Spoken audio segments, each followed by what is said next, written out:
Hello and good evening, everybody. Welcome to one of the last games of the Super Week. We do have tonight Gold by Library going against Freritos de la Vega. We definitely need to see what's gonna happen between them. And oh my God, the French is going against the internationals over here. Good afternoon, by the way, Linda. Hello, hello. Closing. Good evening, sir, and welcome. Good Abend. Wide and nerdy. Hello, welcome, welcome. We're also gonna have a Legendan in the house calling out Goal by Library as a sus team. I don't know, we already have a sus team. Is this gonna be another one? Justice also gonna be her. I'm gonna open up the microphone in just a few minutes, seconds. Matragos, good evening, sir, and welcome. Rayotsun, bonsoir, monsieur, bienvenue, Commander King. Hello, hello, and welcome. Definitely would like to see some preserved gaming over here. Zax, also good evening, sir, and welcome. And I did see Beaver Simpson picking up that first promotion. Thank you so much. Big shout out to Beaver Simpson. Let me actually open up the microphone so we get to chat with our co-caster this evening. Hello, hello, hello. How are you doing, Good sir? evening. Hey, good evening, Oh, Paulush. okay. Would make sense to unmute myself. Good evening, everyone. Or So, good morning, or good yeah. day, wherever you live. No, we do have the map pool choices going around here, and it looks like I do have to put up your name. They are gonna have to split their votes between Terra, which is Pangea Classical, and Inland Sea. This is going for this as a deciding game. Can you imagine this? Can you imagine this? Going for Inland Sea as a decider here? Is this? Yeah, that's what's gonna happen. We got Inland Sea chosen. Ooh, I see. That's Definitely gonna actually be very something. spicy. Because Inland Sea is like, I don't know if it really is, but it is at least seen to be a very variance and spawn dependent map. Yeah. Well, it is. I would say spawn dependent, but at the same time, the control of the main sea does tend to impact the game quite a lot. Also, we've seen how much Tundra civilizations can do on outskirts. So I guess I will see. We'll need to see. There's definitely quite a bit of strategy that can be applied here. Definitely different than we see on Pangea or Seven Seas or even Highlands. We do have two bans taken out. It is going to be Spain, by the looks of it, and Norway. And I do want to ask you, what do you think it would be the appropriate bans over here on, or picks on Inland Sea? Well, if there's a map where you like generally speaking, everything that can carry will rush really hard. So there are generally two approaches to Inland Sea. We've seen both a lot. The one is sometimes seems try to completely dodge the coast and just sim inland, and then we're gonna see picks like Queen and stuff which can live non-fresh and still make some gold without the naval traders. And then there is obviously just a full all-in naval war. Everything is on caravels, and yeah. So I talked long enough that they already did their bans now, but I would actually be surprised to Australia getting through here. Okay. Because I mean, hands down, Australia just has the scariest caravel timing, and Yeah. the distances in Inland Sea is so short that you can almost always make it worth, unless Australia gets blocked before this timing on sea.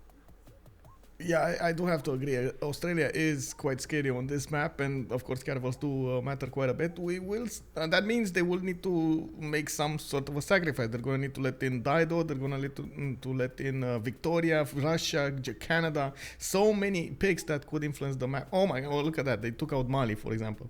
So they're leaving Australia in. And all of those other good ones in the first four picks. And let's see, it's I guess quite a map. That we can see different strategies being applied, and I think it all depends on the first picks here. Elaphantguy will probably set the tone for the remainder of the game here.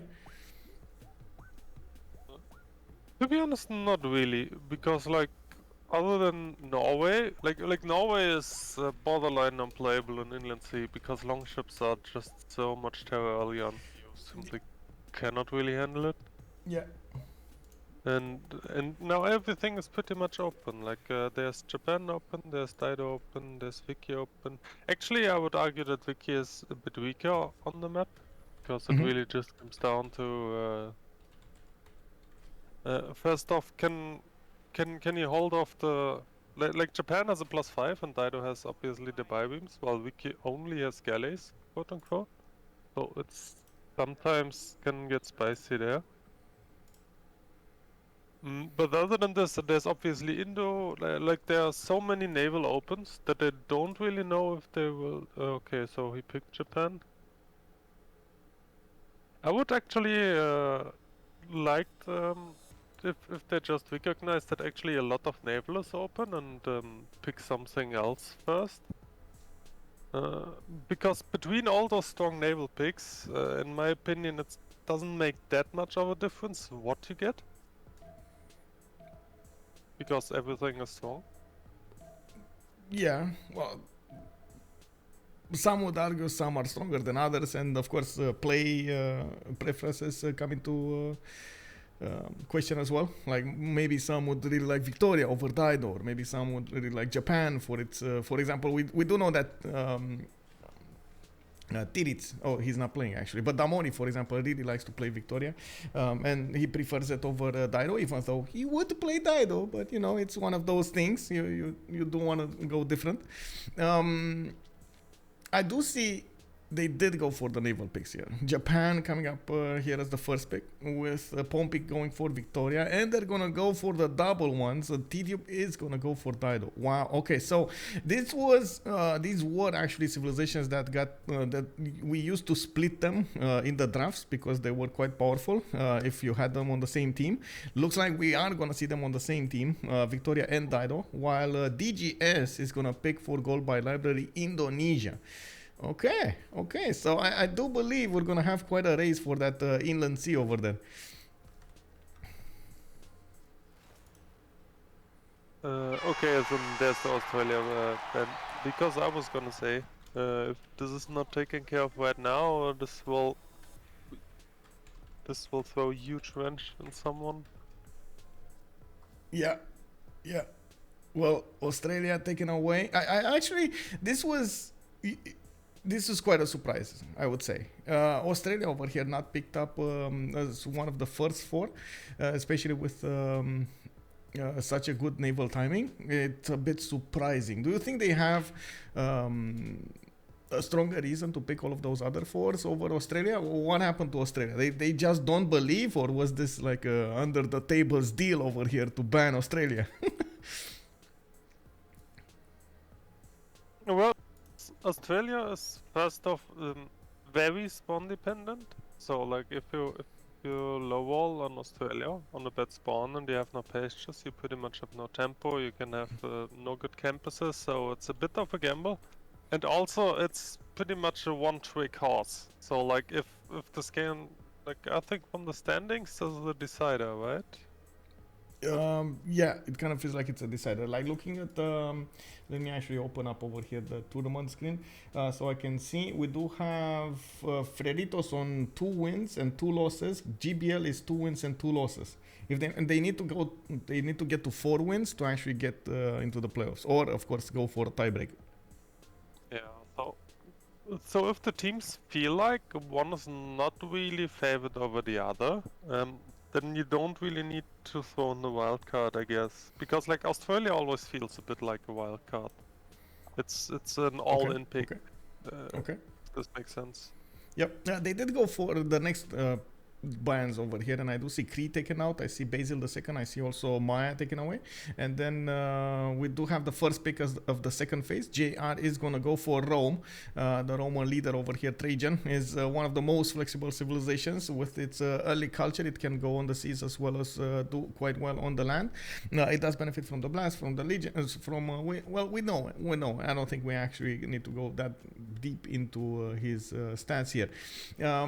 Usually JR does really like to play in the tundra civilizations, and this would actually be quite surprising for me to not see something like Canada picked up over here or Russia. GI really likes his culture gameplays here. While S&D and Henri might actually go for something a bit more warlike here. We still have in the Simmers, we still have goals. In the warlike civilizations, we still have Mongolia. Kublai China also could be definitely a pick over here, a strong pick. And oh my god, they're going all out war. We got Tomeres coming up over here. Okay. Well, this is, I gotta say, this is a bit unexpected, with Tomeres showing up as a pick on goal by library. Do you think so? Yes. I mean, Scythia obviously is two big upsides. The first one is it's obviously a good WhatsApp, and can also go Naval if necessary, because the bonuses worked as well. Yeah. And also, if you have any good Kurgans, it's actually decent early gold, like pretty similar to Maya. You just sort on a bunch of Kurgans and have good early GPT, which is actually pretty handy for careful timings. Yeah. And I've seen it actually do very well even in 2v2s, keeping up there in the production with a goal as its enemy. That was extremely surprising, but it did work. So definitely, I do believe it's right up there with all of the other civilizations. But it isn't something that we're used to seeing. That's why I guess that's where my surprise is coming from.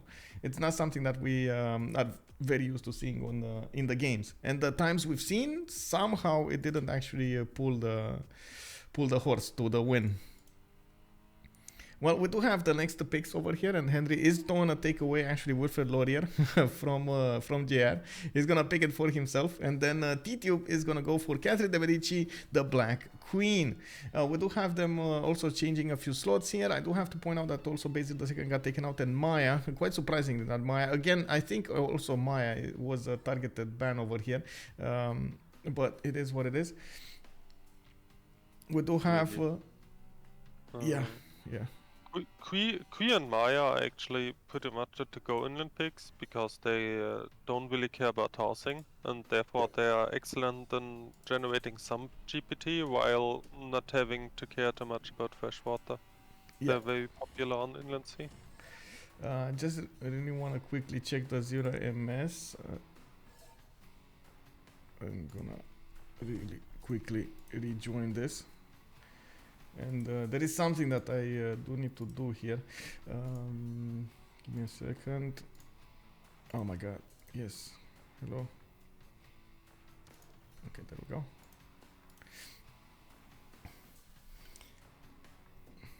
Okay. There we go. Yeah, other than this, generally speaking, Rom and Catherine are very generic picks. So, I mean, they can do a bit of everything, I guess. So they are very adaptable. Yeah. Nothing too crazy here. I actually do like the Canada pickup. Or like, generally speaking, I do like a culture backdraft, if you want to put it like this, because like what usually happens on inland sea is everyone bashes his head at careful timings, so you pretty much have an eval lobby with no culture defense at all. So you can actually cheese quite some early culture victories on this map. Yeah, that's one of the things that I've seen actually multiple times. That at the same time I've seen them doing those wars on the seas, and they did manage to stop the culture victory because they could push the players on the seas more than anything else. So I do want to see how this is going to evolve here. Give me a second. I'm gonna need a few minutes over here, like a few seconds, not a few minutes, to put up a premiere. We had a quick change up. I do have to announce this. Not Hyena could not actually field the 4 players to play against a change of circumstance, and unfortunately that actually, of course, you can imagine, threw a wrench in in one of the casters. I'm trying to reassign Lena, which is one of the new casters coming up from the Russian community. I think she's actually the wife of Sue. I don't know if you know the Russian caster. And she wanted to cast the SAS team game versus BTS. I'm just quickly reassigning. Okay, give me a second. We do have the map started up here, and we're gonna get to talk about Scythia first, by the way, on the northwest side. As usual, Inland Sea is gonna have one big water mass in the middle, and then water body in the middle, and then we're gonna have around that water mass all of the civilizations. You cannot go from the left to the right in the map, and of course we do need to see how they're gonna try to play this around this. Of course, getting the gold coming up from the middle of that land over there in the seas. Where they can get those trade routes going, it's quite important. And if you do manage to get that, and I suppose get the positioning over your opponent with maybe late game nuclear submarines and so on, it does help you out a lot to win the game. Now, how they're gonna play this and who's gonna manage to push the victory through, that's something that will need to be revealed during the game. Scythia. Oh, I like this pawn actually. Really good Kurgan next to his sheep tiles. He does have a cotton tile to go for. Unfortunately, not a lot of 2-2s next to it. It's gonna have a 1-3 to work at the beginning. Not sure if he's gonna want to do that. He's gonna need to spend some gold either on the banana to get some food back. On the 3-1 will counterbalance the 1-3. And from what I can see, he will have a few one-tile legs to go for the north and the southeast over here. As we do have also Auckland on the map, and I do see Scythia is going to be between one ally and one opponent. He's going to have Canada to the northeast. That's going to be Henri. And as you can see, Henri actually has a pretty good Temple of Artemis, I would say. Plus 4, 5, 6 Temple of Artemis, 7 actually Temple of Artemis in the capital. Not bad, not bad. Thinking about it in this scenario, the new Goddess of the Hunt is actually probably better because it generates more GPT for your team. The new Goddess of the Hunt, okay. Yeah, yeah. Because recently Goddess of the Hunt was changed. It doesn't give food and production on camps anymore, but now it gives food and 2 gold. Yes, indeed. It doesn't give you those awesome tiles though. Oh my god, the extra production was amazing. I'm a bit sad about it. I gotta say, I was sad then. I'm still sad now.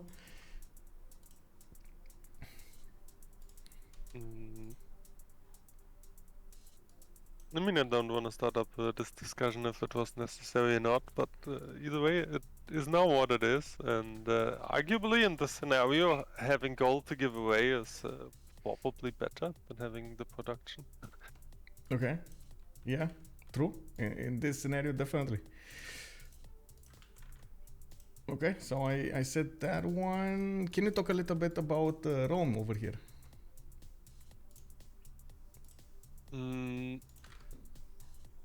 That's pretty generic, I guess.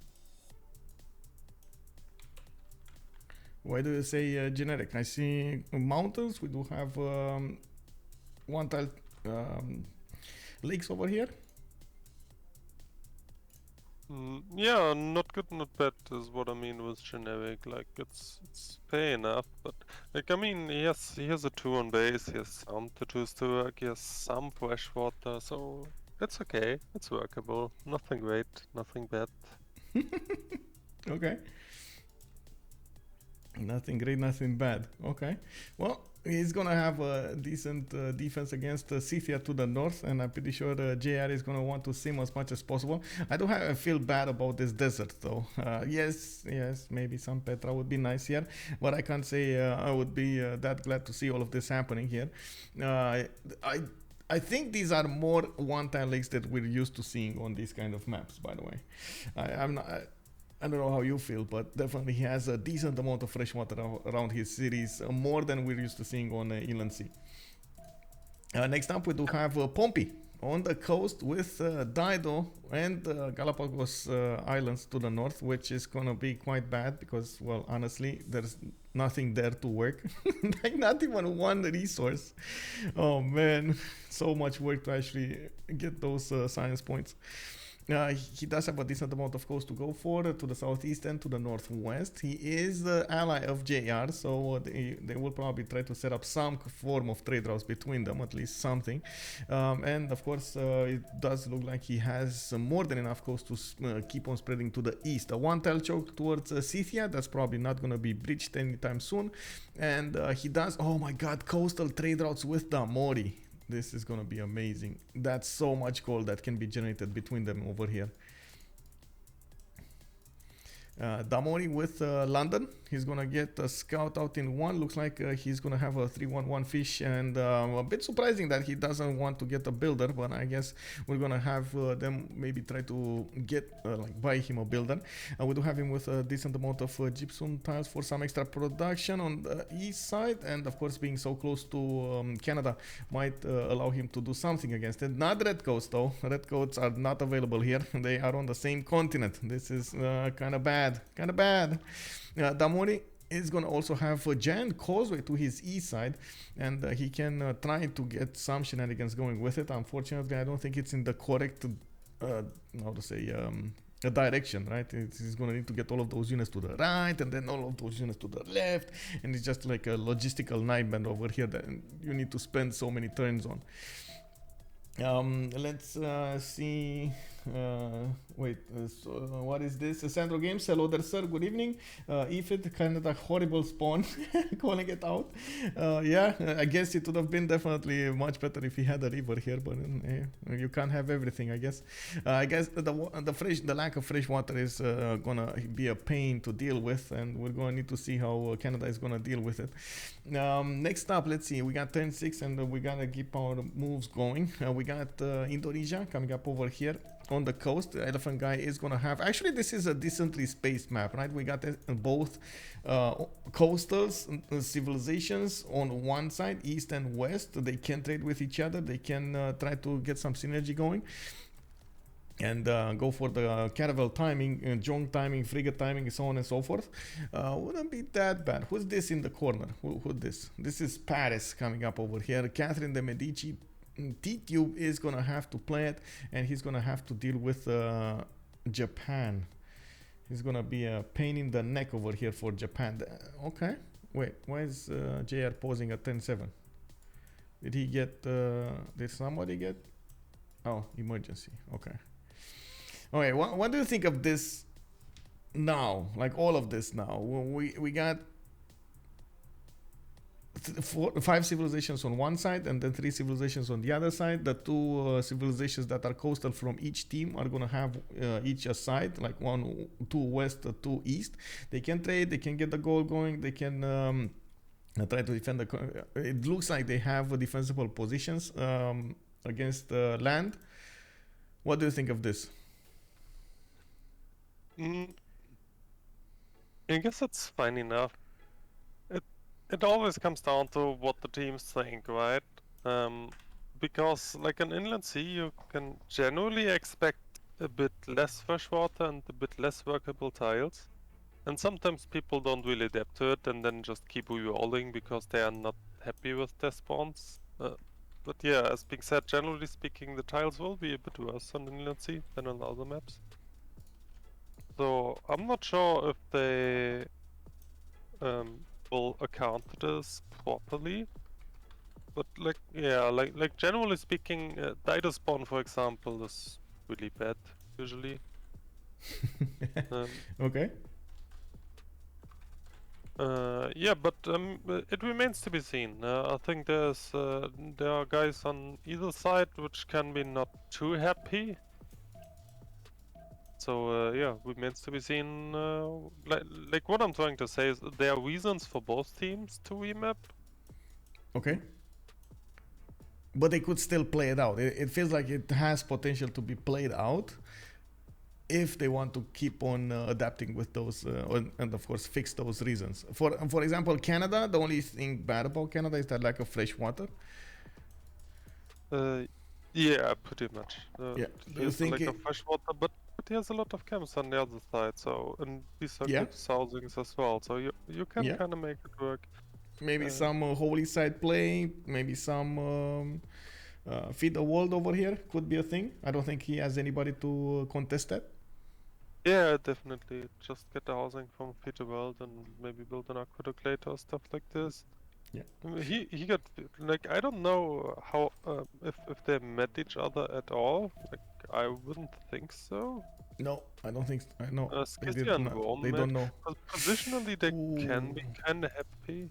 Yeah, we got a remap. We got a remap from Gold by Library. They're gonna want to remap this. So they're gonna give away this coastal trade routes for a new map over here. Probably it weren't that happy with Henri spawn. I want to quickly see what he sees. Yeah, oh my god, he never found any fresh water. Check this out. Never found any more fresh water. Not even this one to the south. He never saw it. So he probably thinks there's no fresh water. Yes. Even though I have to say, like, if I would play Canada, I wouldn't mind that too much, because like just having space is a lot more valuable than actually having freshwater cities, in my opinion. Yeah. But this is obviously just my opinion. It differs from player to player what he really is looking for. Of course. Not seeing their opponents made them, of course, have one of those question marks in their in the back of their brains. They didn't know exactly what to do, how to sing that. Oh, they did actually. Wait a second. They almost saw this, or I think they did see England. Yeah, I think they did see England last seconds over here.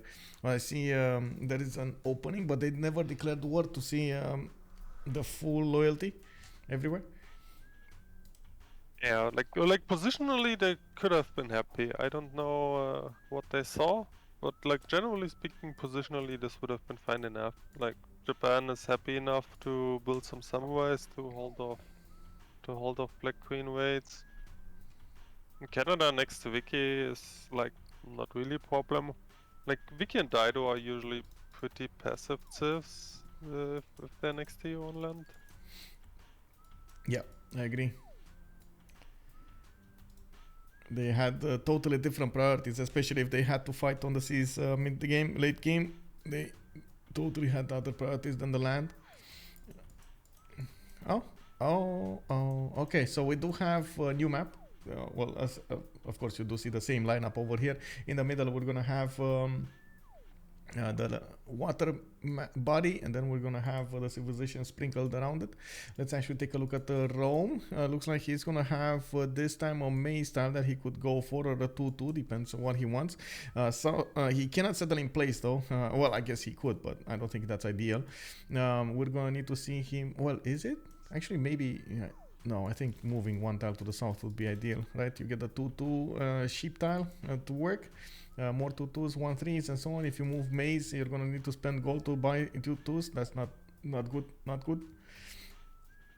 Anyway, we do have him with a lot less fresh water than we've seen last time. He still has around the 5 cities that he could settle around this, not to mention the non-fresh water cities he's gonna get next to the mountains to the north. Very good mountains, but in the tundra, not that great. I must add. I do see Caguana to the southeast. We do have, by the way, France over here with, oh my god, definite incentive to go for the diamonds. Immediately, he didn't even think about it. He saw diamonds and he was like, yes, they're sparkly, they're true, let's go. 2-2-3 base, he's gonna get the extra gold there per turn. We do have him with the freshwater from the lake, and the same problem actually, not that many freshwater cities. I gotta say, the first map was much better. Like, yes, sure, you throw Canada under the bus, but like you said, you could play it out. But oh man, this is just okay. They didn't remap, so like the yeah, other they didn't remap. Yeah. True. Yeah, you're right. They still have a chance. It's there over there. We're gonna need to see if Freritos thinks they can play this out or not. France looks like he's gonna get to develop his empire to the south and to the north a little bit. Oh my god, look how many tiles he has to move to get cities. Like 2, 4, 6, 8, 9 turns over here. Then oh my god, too much, too much. Michael, this is too much. I hate to disappoint you, but we will definitely see some Granary Fest builders here. No, and that's the correct play. no, not the granaries, not the granaries. No, we do have also. I love it. We got also Pompi. Oh, look at this. Look at the extra culture coming out from Pompi. He's going to have the amber tile from the capital. He's going to get the J tile to work over here on the east side. And from what I can see, a decent amount of cities. Unfortunately, Kagwana is not coastal, so he's not going to get to bully that city. And from what I also noticed, he's still relatively close to England. He's next door. Well, I don't want to say next door neighbor because it's too far away. But they can definitely settle towards each other and try to shake hands over here on the seas. He's gonna have in the south to go against Indonesia. Elaphantguy. I gotta say this is actually a pretty good spawn for Indonesia. He's gonna get those. How do we call them, the campuses next to the coast. He has some reef fish tiles. The reefs are going to give the extra adjacency towards his campuses, and by the looks of it, he's going to have good harbors as well. Decent spawn. I can't say I dislike what I see here. And of course he's going to want to stay coastal, so has a decent amount of coast to west and east. A bit unfortunate that Indonesia is going to be relatively close to France, and I gotta say this is exactly like perfect timing for castles. You get those coursers, you get the spine, you get your time to settle 4, 5, 6 cities maybe, and then you just print out the horses, upgrade them into courses, and boom, Indonesia goes up in the air. Da, da, da, da, da. Elaphantguy. We're gonna need to see if he's gonna get caravels still then. We do have England, Damori, coming up over here with London. This is actually the least likable spawn that I see. Mostly because of all of this yellow all around. Like, there's so much lack of food over here. He's going to have serious problems growing this city. Do you think how do we call it? Fertility rights would be a choice here? Sure, why not? I mean, in the cap it's not a problem, and also he's probably gonna go audience, so like, generally speaking, plain hills are always preferred by players. Yeah. Oh, we got a question from chat over here. Fortunate's Cookies is asking us what information do the players get from declaring war. Whenever you declare war, first of all, you do, even the players that did not meet their opponents do get to meet everybody. And second of all, you can start to see the loyalty pressure of their respective empires. Even if you, at the beginning, if you didn't declare war, the players that did not meet each other, they can't see the loyalty. But when they meet, they start to see the loyalty. That's the information. And you get a boost, I believe, right? You do get a boost also.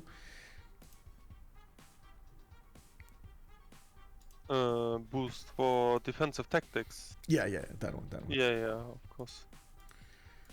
Well, only the team that gets declared one gets. Yeah, this is why it's sometimes actually a gamble that people don't declare on site, but they literally move around a bit because that's always a gamble who gets the boost, right? Yeah, you can exactly. actually make it. This can actually make quite a difference. Like who gets the civil first and stuff like this. Yeah. Indeed, it does. Again, I'm actually pretty sure Damori doesn't dislike his spawn. Like he has fish and wants feast to work. This is actually a pretty good spawn for Naval. Okay.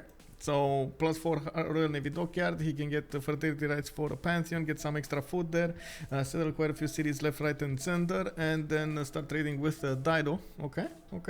We'll see how this develops. I am looking forward to see how he's gonna develop this empire, and of course trade punches with Japan over here to the south. We do have SND coming up to the southeast with a builder first. He's gonna have definitely a lot more food than his. My God, is this gonna be stone circles? Look at this. Look, This is just oh my god. this is actually a giga spawn from Japan. No, Like 1, 2, 3, also 4. Oh my god, bro. over 40 spices in the house. Then Yeah. camp What is this horse? uh, Also 4 horse Stone tiles. circles, craftsman, everything is open for Japan here. Yeah. Wow, this guy has definitely a carry spawn. And a good titty. He has a good titty. Oh my god, that's so amazing. And a city state to kill. Oh, yeah. That's This dog is shit, okay. but the city is still a city. Yeah, well, city is still a city, like you said. We don't need to see if. Oh my god, it's gonna actually get to improve it has it. one crabs to chop when it comes to Naval upgrading, but like this, the city is Yeah. useless.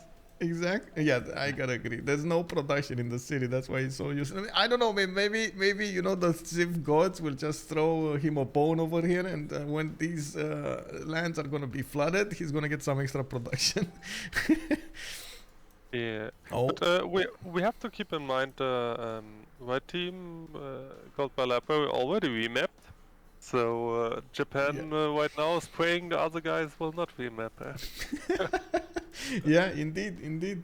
We do have Scythia, I gotta say, in a position that he's gonna be far away from applying those Saka Horsaches at the beginning. He's gonna be more simming than warring here, and I do notice he's gonna have around 4 to 5 cities around his capital. Not bad, not ideal, but not bad either.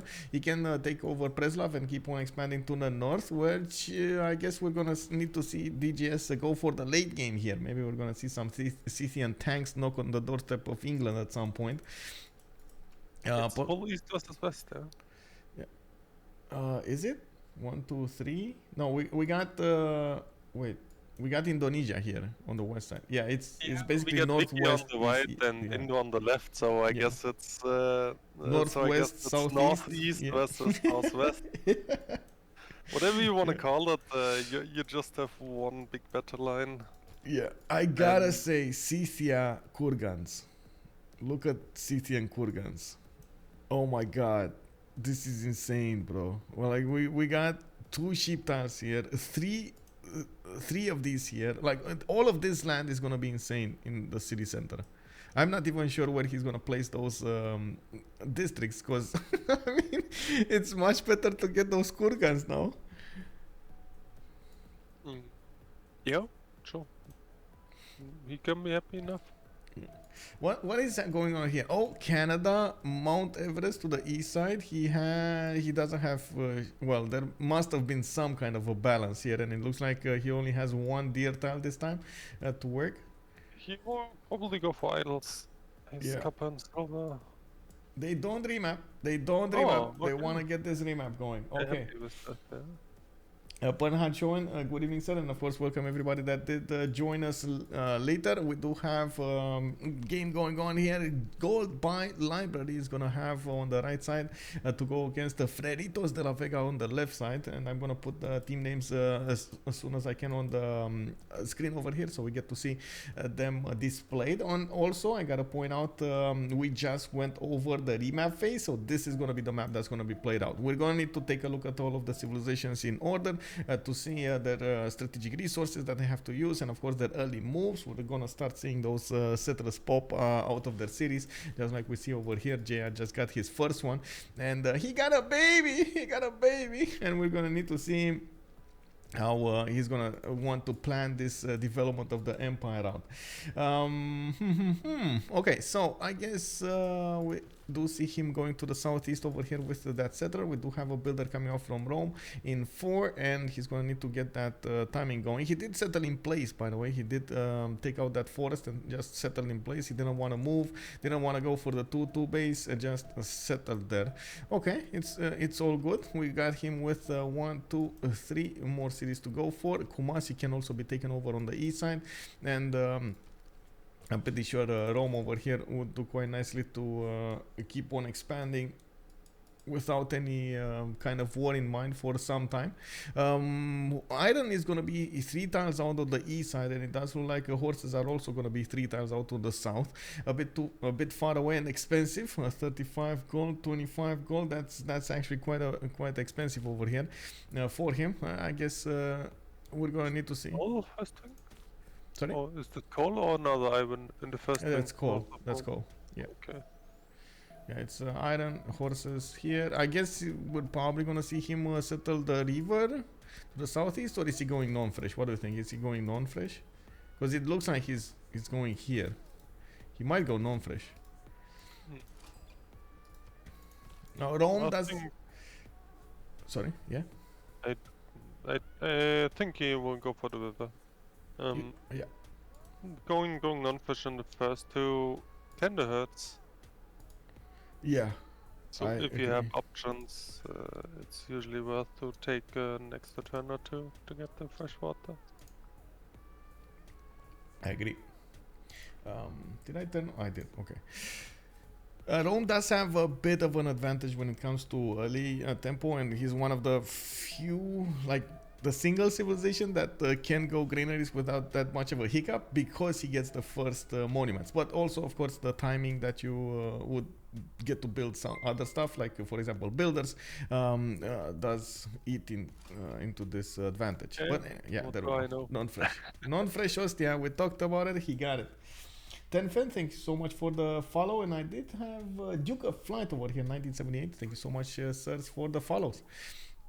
Looking at the south, we do have Paris also going over here slowly towards that lake, the one-tile lake, and he does have Pantanal to also go for, and that's a non-fresh water, by the way. You do need to actually get some fresh water from somewhere. I don't think he's... Pantanal is useless. Yeah, it's not Let's that be honest. great. Oh man, I do remember where there was some talks about making it work with Lady of the Reeds and Marshes. I forgot if they actually did that or not. I don't think he's gonna go for Lady of the Reeds. I'm just saying. there might have been a possibility to actually make it worth, you know. Anyway, we do have a Tidube here with that 223 base, the diamonds. He's getting an extra amenity, and I do see a another settler coming up in 3. Has an iron tile to the southeast to work, and a horse tile to the east side over here for those horses for the strategic resource. I noticed somebody declared war against. Oh, I see. There was some kind of skirmish over here between England, Damori, Scythia, and Canada. They're all warring each other. They're poking each other with sticks. Okay. Paris is going to find how he's going to try to develop his cities around these mountains, and of course try to get the fresh water for them. Maybe he's going to do like Rome, go for some non-fresh water cities. Not ideal, but you know, if it works, it works. Looking at Dido, we do have him settling that second city of Beruta on the culture point. That's J tile, I believe, underneath. And he already is getting ahead with culture. Not ahead of Rome, but still ahead of everybody else.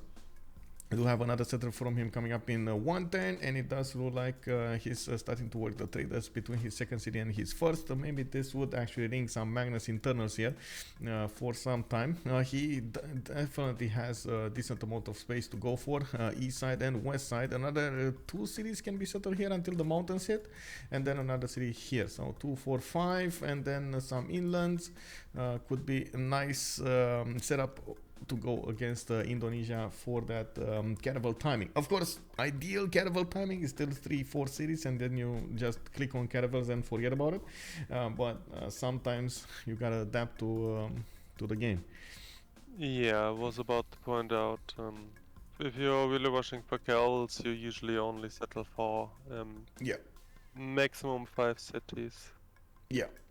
That extra 5 turns, 6 turns that you're gonna put into another settler might actually take away from your 2-3 turns advantage to get those caravels. It's quite especially when they're so close to each other. This is like what, 3 turns of attack? Not even 3 turns, 2 turns, and bam, you're gonna see those caravels start to smash into cities, into units. God of War and Plunder as a pantheon got picked up by Pompi.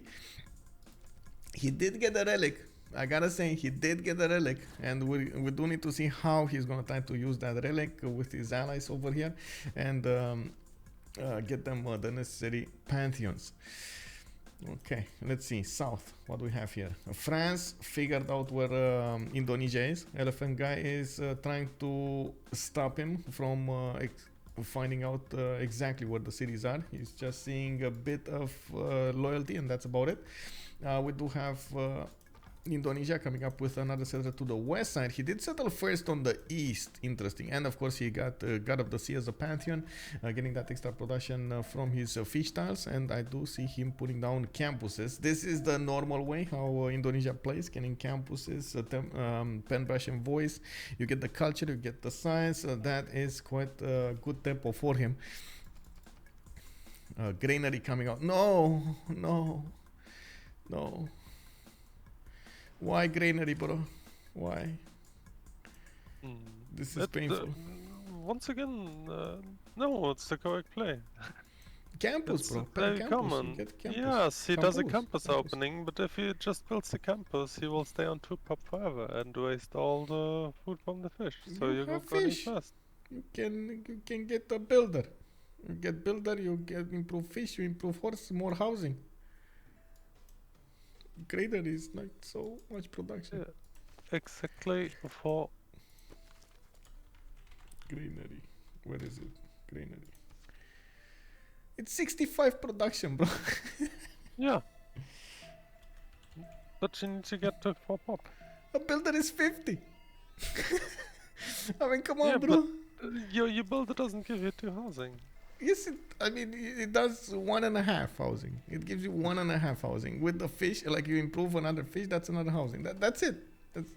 Anyway, it is what it is. We do have Elaphantguy coming up with a settler going to the west side here, and it looks like that French scout is getting in there. Indonesia does have a scout of his own that he can use to escort the settler if need be, and by the looks of it, Tidube did snatch one of the builders of Cardiff. That's a 2 charge builder he's getting from there. Bold Bull, thank you so much for the follow, sir. Welcome. Also, Lord Smoothies, most likely he will put it down on the iron tile. Wait, what are you asking? A bath before horses. Oh, you mean Ostia? Yeah, we'll see. He's probably, like we've heard over here, he's probably going to put it on that iron tile indeed. Let's go forward and see what England is going to do here. He looks like he did settle Liverpool to the west, and he's starting to improve some of his farms over here. At least one wheat time did get improved.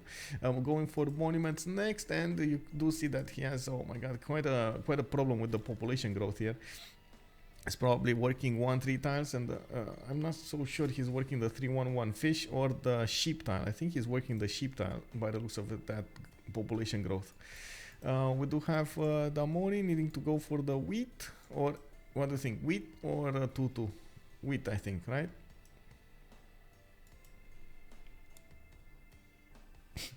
Salty Capybara is calling out for a nerf on the granaries. They are definitely OP. Yeah, exactly. We need to add 10 more production, because otherwise it's too strong.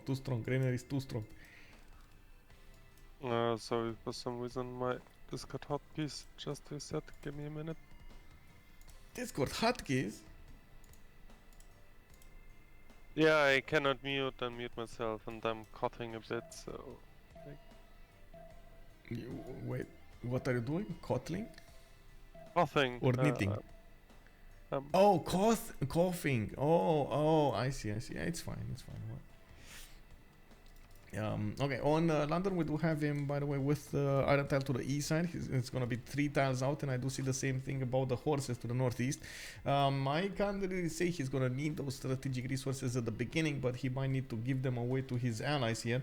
Now, we do need to see what early interaction between them will be. I honestly am expecting to see them start to fight around the caravel timings here. It does seem like we're going to have quite a war over here on the seas. Last map we had them east-west, now we have them north-south, and of course we do need to take a look at Japan. Insane timing, an insane spawn coming up over here with a 2D fish in the captain. He does have a lot of marble tiles that he can improve. Spices over here in the second city. Sendai did get settled between 4 horses. No, he settled the horse instead of improving the horse. Oh no. He's getting galleys out so he can get another city here. He's going to be really quickly on 4 cities, and this is going to give him a lot of tempo boost for the next part of the game. He also has a good TT over here to the south. Pi TT is gonna have some tiles to give him that extra culture and the gold. We do need to see how he's gonna want to settle it, and of course how he's gonna plan to improve those tiles. We do have also Scythia coming up right next to him. Oh my god, Scythia going for God of Open Sky. Oh, I don't want to see that. That is just plus 18, guys. That is plus 18. We got horses next to the capital city of Kyoto. We do have an iron tile also to the northeast over there of Kyoto, and I do also see he's at the moment not actually getting those builders to improve those tiles, but it's fine. He's going moksha first, getting that extra culture in there, and we do definitely need to see what kind of pantheon is he gonna get. He's on 11 faith in the bank, and he just switched off his God King card. Hello.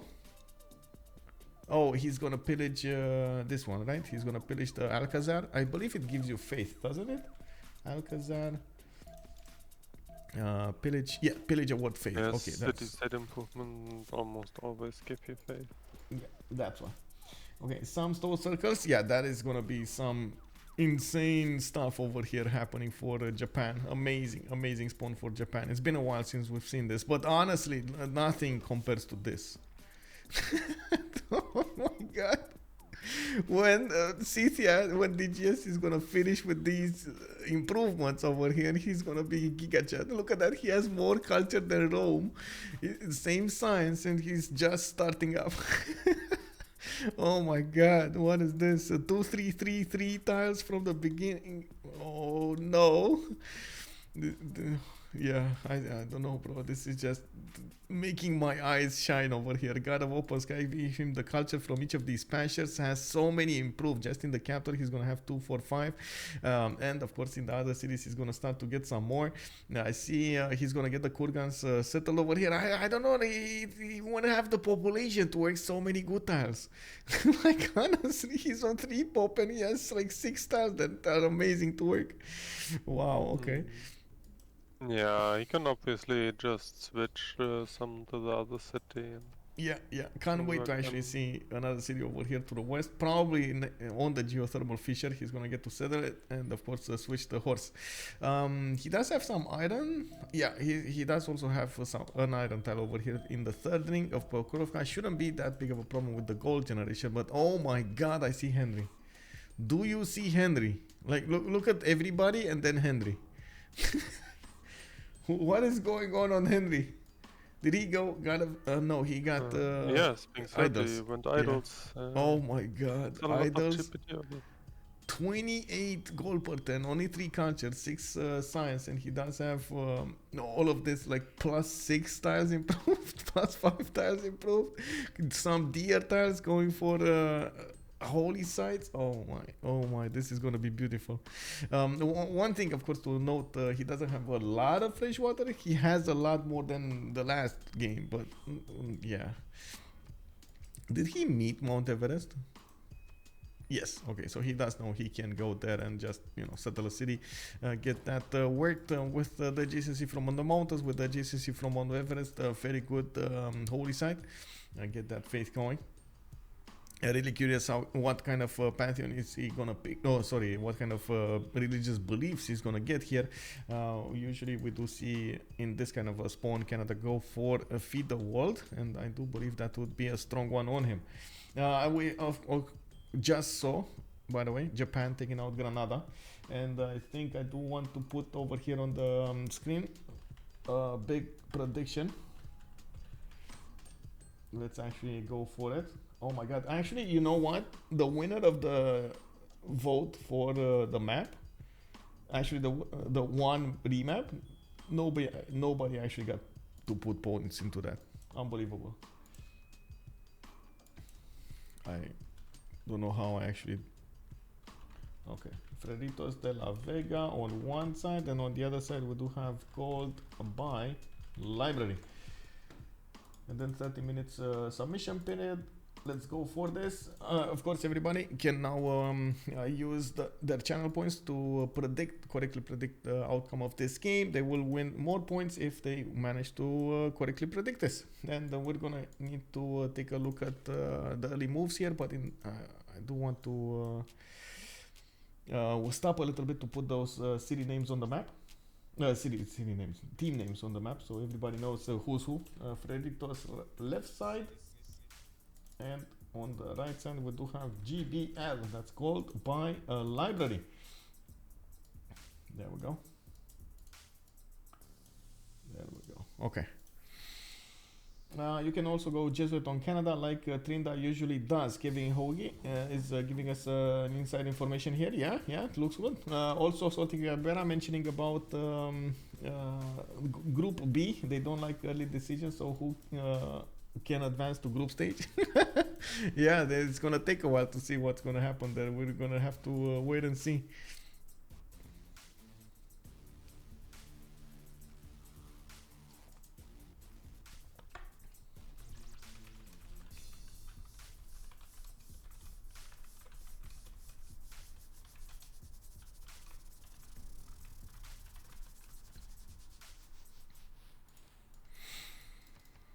We're 10:25. We got 6 more turns until the next golden age, or I should say the first golden age. We do need to see if they're going to manage to get those. Looks like there is a bit of a problem here on Rome to get that golden age. He is struggling to get everything down. Well, he did manage to improve his horse styles next to Ostia, and I do see Night Wish. Thank you so much for the follow. I see you, bro. Thank you so much. We got Governor Magnus also coming out from to help out his capital, and I do see he's going to get currency with military tradition next time. I still can't say I see him with an easy option to actually get his golden age here. 3 more points and not that much time to get them. We do have, of course, some builders coming out from him. He's going to get to improve his tiles and maybe chop some tiles here. We'll see. We do have him with City Patron Goddess as a Pantheon. He's going to get the 50% of the first district he's going to get to place from his city centers. And of course, that applies to each city center once. And we do need to see how many cities he's going to start to get. I gotta say, I'm a bit surprised we don't see him putting more settlers in production. Usually that's the way with Rome. You don't want to get before the next era. You don't want to get usually 4 to 5 cities. I wouldn't be surprised if he goes for ancestral here.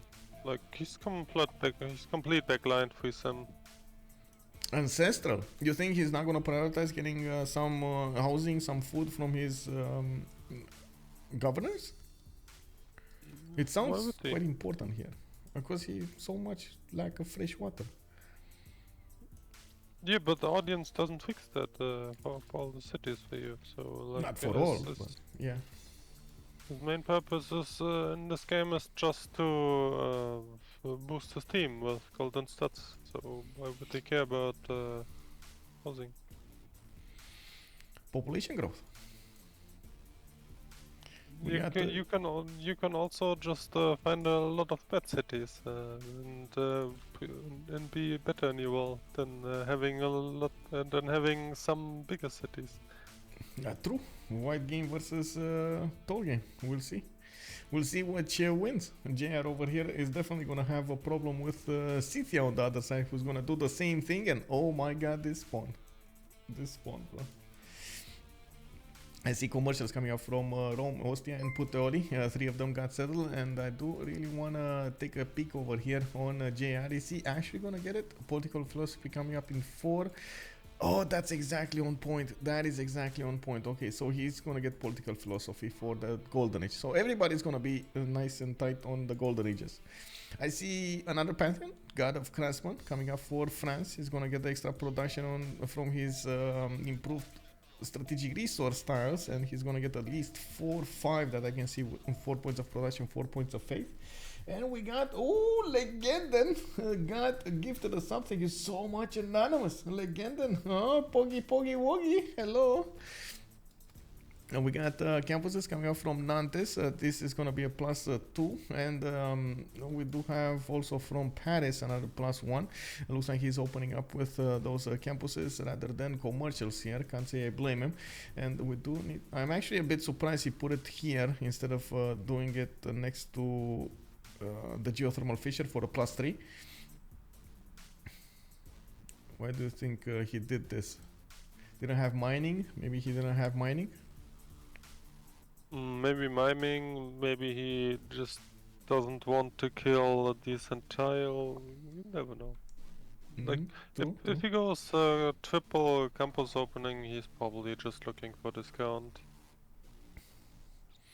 Looks like. I don't see one campus settle from Ren. Not that he actually has a good one to settle over there. Maybe a +1, and that's about it. Over here to the southeast. And of course, that city center does have a bit of a problem with housing. The good thing is he has the pastures to improve. We did see, Indonesia getting pushed by Phoenicia. Pompi over here is getting quite aggressive with Elaphantguy's galleys, and it looks like he's gonna start to take some of them down. Looks like Pompi would have actually needed a few more of those bitems to keep on pushing. These bitems with the extra +5 at the beginning of the game do give you quite a bit of an advantage over your opponent, especially when, I can't say there are that strong units on the map. We do have more of these campuses coming off from Indonesia, of course, with Moksha settled in the first city center. This is going to get a lot of culture right off the bat. 15 science with campuses and 10 culture return from Gitarja. Very, very nice stats. We do have him with an ability to get the faith from settling cities. He's gonna get 2 faith per turn from each city settled next to the coast or next to the lakes, and you do see him actually on 8 faith per turn over here. I don't know where the extra, from Moksha, right? Extra, yeah, that's from Moksha. So Indonesia here does also have the ability to use that faith to buy out units, and at the beginning actually it does help you quite a bit if you do manage to buy out an extra galley or two without needing to put the production in. You do have him also putting down quite a few harbors, and I'm actually a bit surprised, but I guess Machapa hit is gonna get 7 pop early, so he doesn't need to worry about his government plaza. On Dido, got a war and plunder. Fertility rights coming up from England, easy to predict, and yeah, there we go. He's gonna get extra food from his wheat tiles, and looks like that city of Hull over here, the 3-1 base. Now it's amazing. Now it makes that actually quite good. One plunder is actually pretty big, by the way. On naval maps, people keep underestimating it, but like I think we've seen enough of these medieval shop admiral plays now to actually understand why it is pretty big. Sorry, can you say what is big again? I was just talking about war and plunder being actually war a pretty and plunder. big Yes, on naval warfare, because if people see war and plunder, they usually think about generals and merchants, but it also counts for harbors, and that's naval warfare. That's actually a very, very big pig. I totally agree. For example, if Phoenicia is gonna get a core binding to go against his opponents over here, oh my god, Indonesia is gonna be in trouble. He already is in trouble. Can you imagine with a core there? That is an indestructible unit. Yeah, I can't wait to see something like that happening. I don't think he's gonna do it though. It doesn't look like he's gonna be incentivized to go for more units. He just wanted to pressure a little bit Indonesia and force him to build a bit more, but that's about it. And it looks like Japan coming from the east side with a galley of his own. Japan also tried to push England. Can't say he has the same success rate that those Bidens had against their opponents over there. Yeah, it's generally extremely rare that anything happens on galleys. If you have the advantage, like having a +5 unit or just flat out +5 as Japan, pretty much all that happens is you kinda dictate the slams and can maybe farm a promotion or 2 more, but other than this, usually nothing happens on galleys. Yeah, true. Oh, we got 2 more turns for the next golden. Well, unless you're Basil, of course, then you have Drummond's, and that's a different story. But yeah, oh my god, these stone circles, man. It was in the stars over here for Japan to pick stone circles. Oh my god, this is just gonna be so much production. Look at all of these marble tiles, unbelievable tiles to work from the beginning. He did get unfortunately Granada is very bad. Why did he chop this? There was a 2-1 forest there. Why did he just decide right off the bat he's gonna have like the worst city ever? Or did he I chop mean, something out? the Granada builder... Was it Granada or was it Japan? Who chopped? I think it was Japan. I'm pretty sure he had a forest here on the west side. Pretty sure. I don't know, Was the maybe only good Granada guy. chopped it. Maybe Granada chopped actually Granary because they got attacked. Oh no! It feels like a thing a city-state would Oh do. no! Chopping granaries on the flat on how do you call them on freshwater cities. No, don't do that. In the beginning. Oh my god, the pain, the horror. Anyway, I guess Japan over here is gonna need to improve some of these tasks to make them worth. At least he's gonna also get to work those. He's gonna get a what do you call it, water mill to get some production. Settle a lot of farms here. maybe something, you know. Anyway. By the way, I can totally tell you that right now there's drama going on. Because S&D is begging for gold to buy the Fadwick stone, and he's like, guys, I got stone circles, give me the gold. And the team is like, we don't have gold for that. But they totally do. Oh my god, they totally do. Yeah. Maybe someone else needs a unit, or someone else is waiting for trial for 3 turns, or whatever. Like, it's always a drama when you want to buy a Fadwick tile. Yeah, that is so true. We do need to see S&D improve most of these stone circle improved tiles. We do have him with quite a bit of stone. We do have him with quite a bit of marble. He did settle Moksha in his capital city. Has another settler coming up from there, and I do see Bingala in his Sendai city. That's his third pick, I believe. And of course, starting to get harbors out, so he starts acquiring those admiral points. I do have to point out Gaius Dulius was the first one to get recruited here by Phoenicia, and we do have Canada slowly getting to that great profit. We also had everybody go into a golden age now that we actually popped into this new era. I do want to quickly take a look at Scythia. Okay, just pulling these commercials whenever he can, and I do see him starting to get the markets out. Oh my god, look at these amazing. Why did he put this here? Like he could. Oh no, that would have been a great kurgan, bro. 2, 3, 3, 4 times. Oh, look at this. Marvel. Look at marvel at the power of Scythia's kurgans. This is unbelievable. Yeah, pretty juicy. Yeah. Oh my god. Let's actually take a peek on the Golden Age options. We got Penbash and Voice started up here for France, and he's starting to put down his government plaza. I do see multiple settlers also in production, and one already out. It's going west side here next to the mountains. JR Penbash and Voice Golden Age is still on 3 cities. You did call it, and he is going to go for Ancestral Hall here. We're going to see if that's going to be the correct choice for him. And of course, I do see him getting a few builders out with commercials. He's gonna start acquiring the grid merchant points right off the bat here. By the way, I as well want to point out that like the main purpose of Rome in this game, I'm not 100% sure if we realized it yet, but like he probably will soon if he hasn't already. But the main purpose of Rome is just he will probably just have a commercial and a theater in every city and doesn't care about the rest because his only purpose is giving gold and being a culture defense. Just from his position. Okay, but usually sometimes it happens that during the mid to late part of the game, unfortunately there's a stalemate on the seas or something like that and nobody can push, and so you're gonna need to rely on your backline to do the job. Do you think he's gonna totally ignore the late game and give that to, for example, to somebody like France over here?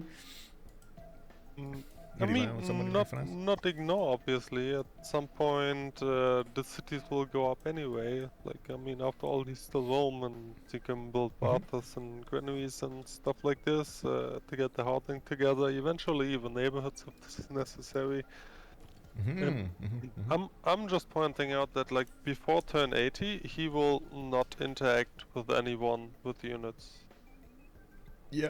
Okay. Yeah, probably gonna just sit still over here in the backline and try to go for sealing. A lot of cities, a lot of points.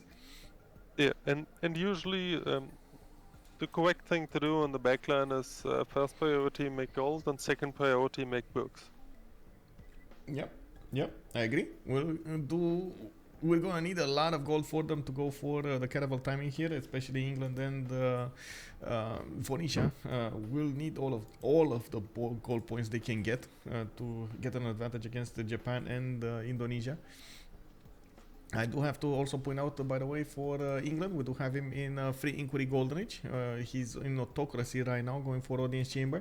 And I do see a few more, ones that are coming out from Liverpool.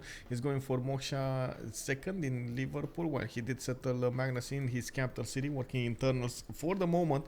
And it does look like he did manage to stabilize the defense against Japan from his east. There is also a Scythian warrior here trying to poke around. I don't know what he's doing, but I guess we're going to find out at some point. Pompi went also Free Inquiry. This is actually a bit surprising for me to see them going for Free Inquiry. They might actually not get to the mercenary timings fast enough.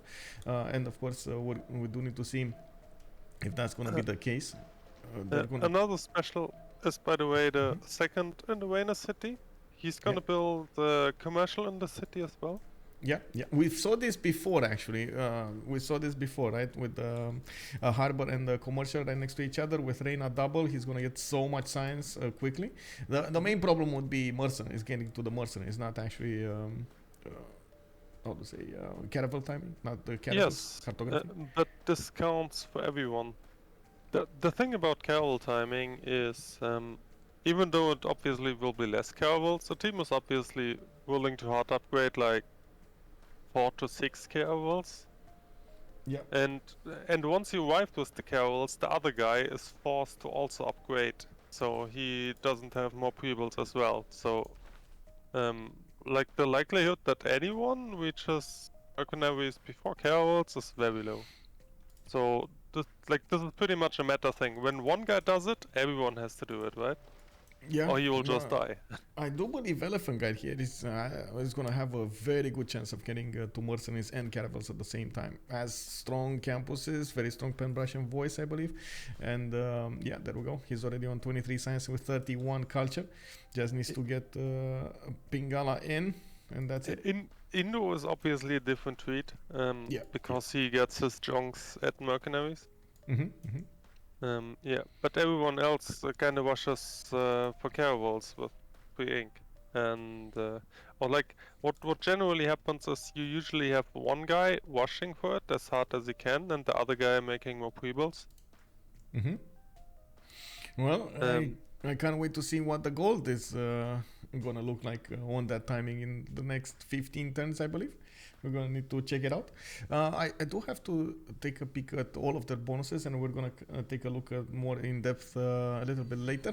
Tomeris did go for pen brush and voice with 11 science and 23 culture. He's getting that culture from his pastures, and of course he did get Magnus first. It did take him a while to get Moksha second over here, and this actually makes me wonder, do we have any money? No, we don't. Feels like it took him a bit longer than usual to get that Moksha established. I mean, he has Open Sky, so Open Sky usually allows you to skip Moksha, because you have the culture anyway. Yeah. Still, I was expecting it to be a bit lower than 35. We do have Henri with 9 science and 22 culture on Wilfred Laurier's 4 series, and he did get the first religion, Rapu. It's Feed the World with Lay Ministry. He's gonna get some extra faith from his holy side, some extra culture from his theater squares, and I do see he's putting down quite a few of them. Finished Temple of Artemis in the capital city, going for granary here. Okay. Don't get me wrong, but why granary? Like, oh my god, we're ending up with a good question. Why granary? Right? He has Temple of Artemis and he has Feed the World. Why in the world would you go for a granary here? Does he not have anything else to build? A settler maybe? Wink wink? A builder? Anything? More value? A wonder? Like anything else? Oh man, okay, I guess it's just me just hating on granaries that much. He should have housing there, yeah, I agree. I know, But wait, he's actually, on 10 housing or something in there. Actually, not really. Wait, Artemis gives you 4. 2 flat, right? It's 2 flat. Let me see. 2 flat, 2 flat, 2 flat. 3 housing. No, it's 3 housing. 3. So it's 5 plus 3 plus 1 plus 1. Yeah, I don't know. This green. Okay. Man, if he wants to get a granary, we can't deny him the pleasure of having a granary, you know? He needs to have a granary. Also, we got a comment over here. It seems like rapu means actually crab in Finnish. Vigo Stars, welcome sir. I thought Japan had all the crabs on this map though. Well, Japan over here is gonna have a lot of crabs. Didn't get to improve them though. And we're gonna need to see when he's gonna get it. Ah, he got the gold. S&D got the gold to improve the stone tile. And S&D over here with a free golden age of his own. He's on 24 science and 22 culture. Has those harbors coming up over here with audience chamber from his capital city.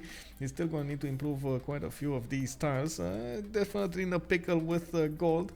Going for harbor shipping projects. So this is what was pointed out about the admirals. I'm pretty sure they're gonna try to snatch some of those renaissance giving bonuses once, and we're gonna need to take a look who's gonna get them. We don't have that many. They are quite expensive and they're also quite rare.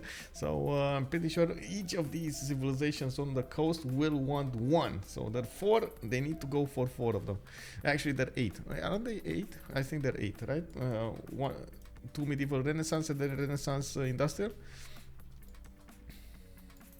Yeah. Wait, what you talking about? The admirals? Admirals. Yes. Admirals. They're going for so many projects. Look at that. Boom. Another one. They are 4 medieval and then 3 Renaissance. So 7. Okay. But like the Renaissance, like if the medieval get chopped out very quickly, the Renaissance are ludicrously expensive. So it's usually not an option to project for this, because then you, if you get denied on a medieval admiral, you need something crazy like 6 to 8 project to get to Renaissance at the timing where it is relevant. Then this is usually not feasible. Yeah, I gotta say I agree with Salty Capybara. I agree with her. She's saying Gold by Library should definitely switch their names to Granary Enjoyers. Yeah, definitely. They like Granary so much, man. Okay, predictions. I wanna ask the stream right now. Everybody. Is Ottawa gonna get to 12 pop in the next 15 turns?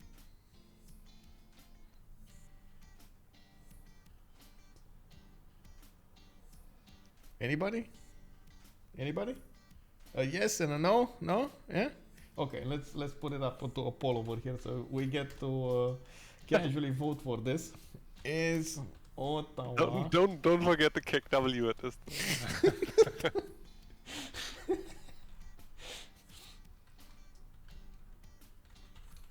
Turn what? 50? Let's say 55.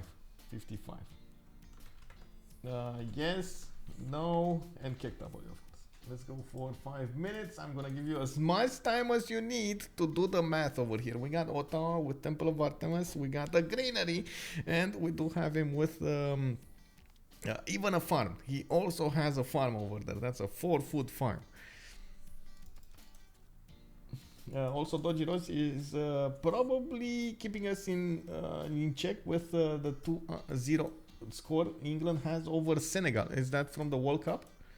Is that from the soccer World Cup actually? Probably. I don't know. Okay. Yeah, me neither. I can't say I'm actually watching soccer. Yeah, me neither. Way too many Civ 6 games to watch. It's amazing how much this weekend was in terms of content for Civ 6. Pop? Did he not go for provision with Ancestral? I don't know what to tell you, bro. I think I said food is gonna be a problem here. Not only food, housing. No, this is not about housing or food. I'm just really confused that he didn't go for provision by the looks.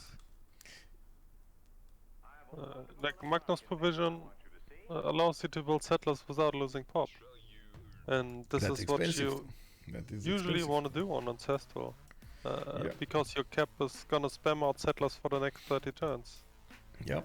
That is expensive though. Very expensive. One governor title. Very expensive. Like yeah, well, yes, of course. But diamond necklace, bro. it's extremely worth, honestly. Like Ancestral without provision is unheard of for me. I really have to ask him about this. Who got the trader merchant? Nobody got a trader merchant yet.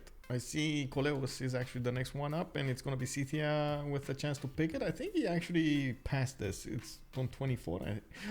Medieval Renaissance, Admirals. We got Indonesia with a chance to pick the first one. England is gonna be up next with 72.3 points, and boom, Indonesia gets the first one. Is it that the first one? Rajendra Kola was actually the first one, and it got picked up by Phoenicia.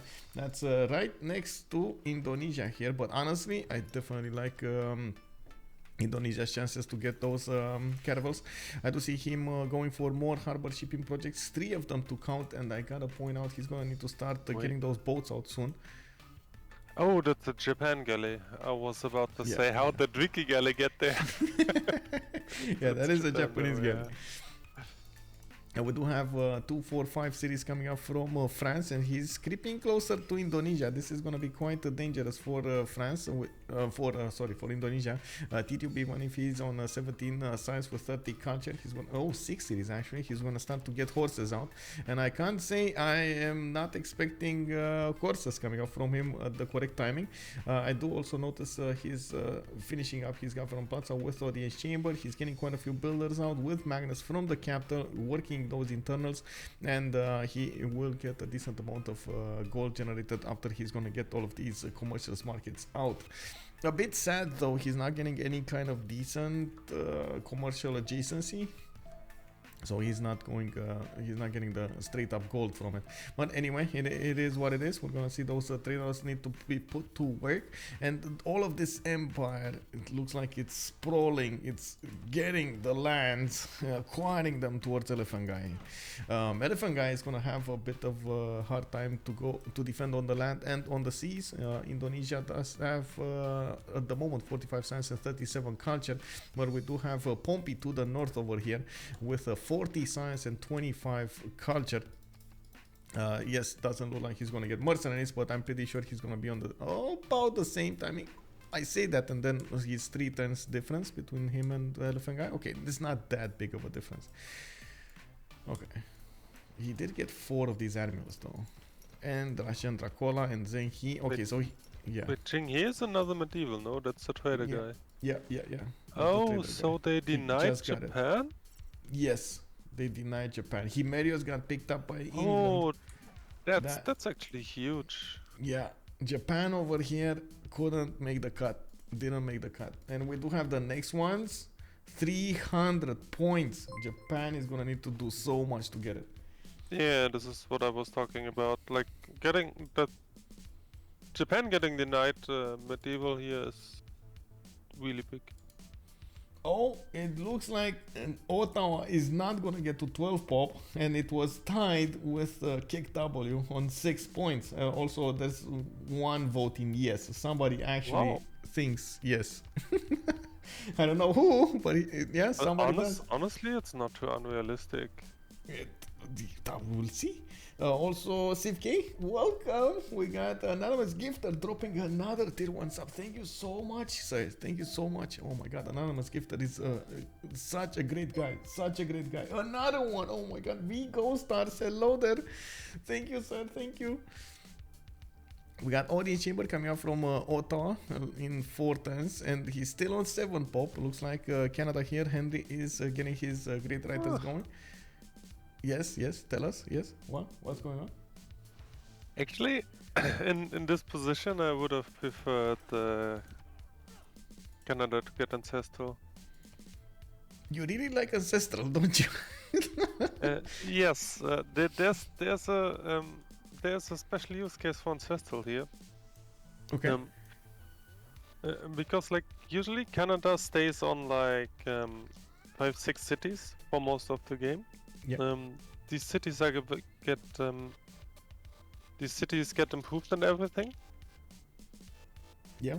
And then like around the like 1060 plus, you start spamming settlers and just use the ancestral builders to spam woods everywhere and convert all new cities into huge national parks. Uh-huh. This is actually like if you're free sim, this is a beautiful strategy, and it's also a completely unstoppable strategy. Okay. If you have the space first, and in this map he definitely has the space for it. So this is why I would love to see ancestral here. Because like ironically the Mounties are a very strong unit at the timing anyway, and they get +5 if next to national park. So what pretty much happens is you just ancestral build all the settlers late on, and the single purpose of the cities is just to give you tiles for national parks. Like you don't care about districts in the cities, nothing. You just want the space for national parks. And you faith by all the Mounties then, with Grandmaster's Chapel. This is why you go religion in the first place. And then you beautify all the land and win a culture victory. It's pretty unstoppable if you have the space.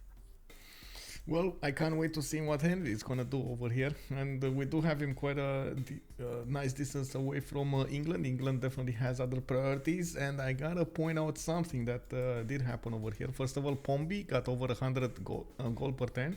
Preslav got taken over as a city.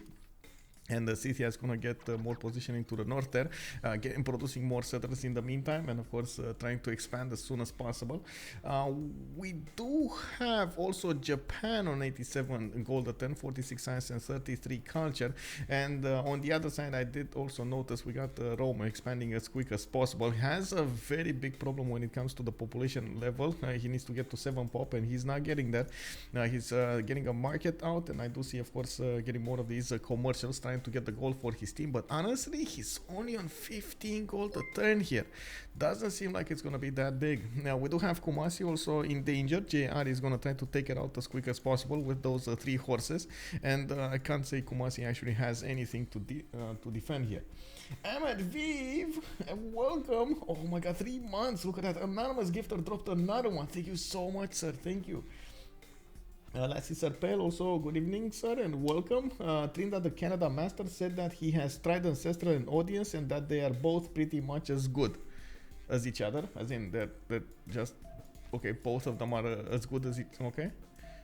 Are the same? Okay, there must be some differences and there must be some test cases, one better than the other in some kind of uses. I don't believe they're exactly the same, exactly the same. Well, they're obviously not the same, it just depends what you need. Audience obviously boosts up your core cities more, while Ancestral makes a cheaper late game.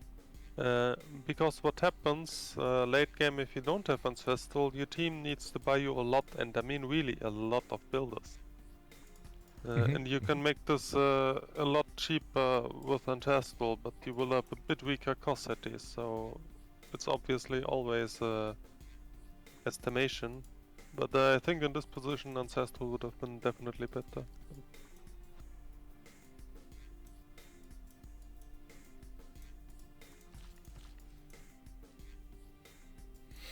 Well, looks like we do have Damori over here coming up with a need for more boats. He's starting to build them, and of course this is the moment that we're probably going to see all of the coastal civilizations get there. We do have also Japan starting to build his fleet. We got Indonesia starting to build a few defensive forces and building his fleet up, while France at the moment did not put an encampment down. Oh, he did, but he didn't finish it. Oh my god. Okay, this is the moment that we're going to need to see Tidube specialize to go for those generals, even though we don't. He's actually putting the card in. He's working the card. He's so confident that nobody from the map is going to try to get the general out. He's just working the card casually, getting it 15 turns. Isn't that an investment? That's a serious investment in time, right? To work one of the specialty cards for generals rather than anything else. I mean, to be honest, on Classical Republic, not really. Usually just want to have the production card, and in the other slot you work the builder or the settler card. Rarely both. Though the wildcard slot is pretty much free for general card or whatever you want.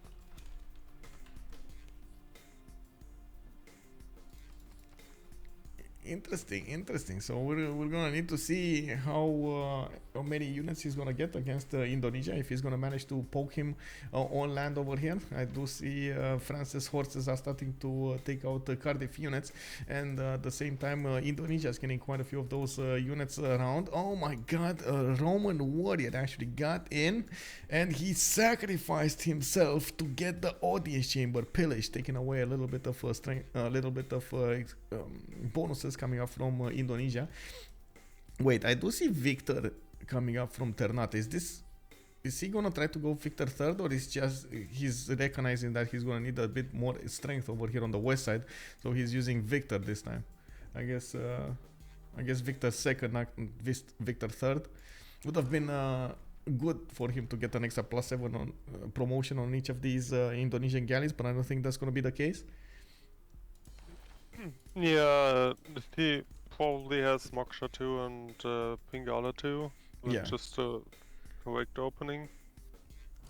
That's so heavy to go Victor third over here. I don't think you have enough. Yes, you usually cannot afford that. Yeah. I mean, arguably as Indo maybe you can, because you don't need Pingala that much, because you're like if there's a good chance that you hit the junks when the other guys hit the cavalls, and then you just use the galleys as a meat shield. But it's arguable if it could be done on Indo. But like the conservative opening is definitely Moksha 2, Pingala 2, what he did. Yep. Well, we do need to see what's going to happen here in the next turns. I do believe all of the coastal civilizations are getting their gears going. We got Pompi 3 turns cartography, Elaphantguy is going to be 2 turns, S&D 2 turns, Damori 4 turns, so all of them are about the same time. We do have them with civil service, and we do need to see if Elaphantguy is going to manage to get that mercenaries timing. He's barely on feudalism, by the way, not that close. Well, I guess he is close. Did Japan actually get any pre-builds? Because they don't Japan, have yes. 1, 2, 3, Last 4, time I 5, looked, 6, okay, 7, he 8, builds. 9, 10, 11. He's gonna get like 11 boats here. It's getting maybe more if he gets Kyoto and Okayama to get another wave going. I don't think he needs to be that concerned about the timing. I don't think Damori is gonna upgrade. Yeah, he's getting more boats here as well. Damori is only on 1, 2, 3, 4, 5, 6, 7, 8, 9, 10, 11, 12. So he's gonna have 12. Actually, Japan definitely needs to be concerned here. Like, I mean, no, I actually, mean, no, I guess not he's concerned, Japan, but fast enough. That's what I meant. So he doesn't need to hurry up. He needs to build more galleys and take a look at the garrison defense strength of his opponent's cities to see when he's gonna get to upgrade.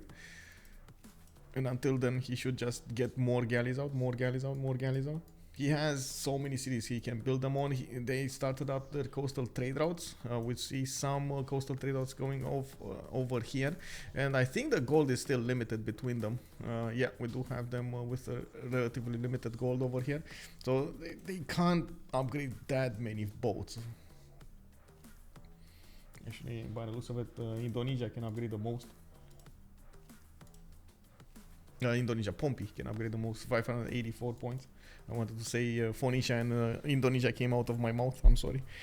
Sometimes it happens, you know, when you try to eat shawarma and it's actually a taco. Yeah, it remains to be seen if they actually will hard upgrade, or if everyone is just gonna wait for mercenaries. This is always another gamble people do. Yep. Yes, Indonesia's government plaza was pillaged. His Both, 2 times actually, he was pillaged. The full government plaza here, he lost a decent amount of points. It is what it is. 54 science, That's 39 culture. the dirty first mover trick. Just pillage before the other guy can kill your unit. Yeah, yeah. Yes. Umex, hello there, sir. Also, I gotta say another thank you to Anonymous Gifter giving Kevin Hoagie a tier 1 sub. Thank you so much, sir. We got French horses coming up in Lyon. Looks like he is starting to upgrade some more of those tiles. Trying to get Oracle from the city of Rennes. Interesting choice, by the way, for him to get Oracle here. Honestly, I wouldn't have thought he's going to want to go Oracle. There is the city of Amboise to the west side. That's going to have a very good campus, a +4 with commercial that he built. Getting a bit more science on him, and I do see him still needing to get through the lower technologies to get to castles. Still on construction. He's going to need to get castles for the coursers, and I do think he's going to take out Cardiff. That would actually make for a good staging place to go against Indonesia.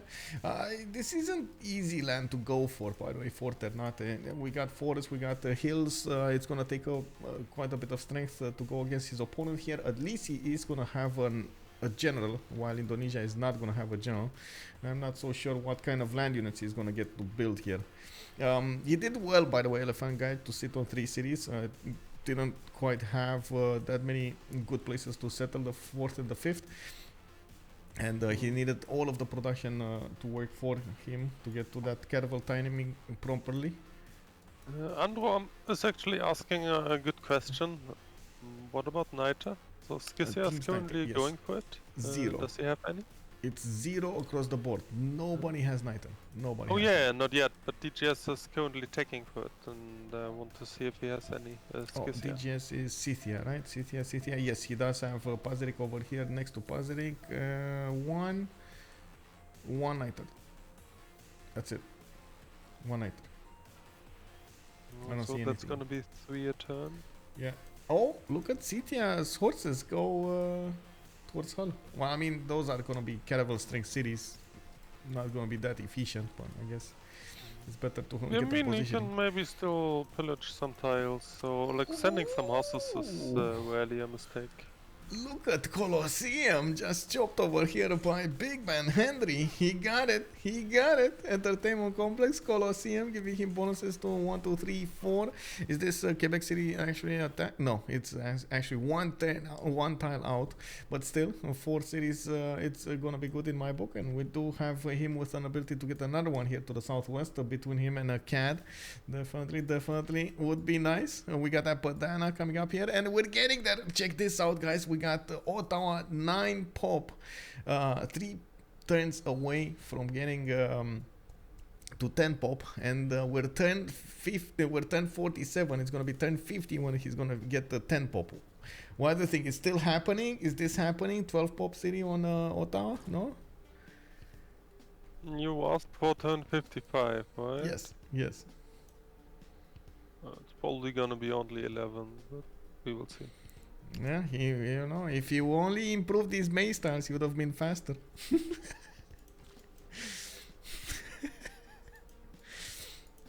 Imagine getting more housing from that from the farms instead of the granary. Oh, you're still trying to shit talk the granary. Okay. Yes. Go ahead. Yeah. Granaries, bro. Waste of production. Anyway, we got Zhang Heng picked up by JR. Let's see who got Hypatia. Did we see who got Hypatia? No. Indo.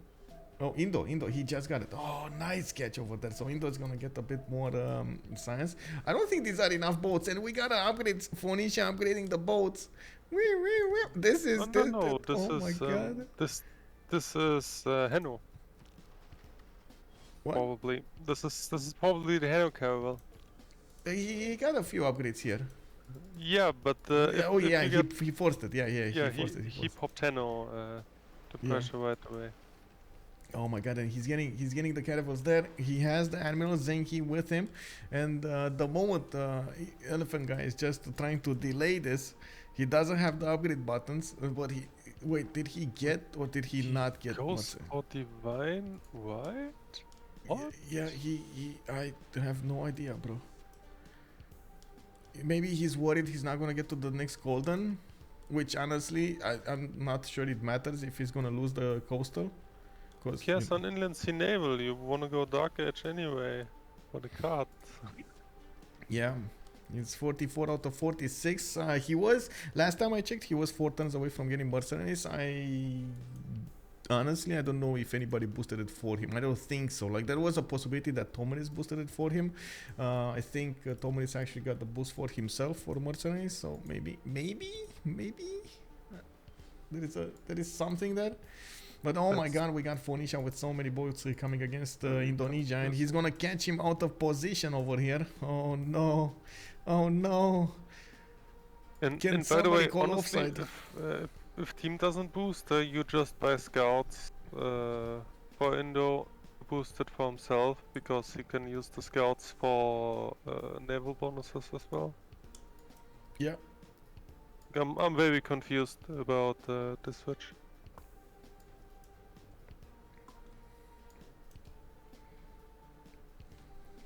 No, naval tradition? I don't know. It's all over the place.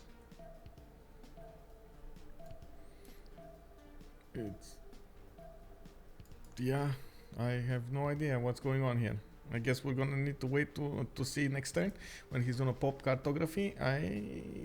Oh wait, we could have actually looked at his government. He does have mercenaries. Professional army is plugged in, and maritime interest Oh, is. okay. Then There we go. And he just lost 3 of his galleys before he upgraded them. And we do have a caravel. We do have Phoenicia also moving in. The admiral of Indonesia is actually in the mid part, in the mid cities, where he is upgrading his caravels here. Quadrim is also coming out of his cities. He might be forced to switch production in Ternate, because yeah, it does look like he's gonna have a problem there. Also, the Phoenician. He's fine. Like this is gonna pop here. Dido hard upgraded. Most of these ships are by Weems. It's only 4 or 5 galleys from Dido. Caravels. Yeah, I see. 1, 2, 3, 4, 5. With the core. Be fine here. With the fleet. Yeah, we'll see when he's gonna get those Jones, and that's gonna need to be revealed soon. It's good that he got to spend so much gold with the mercenaries instead of going something else, and this is why Indonesia is actually one of the scariest on the seas. With that extra culture that he was getting, he definitely is going to get an advantage against his opponent, upgrading more boats. Pompi did get more gold overall though, and of course he still has 365 in the bank, trying barely discovering feudalism next turn, while he's starting to put quadrims in production to upgrade some more. Wait, is Indonesia gonna counterattack here into Phoenician boats? I don't think he can, right? Yeah, he doesn't have enough strength into going against Phoenicia here. But he can definitely defend. Defending would be easy, relatively easy. Let's see on the other side what's going on here. We got Japan upgrading, we got England upgrading. They're also 5 turns away from the medieval era, and I do see quadrims being set into production. But honestly, this is basically like a skeleton fleet upgrading here from Damori and Japan. Neither of them actually want to commit, you know. Is this? Yeah, neither of them actually want to commit. So the major war is gonna be here. They just don't have enough gold to fully commit, so they're trying to make the most out of it. I do see that the quadrim got taken out from Ternate. Did he delete a boat? There was the quadrim popped in the harbor, and it was first moved by Dido. I know, but he had a galley in Ternate, or I'm not seeing it. Yeah, there was definitely a galley in Ternate. I don't know, whatever, it happened. I believe one galley got something happened to that galley. Maybe it deserted or something. I don't know. We do have Cardiff coming up over here with 4 horses being taken over by France, and of course we do have actually a Temenagi. Oh, is he trying to get the extra point in Pantanal? Is this working, by the way? Is it Temenagi working with Pantanal? I have no idea. He's probably just looking for Evasco. Oh, nice. Oh, Hello there, Ox. Hello there, sir. We can scav on labs now. Wait, you can? We can? Oh my god, he's talking about Escape from Tarkov, totally different game with shooter something something survival game, and yeah, I guess a new module got in. Eee, nice. Propaganda also. Good evening, sir. We got him asking us about the Niter. Keeps on asking us about the Niter. Is anybody making Niter? Is DGS is making Niter? Okay, so he got the notice that he's gonna get this Niter tile. He has a builder ready for it, and it looks like he's going for some more of these commercial hub investments. We do have him trying to get Marco Polo, and we do see him, of course, with the available extra trade routes. He is also taking down a cat, slowly but surely. Maybe that is going to be a Canadian city, and he just got a builder, a 3-charge builder from it, and that is going to also alert England that he's going to need to defend himself on land. If he doesn't want to get fully pillaged over here, I'm pretty sure the horses, they can't take cities, but they can definitely take tiles. It's going to be quite nasty. Okay, let's see how this evolves, because honestly, Elaphantguy is gonna try to push out by the looks of it, making a line of units here to the northeast. He just managed to defend with that one caravel.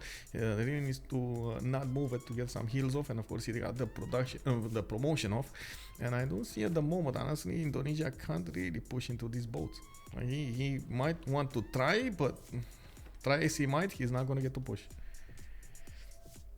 Yeah, that's another big thing. They did not only deny Japan, but with Dido getting 2, he was able to pop Chandra right away. So yeah. Effectively, he has +8. Yeah. But he's still hard upgraded, so that's only 5 caravels for Dido. So I don't think that he will accomplish much here. And Indo can just wait until he can upgrade his chunks and then probably counterattack.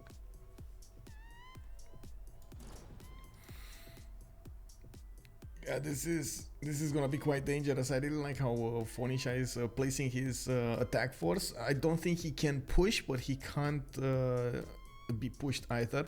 We're probably gonna need to see Indonesia get those jongs in, and I'm pretty sure that's exactly why DGS is getting that Niter. I see also Tidube did manage to get military engineering over here, so he's getting his Niter up, and everybody is trying to get those era score points going. We got Tidube 43 out of 48. He needs 5 more points from somewhere. He did get Oracle. He's getting a +3 theater square here, and of course I do see a Temenangi. He got a chateau, not in the best places, but at least it's a chateau. A big castle going on over there, man. This castle is polluting. You can see how much pollution is that one castle actually making. That's unbelievable. So much smoke coming out over there. That's a furnace. We got the JR with a 43 out of 50 points, a 7 points out. He's getting a Legion and 2 turns, and getting an industrial zone over here. That's gonna be enough points for him to get the next golden age. Damori 39 out of 45 points. Looks like he's looking to go into a dark age, and he did get that skeleton fleet towards Japan, trying to pokey a little bit. Oh my god, Phoenicia not giving up on taking down Indonesian galleys and caravels. Yeah, I mean he can actually do some damage here, but not significant. We got also Pompi coming up with 59 points out of 60. If he gets 1 more point, unfortunately, he's going to go into a normal age, and I'm pretty sure he doesn't want that. Can he wait, though? That's the question. Can he wait? We got DGS with 53 out of 55, so needs 2 more points, and by the looks of it at the moment, I don't see an easy way for him to get those. Let me take a look at the tech side here. Guilds, apprenticeship. He got monarchy, maybe a levy on the city-state, maybe a SUS, that could give him some points. Can also just build a galley. Build a galley, yes. When everything else fails, build a galley. Yes, I agree. We got the Elaphantguy with 58 out of 57. He is going to get his golden age for the next era, and of course we do have him in monarchy as well. It looks like he has some trouble defending against Phoenicia, but that's only until those jonks come out, and he should get that Niter going, right? He just needs the Niter. Come on, 3 Niter. You can do this. Elaphantguy. Get those. He got one. He does have one. Yeah. Okay. We got Henri coming up here with 67 out of 56 points, well over the necessary points. He also inherited a CAD after Scythia took it out for him. And now all of those horses are shaking hands and going against the English cities over here. Now we do need to see Hull, London, Liverpool, Stoke-upon-Trent get some defenses going against their opponents. S&D also did manage to get 55 points out of 55 with the Free Inquiry Golden Age. He's gonna stay in another one, and he did manage to upgrade a few more boats here. I do think he's also the most scientific one of them all. S&D with 86 science and 45 culture, doing quite well. He still may be in trouble.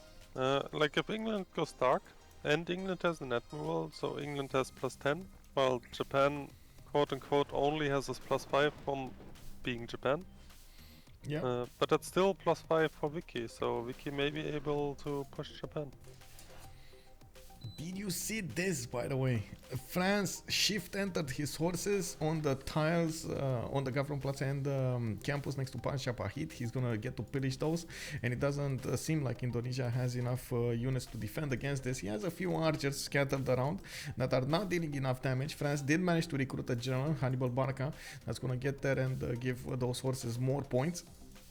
We don't have actually France waiting for the coursers. They're gonna try to take out Indonesia as soon as they can, and of course you can see the massive fleet of frigates being prepared over here from Phoenicia in the city of Tyre and Ziz and Biruta. Also Rome, hey wait, Rome, what is this? JR, you got a city, bro, like you don't need another one. Is he just wanting to clear the space for Phoenicia to settle one, or is he gonna... Oh, he's giving it. Look at that. Pompi actually is gonna try to take it away. Okay, he's giving it to Pompi. Makes sense. Makes sense. Okay, big question. How much do you think Phoenicia needs to get pushed here? Indonesia, do you think he needs to push? Push back, I mean? You mean for the health, like for the total winning chances of the team? Yeah, as in, is Indonesia needing to sacrifice a few boats? Because if he starts pushing and trading, he's definitely gonna lose a bit more than his opponent to guarantee victories.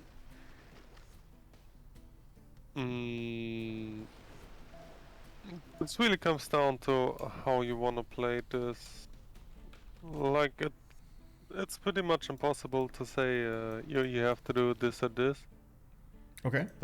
Like generally speaking, from his position, he's obviously the frontline guy, and you usually don't wanna expose yourself by all-inning one front. Oh my I god, mean, this he's getting hurricane. bullied right now. Yeah, the hurricane. But somehow the boats got out of there. That is surprisingly good, by the way, that the boats got out of there. I see Phoenicia does realize the danger he's in, and of course you do see a few boats trying to get some zone of control here. We do have France managing to get in there with the horses, starting to take out the units that could defend the Indonesian cities, and at the same time we do see them starting to pillage those buildings and of course the campuses. We do have the Indonesian junks that do need to go on the front line and get right behind these Indonesian caravels, so they do the first damage, the first hits, while the Indonesian caravels do get to go forward and of course smash, smugu, smash. We got on the east side a bit of a lack of a skirmish here. Looks like England was putting his skeleton fleet to go towards Indonesia from the east side, and it does seem like Japan was already over there on the buttons trying to stop that from happening. He put a few scouting units in the middle of the seas, so he sees what's going on here. I gotta point out, we just went into the next era and we've got the golden, dark, golden. All four members of Gold Buy Library, they did manage to keep their golden intact, and we do need to see what they're gonna use them on. Tidube going for a pen brush and voice golden age on Catherine de Medici, still on 2, 4, 6, 7 series, and I do see he did finish that at Temenaki. We do have our answer, it does not work with Pantanal. It does look also Oracle coming up here in Ren is going to give him the points. We had a question by the way, Legenden was asking on how many writers on Canada, which we did not answer. I want to quickly take a peek over here. Let's see from the beginning. It's 1 Canada, 2 Canada, 3 writers Canada, 4 writers Canada, and Catherine de Medici did not get a single one. We do have, yeah, that is quite a problem. 3 great writer points at 10. It doesn't matter. Canada has them in the bag. I'm actually a bit disappointed because, like what I said in the beginning, JR didn't go for theaters at all. Yes. I'm a bit disappointed in that. I don't think that his campuses will do anything for him, but maybe he proves me wrong later on. We will see. Okay, okay.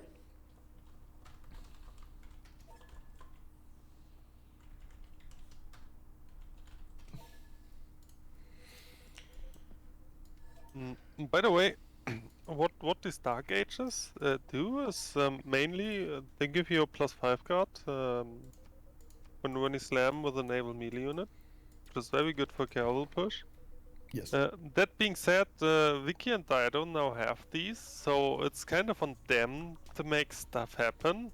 So Indo and Japan kinda want to play it aggressively, but at the same time they don't need to do anything because the other guys now need to do something happen to make it worth.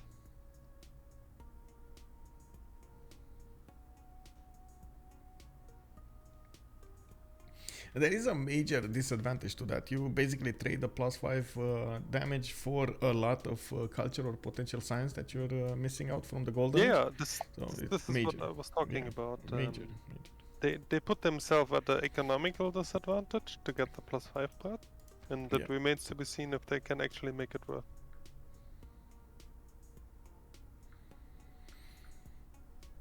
Like, if this age goes over, without Dido or Vicky harming the other naval guys, yeah, then they just remain out them to it.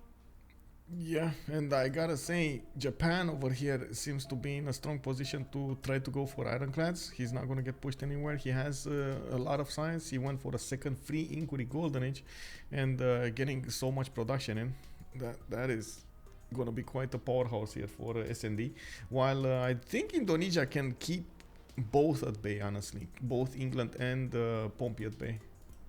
This looks like he has a very good setup. He went for those frigates much earlier than Phoenicia could get to upgrade his frigates, and even though we do have like 1100 gold in the bank here for Pompi, it does look like his science and culture is gone. Like this is it. This is what he's gonna have.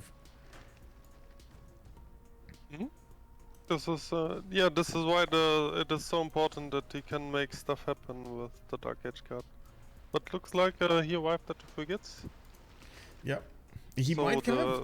Honestly, I can't say I can take him out from this. Like he has these such good caravels going against Indonesia's boats. You can see how much damage these guys are doing. He didn't even plug in the... Oh, he did plug in the card. Okay, there we go. I see it. It's all in the moves here. It's all in the wrist. And how many boats he's gonna get to upgrade. Yeah, I mean, you're comparing a guy with an admiral to a guy with not having an admiral, so the numbers are a bit inflated. But Dido has Rojandra over Indo, yeah? Yeah, it's 77 versus 72.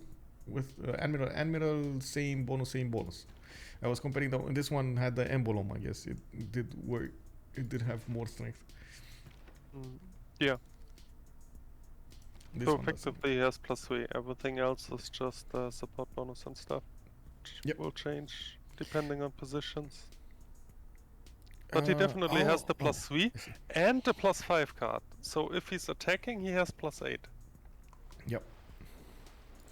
Okay, really quickly, by the way, we went JR and we went Tidube. Let's go for DGS. Pembrush and Voice on Scythia, and he's on 2, 4, 6, 8 cities right now at the moment. He's getting his economy going, getting a bit more culture going. I do see he's also putting the pressure on England over here, forcing him as much as possible to defend himself on land.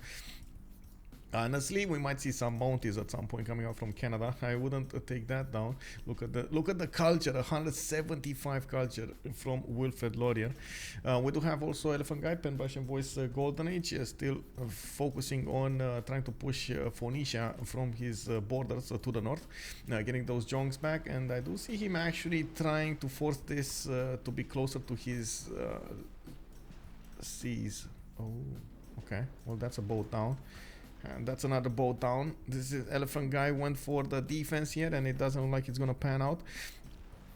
I think he might actually get to shoot back with a few jongs. He just needs to be careful. Boom! One jong down. Oh my god, wrong moves, wrong moves. It's happening. Elaphantguy, you got it. No. Oh no. Oh no.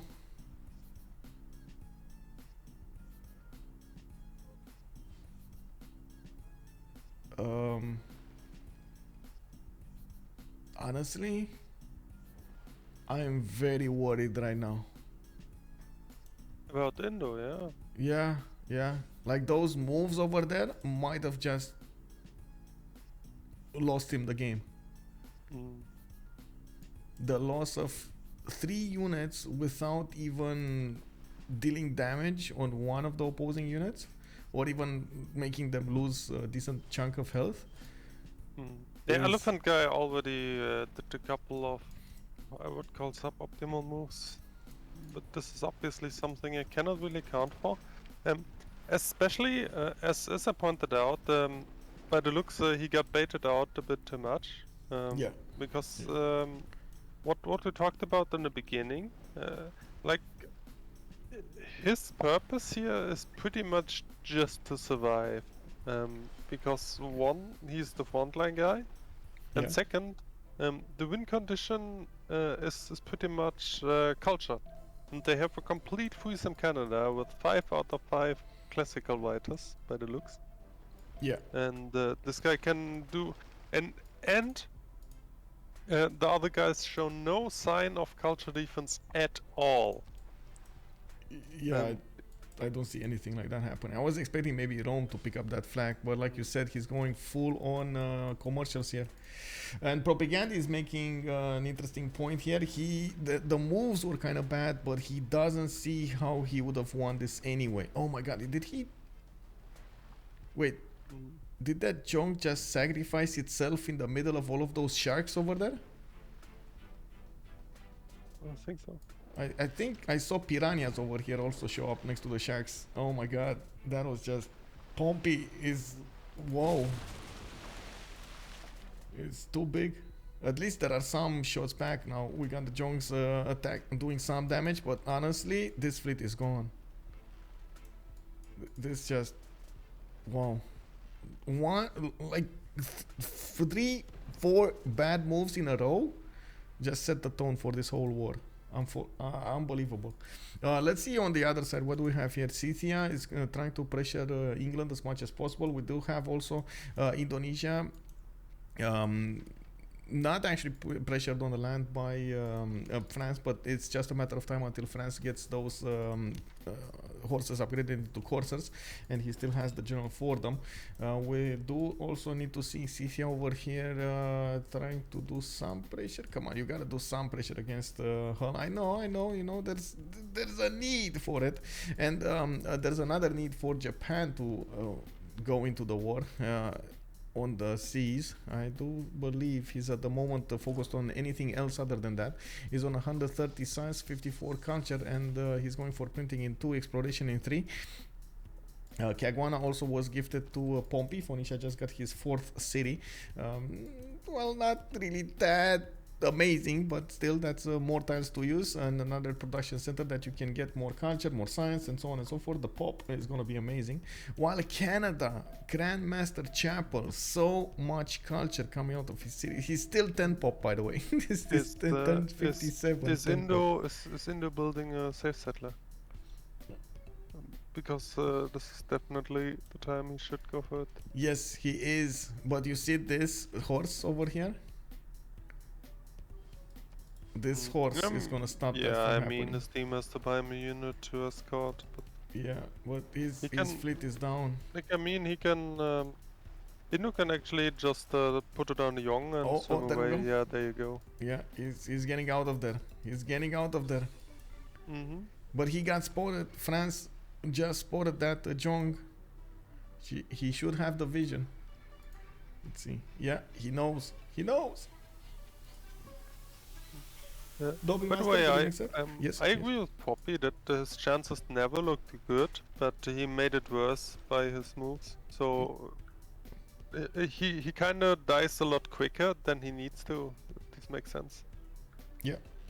Yeah, usually in positions like this, you don't want to trade as efficiently as possible and push as much as push the time for you to die as much as long as you can.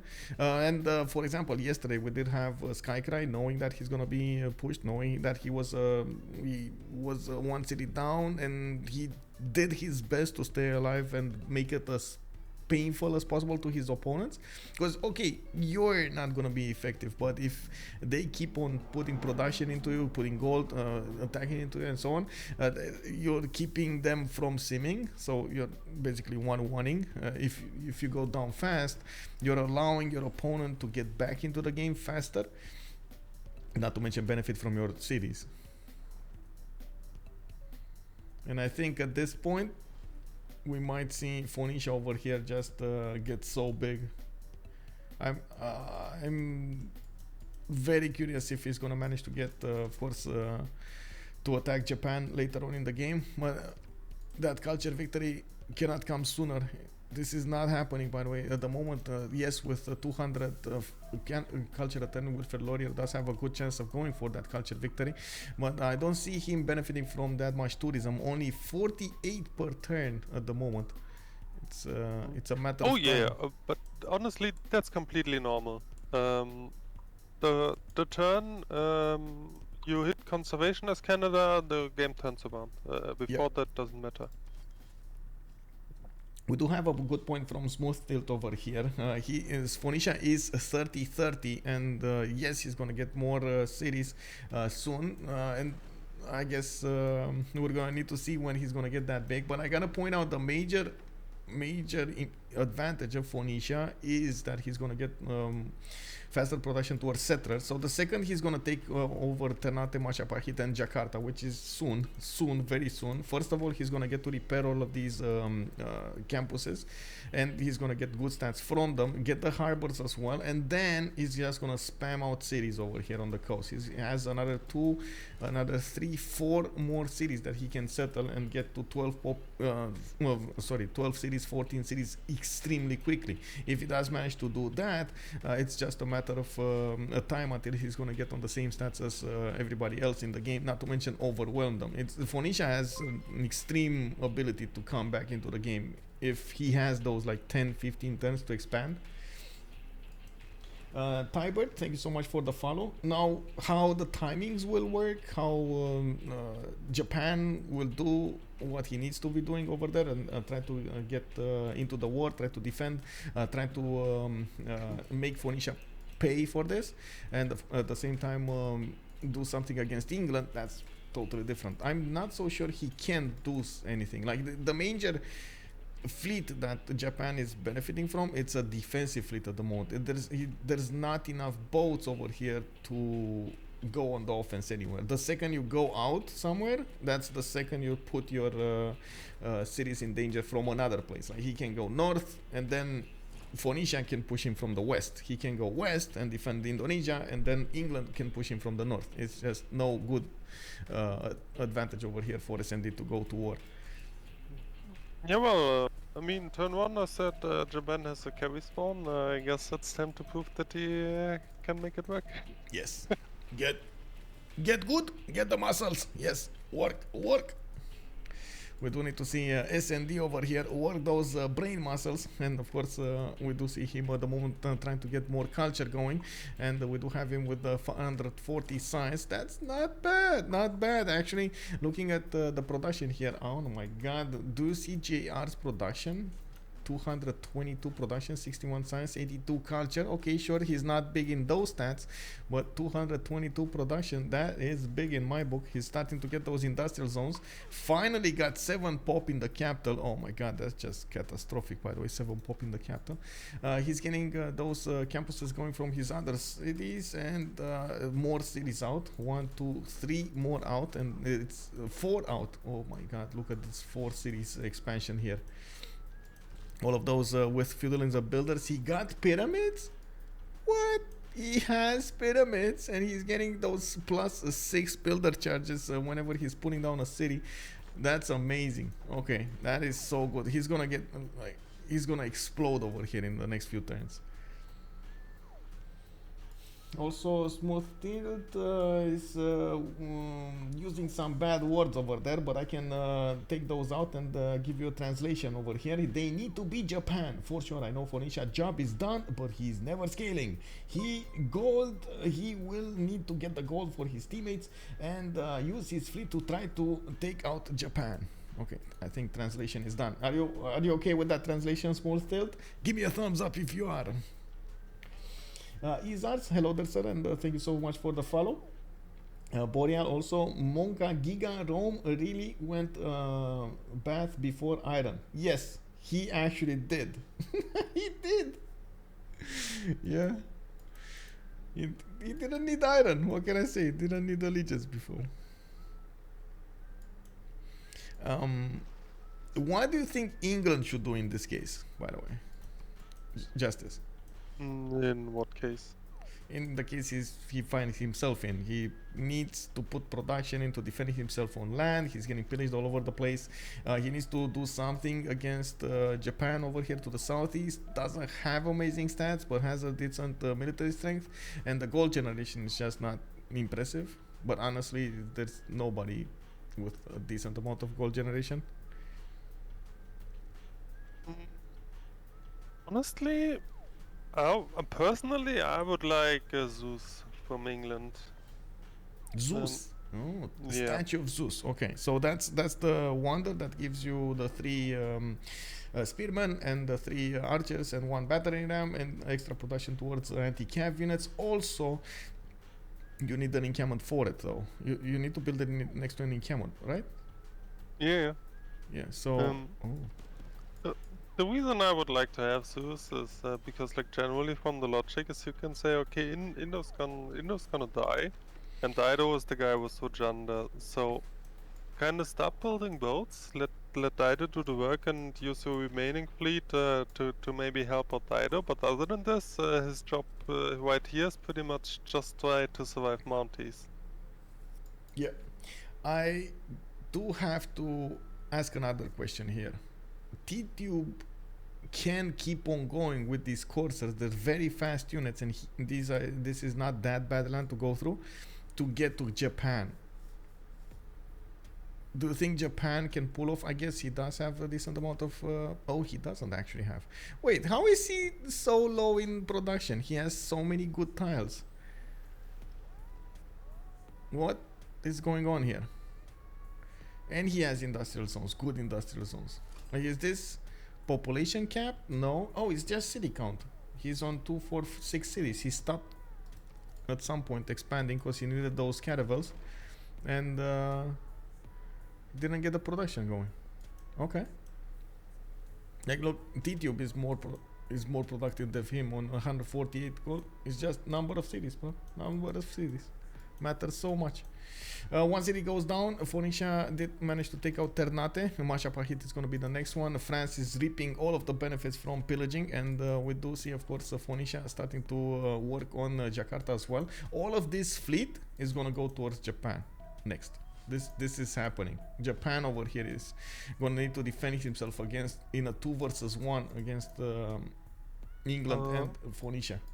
What happened to Renaissance Admirals, by the way? I see Ironclad from Wiki. This is probably an Admiral. Yes, Isun Sin. One quick question to answer. Izars, hello there, sir. Good evening. What speed are they playing on, and how does the speed affect units rush? A new player wanted to learn more. We're playing on online speed, and basically what it does is cuts the production needed in half for like across the board. That's online speed. Unit rushes, well, you get to build them much faster, you get to build the buildings much faster, and so on and so forth, because it's half the time. And it does not affect the unit speed. Like the unit, if it has 2 movements on standard speed, it's going to have 2 movements on online speed on the battlefield, on the board. Like how fast you get to build them, to get them, that's totally different. That means the units are weaker? No, there's the same strength. You just get them faster. That's it. And of course, you get to build more, I guess. Also, coming back to your point, you're asking about admirals. In the admiral screen, looks like the next one is 535. It's industrial modern, and we do need to take a look here. Isunsin taken by England, then Ferdinand Magellan by Phoenicia, Santa Cruz by Phoenicia. Oh my God!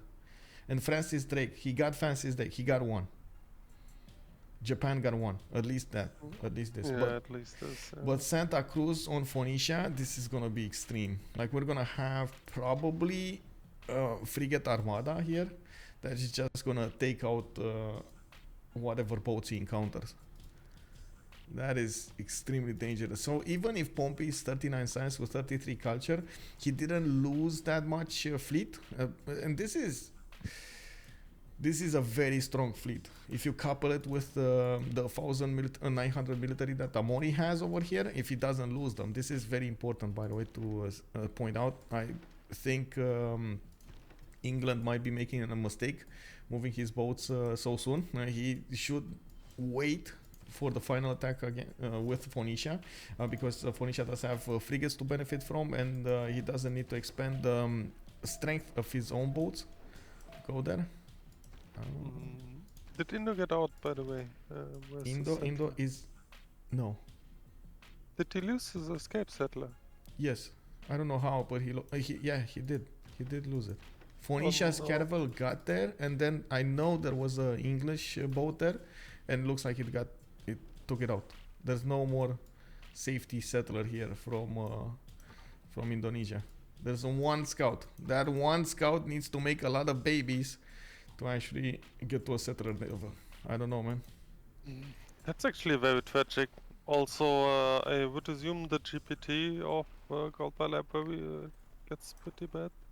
Well, Elaphantguy is on 17 gold. We do have DJs on 56, Henri on 47, and SND on 61. On the other side, JR 91. He did pick up the gold tab, and as you can see here, he's getting more science, more culture every turn. Tidube 60 gold, Pompi 76, and Damori is on 32. Well, Damori's only job right now is to be as much of a pressure as possible on Japan to force him to get those gold points going, and wait for Phoenicia. They only have Jakarta to take out, and I believe Pompi should start working on Jakarta. I don't know why he's not actually. Why is this happening? Maybe he moves, maybe turn time, or do they want to keep he's Jakarta? lost moving in because he doesn't want to get shot on the frigate by the Jung. Yep, makes sense.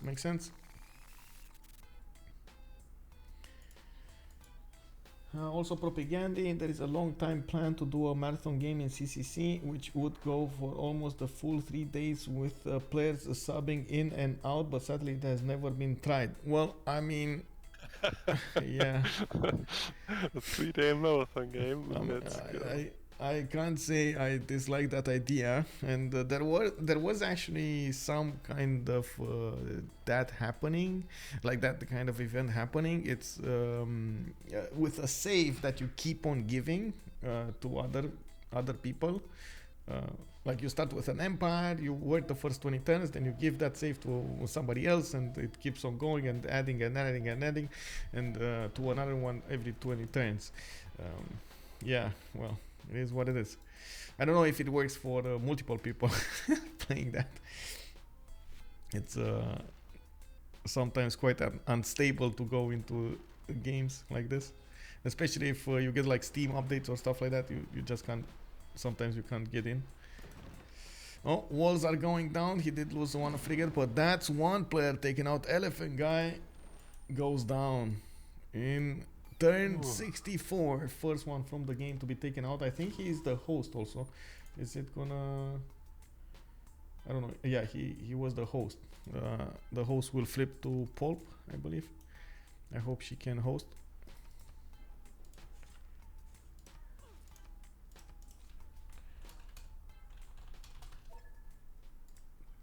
Yeah, in the full dying and a lot faster than needed, obviously. Makes it a lot harder. Pulp not happy.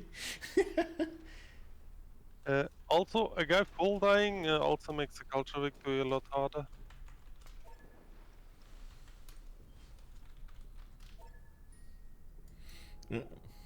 Yeah, indeed, the culture victory is going to be a problem now. Of course, we do need to see how fast Henri can actually pull this off. He's on 241 culture, but he's not acquiring any of these tourists, and this is a major problem with only 65 tourism per turn. I do believe actually Rome can get extremely big extremely quickly if he wants to on the theater squares, and he's doing just that. He's spamming them out from his cities, and is gonna, even if he didn't get the early culture, he's still gonna get the projects done with so much production, almost 300 production. He's gonna get quite a few of the next tier great writers, great artists and musicians, and he's gonna try to stop that culture victory, or even like he doesn't need to stop it entirely, he needs to delay it, right? He needs to delay it as much as possible. Okay, let's see if culture victory does not happen. Is there a possibility for them to do something else? For example, take out England and going to a 3 versus 3, maybe late game. Japan, is Japan gonna stay alive here against the massive fleet of Phoenicia and England? Because you see how England is just positioning against Japan. He's moving him into a box. The first thing to check is who lost the melee. It's probably Scythia, right? So let's see. Japan still has it.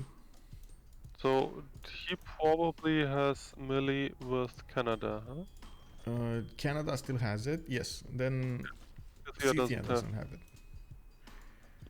Scythia's turning into a gold generator over here, getting banks from all of his cities.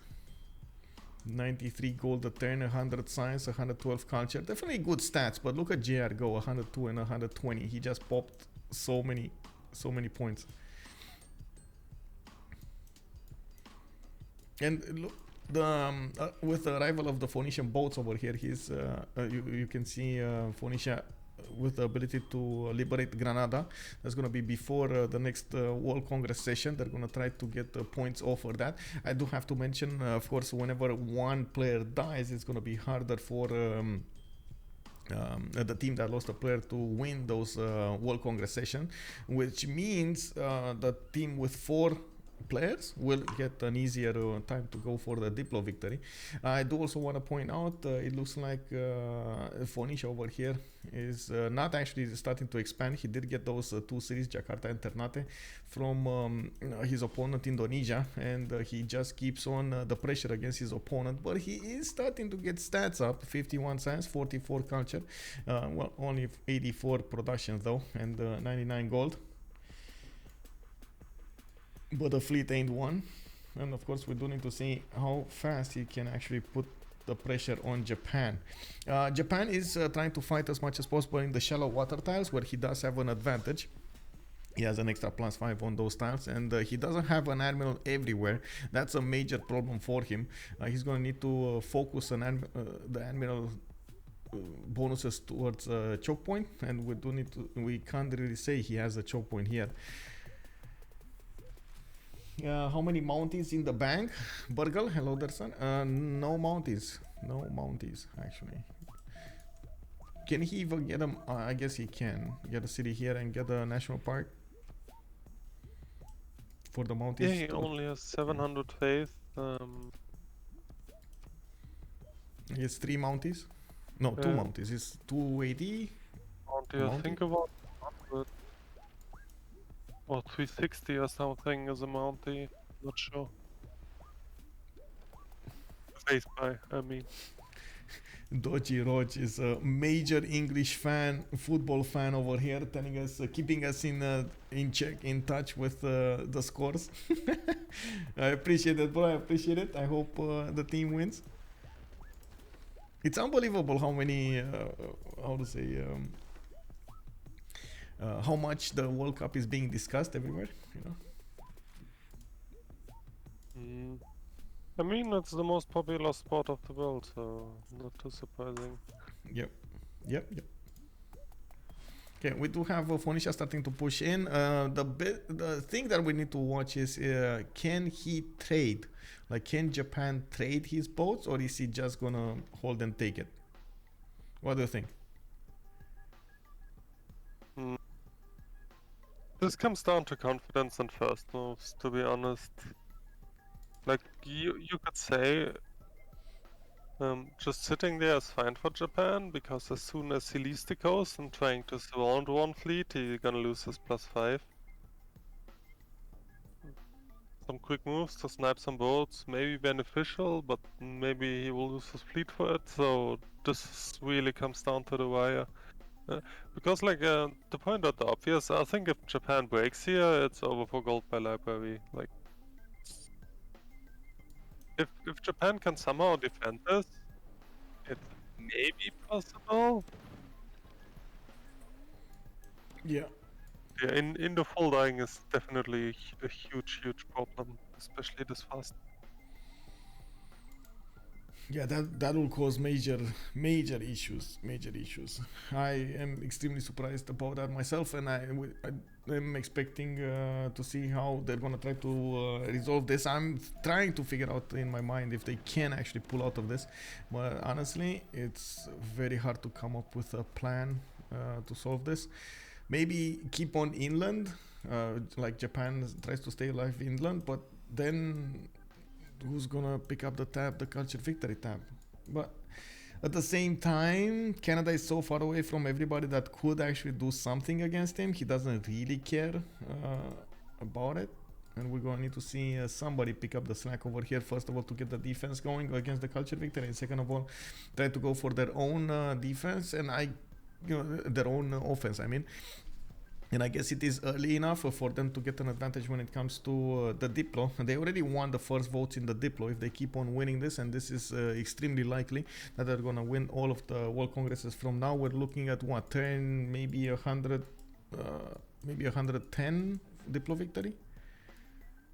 Might even be faster than 110 Diplo victory. Oh, we got a Mountie. Bradford got a Mountie. Why didn't he? Yeah, I think, let's see. Here? I think we can buy one more. Oh, he's trying to get the national parks going, right? Okay. That's gonna be... this is the timing where he actually starts to get tourism, but here's the problem right now, and also why I suggested Ancestral earlier. Especially if a naval guy dies, you will have very low GPT, and he won't be able to buy the builder he needs to get all the woods he wants for the national parks. This is why I like Ancestral. But yeah. Because now we'll see. To get up the national park, He's doesn't have enough woods and appeal. He's getting those builders. He's trying to get those builders. And of course, I do see he's going to need to improve so many tiles over here to get those going. He has a few mountains next to Toronto, for example, to the west side. North of a cat could get some of those, but man, it's going to take a while to improve everything and get everything going. And in all of that time, yes. There's an extremely annoying thing happening right now. Henri has engineering next turn. Yeah. And oh no, he switched. Okay. Because I saw 2 or 3 builders popping next turn. Because what happens when you research civil engineering and the builder pops, the fuel card it goes off. Builders. It's so annoying. Yes, I know how it is. I do have to point out Japan did manage to smash a few boats here, but couldn't keep up the pressure, and it looks like he's bringing pressure from 2 sides. He can't keep winning on both fields, and of course that's exactly why Pompi with Damori are pushing at the same time. One of his cities got raised, the one to the north, and he's gonna remain probably with his capital and the two inlands, Tokyo and Sendai. He doesn't have. Oh my God! Look, no, oh my God! Look at the French invasion over here coming up to the south of Granada. All of these boats are gonna try to take out Tokyo and of course Sendai. While at the moment Scythia is not actually putting any units on the field. He does have 636 faith in the bank. He does also have the ability to buy those cav units with faith, and we might see some of them being bought over here. He's also putting down encampments. He knows he might need to liberate these cities, but of course that is a prerequisite, right? SND shouldn't full die. If he full dies, he can't be liberated anymore. Yeah, I would like Scythia doesn't have military, so he's definitely not the guy who just sweeps in to liberate as well. This is, by the way, this is happening extremely fast. Yeah. Like Japan over here is gonna die extremely fast. Yeah, he gets walled over as well. I think that's game, to be honest. You think this is game? Yeah, this looks like it's game right now. I'm also looking at the stats of JR. After he expanded so fast, he's on 157 in culture, putting up defense. He also has 168 gold in the bank, getting Angkor Wat in 6 tons, gonna get a lot of population throughout his empire, and starting to put down holy sites. He's probably gonna want, he's the designated Diplo Victor. Also Mirthas, thank you so much for the follow and welcome, sir. Welcome to the stream. Snoodle, hello there. Good evening, sir. Congratulations, by the way. I believe Civ Australia did win another game. I think it's so cool how you can die so fast if you lose naval fight. Yeah, it's just a few moves, wrong moves, and boom, you're dead.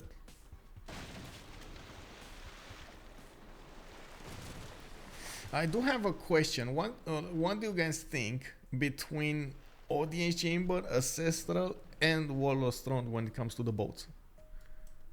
When you know 100% know you're gonna have to fight the naval.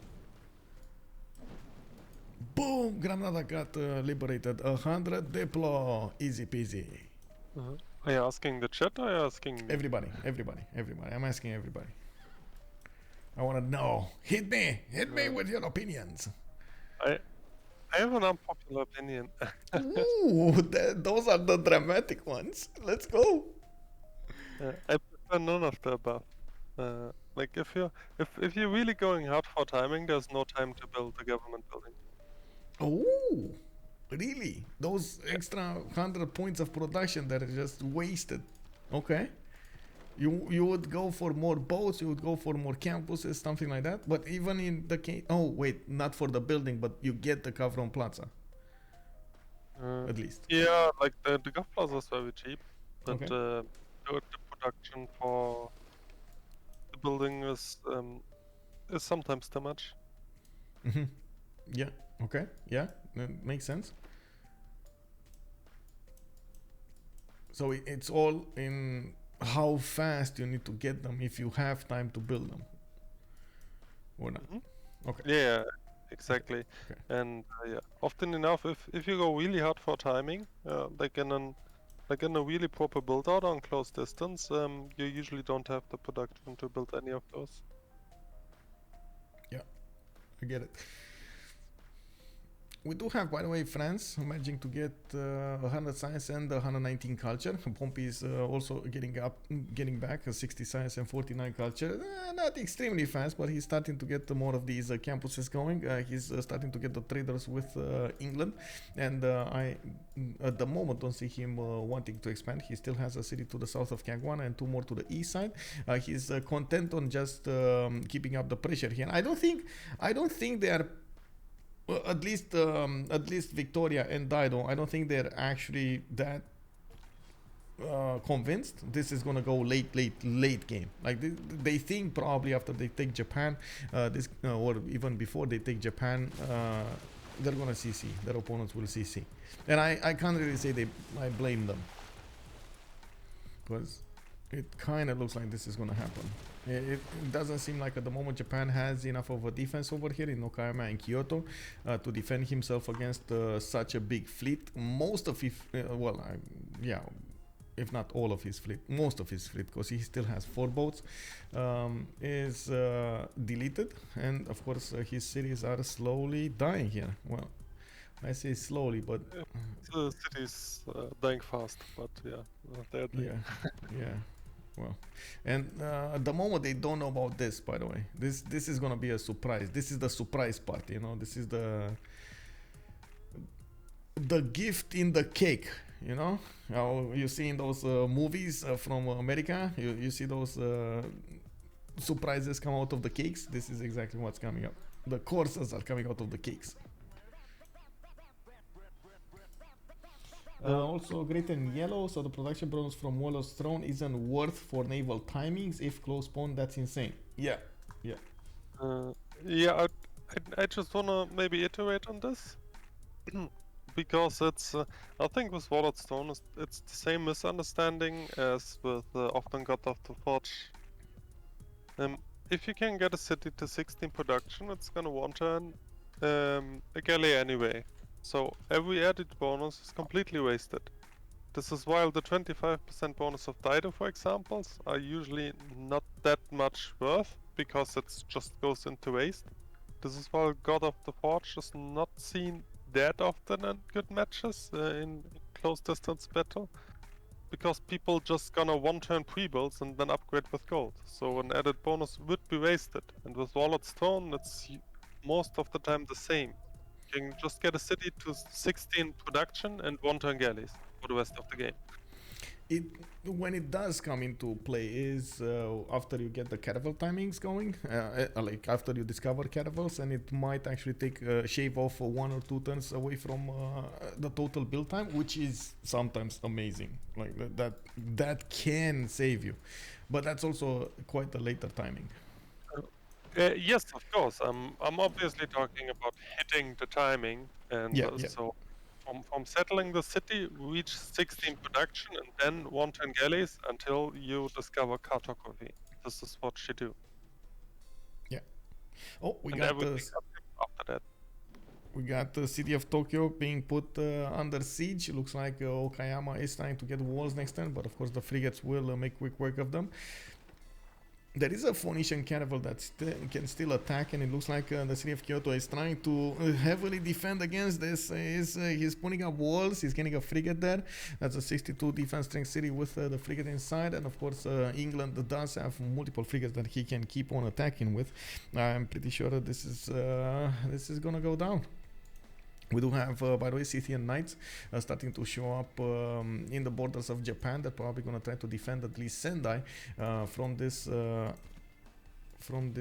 attack. France does have a few coursers here. I don't think, does he have enough timing? The biggest question is Tidube going top 3? He's not going top 3. He's not. He's going bottom 3 for calves. That's what I was thinking. When he's going mass production, that's top 3. Okay. We do have him getting a few more banks, and theater squares. We do see Rome starting to get his upgrades going, and I gotta point out we do have 211 culture already for JR. He's going. Oh my God, he's gonna actually go so fast over the head of Canada here when it comes to the culture. What do you think? In how many turns do you think he's gonna take over the lead in the culture? Not the tourism, the culture, because tourism, Henri is just going crazy now. 209, he quadrupled in the last few turns because of these Mounties starting to appear. Oh yeah, as being said, is tourism gonna pop from here? So did you ask about the culture? I was busy with the chat. Yeah. Justice is with me, by the way. We don't have a camera from him. Maybe at some point we're gonna get a camera from you as well. I was talking about the culture of JR. He's already on 202, and Henri is 282. While of course we do see Japan is getting taken out slowly but surely. I think he's gonna lose his rise. He's gonna lose Okayama and Tokyo at the same time. Yeah, there we go. Okayama gonna go down. He's Scythia is trying to get those, by the way. He's trying to defend his neighbor here. DJS is on 125 science and 144 culture. Oh, not gonna happen. I gotta say, not gonna happen. Henri just got 6 out of 49 tourists and 244 tourism. He just got 40 more tourism from his national parks, and he's trying to get there. But honestly, JR is just gonna look at him. He's just one turning amphitheaters, getting more production up. He's on 451 production, JR, and so many cities. How many cities does he have in total? Let's see, 12 cities, 95 pop, 12 cities. Henri with a 71 pop. And this is, by the way, these two are same cities.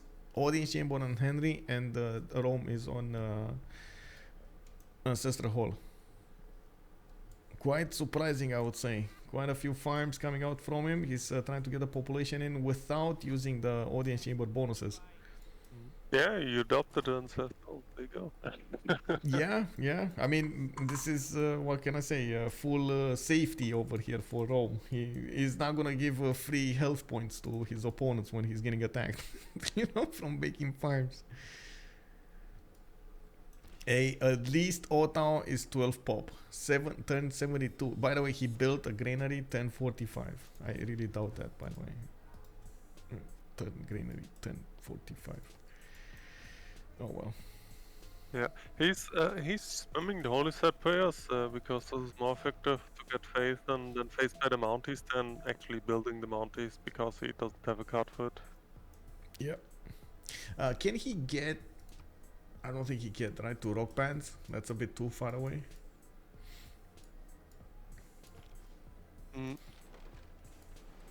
Honestly, why? There's no reason that you would ever go for rock bands as Canada. Well, he's in a pickle now. He has a big problem. Just every scenario.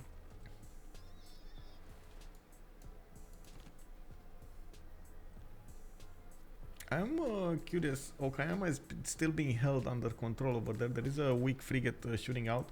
Kyoto lost its walls, and the Ironclad cannot push through to take it over, but probably is gonna die next turn. And we do need to see if Scythia is gonna have enough strength with these units to keep on attacking. Scythia is going oh no. He's not going towards ballistics. He's going military science here. And nationalism into these are all heavy cav units, and he's going the bottom tree towards light cav upgrades. Yeah, well, I mean, even without melee, the knights will just want to occupy the tiles to just prevent some pillages. He's not looking to slam in anything there. You think he doesn't want to get his cities back? At least, flip them a few times? Get some liberation bonuses? Honestly, this doesn't matter at all. Japan is dead for the goods, and you just have to get rid of the cursors. Other than this, they have just given up on Japan because they won't have any gold from this point on, and what they have, they want to spend on Canada to have a last-ditch effort on pushing the CV. But other than this, I would actually doubt that that it even makes sense to upgrade units there to flip cities which don't do anything. Well, we do have at the moment quite a few units taking the position next to Sendai. I did get a question from Andrew. I'm in the chat over here about the tourism, and we do have 286 tourism per turn from Canada, getting 40 in the last turn. Henri is 7 out of 49 tourists in total, and we do see him getting those holy site projects, so he gets more of these national parks. Really quickly, he's upgrading all of his times with forest, and he's getting as many of these mounties to put down those national parks as he can.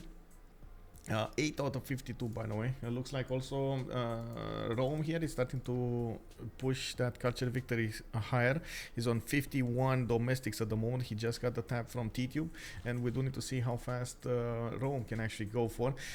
We just lost the Penbrush and Voice, and you do see JR actually losing around 50 culture per turn. Now he's going to need to get it back with his amphitheaters, with great writers, and of course more buildings, more theater squares. Looking at what's going on here, we got normal, heroic on Pompi, then DGS on dark, Henri on golden, and SND in a dark age. Pompi is, by the way, 79 out of 72, getting back on track here with his empire, starting to get the builders going, and it looks like he's starting to get his universities also. Still didn't get more cities. He's refusing to get more cities. Oh, they raised another city, and they got England's got the capital of Japan. So Japan is down to one remaining city. Yeah.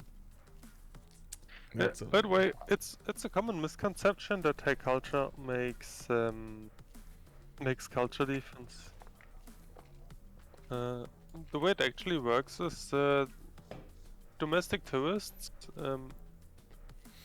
The only currency, so to say, is the amount of band culture. So we searched civics and boosts you have.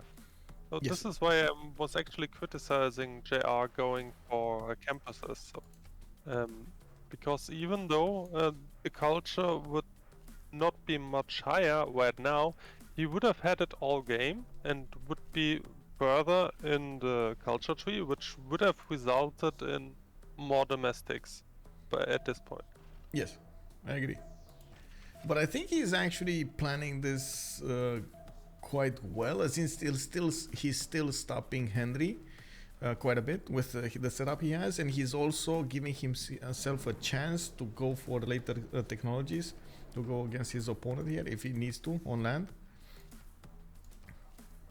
Yeah, well, yes, probably in the end it won't really matter because Naval was won very, very decisively. Like, I didn't expect them to win it that decisively, but it obviously happened. Yeah. So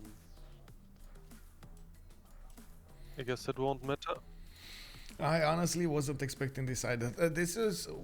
I guess this was a good point, but I wouldn't have thought that this was such a good demonstration of why Vicky with Dido is a very, very problematic combination. I honestly would have thought Indonesia and Japan together should be able to hold this.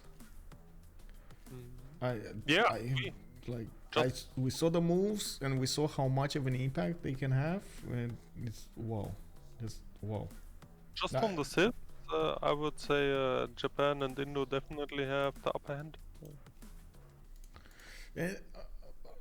Big props to Pompi, by the way. He played this amazingly well. He pushed, he forced his opponent to get the upgrades a little bit before he could have. He got a few pre-builds taken down, then he retreated, not losing anything, forced out his opponent to come against him, pushed back and took out units before his opponent could react there. That was just amazing moves coming out from Pompi. He got jebaited. I think Elaphantguy got jebaited over here. Kevin Hoagie also pointing it out. They did a good deny play on the admirals. Yeah. God of War and Plunder. That was amazing here. Oh yeah, Freritos de la Vega definitely just outplayed there. Kudos to them. Yeah.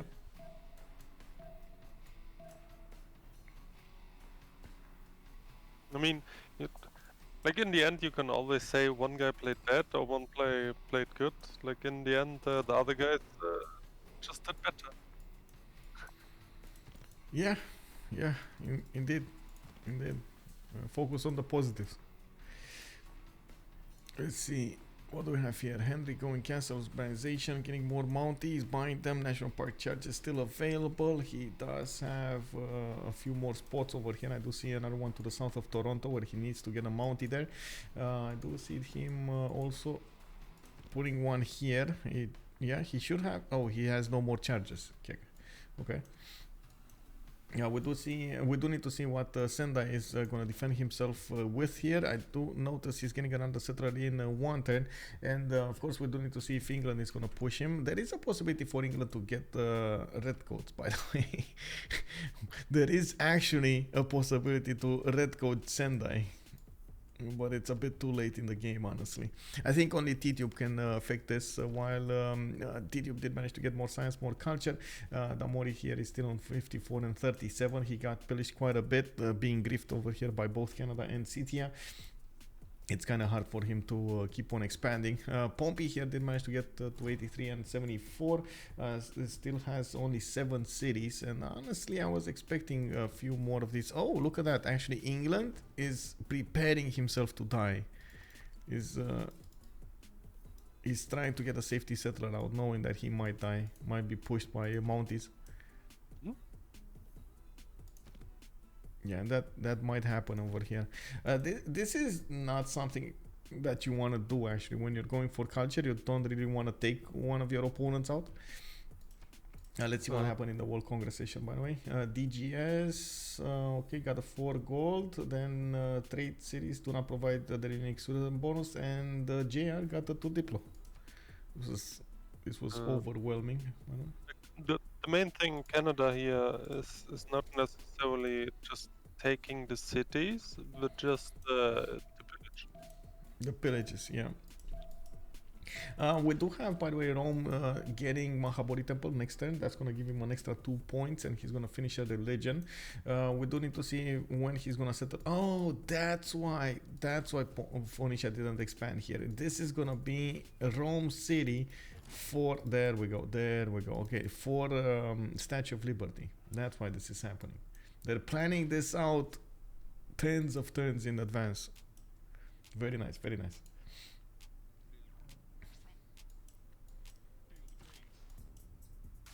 I don't necessarily think that this was the reason that it didn't settle. Imagine if it didn't. If it did, and then JR had to move all the way to the east of Phoenicia over here. So he has provision. I guess what happened is he probably finished on Thessalon, then chopped out to settlers, and then kicking himself because he chopped them out before putting in provision promotion. He might have done that, yes. Maybe that happened. Happens to me all the time as well. Goober Dragon, hello there, sir, good evening. It was Indonesia that full died over here. Ternate, Mashapahit, Jakarta got taken over. This was Elaphantguy. 2 handlands, 2 left hands channel. Hello there, sir. What is the hope for? The hope is for a culture victory. Canada is trying to go for a culture victory here. 12 out of 64. Computer says victory in 14 turns for Henri. Or Henri. Well, isn't it like in France? Isn't it Henri? Like Thierry Henri or something? Wasn't that how you pronounce it? I think it's Henri. But Henri. Henri. Okay. I'm not French, so I cannot say for sure. Oh, man.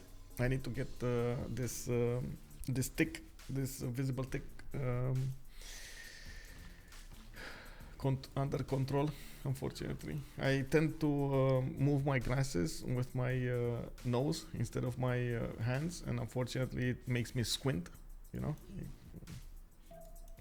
Look. Anyway, thank you so much for the follow, Expiro01. Thank you, sir. Also, computer estimation on culture victory and extremely unstable.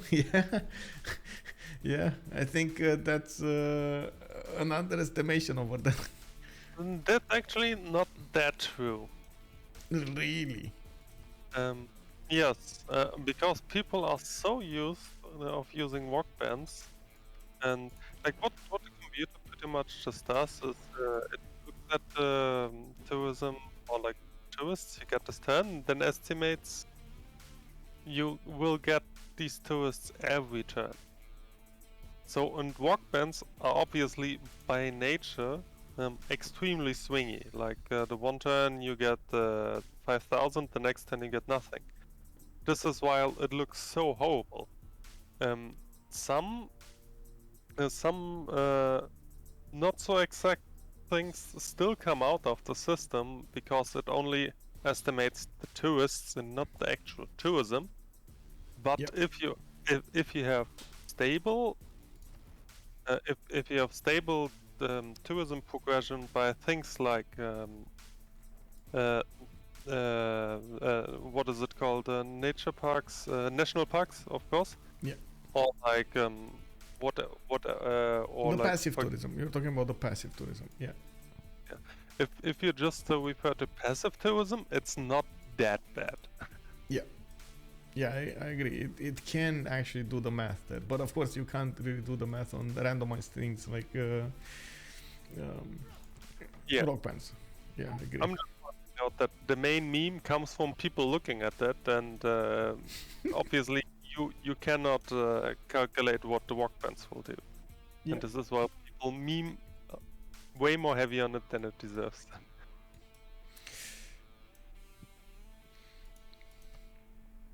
We do have Pompi going for industrialization in 2 turns, enlightenment in 1, and it looks like he is repositioning some of his navy over here towards England. This might actually be a good chance for them to get more Diplo favor, by the way, if Canada smashes through the defenses, which I doubt it. They can flip back those cities, and of course, using defense of these frigates, they can deal significant damage against the Mounties also. This is not going to be that easy for Canada to go and pillage everything. There aren't that many times to pillage either. England just refused to upgrade his inlands, which is a good thing from him, right? He knew that he's going to get pillaged. Why improve them if you just give extra points to your opponent? Mm-hmm. Oh, there we go. We got an extra attack there. I don't want to see what's going on here. 14 out of 71. And this is the moment, by the way, we do need to see JR get more defense. Theater Square Festivals campuses coming out. What is this? Oh, this is the sun. Look at that shiny stuff over there. You see the roof top over there is getting... Oh my god. I was thinking those are panels. We got builders coming up from Kumasi, and I do want to take a look over here on the Diplo Victory. Diplo Victory coming up from JR is 10 out of 20, and he did just get Arpinum with 2 of these 6 church builders. He's gonna get to chop a lot of them. I'm actually curious. Is he actually gonna get Magnus in there? I don't think so, right? He's just gonna wait and maybe get a great person. Yeah, there we go. Rome on 18 great engineer points a turn. Filippo is the next one, and he can definitely finish Statue of Liberty with Filippo. There is no danger for anybody now to actually try to get the Statue of Liberty. They have no more access on the seas, and there's no 2-tile anywhere, inland sea anywhere.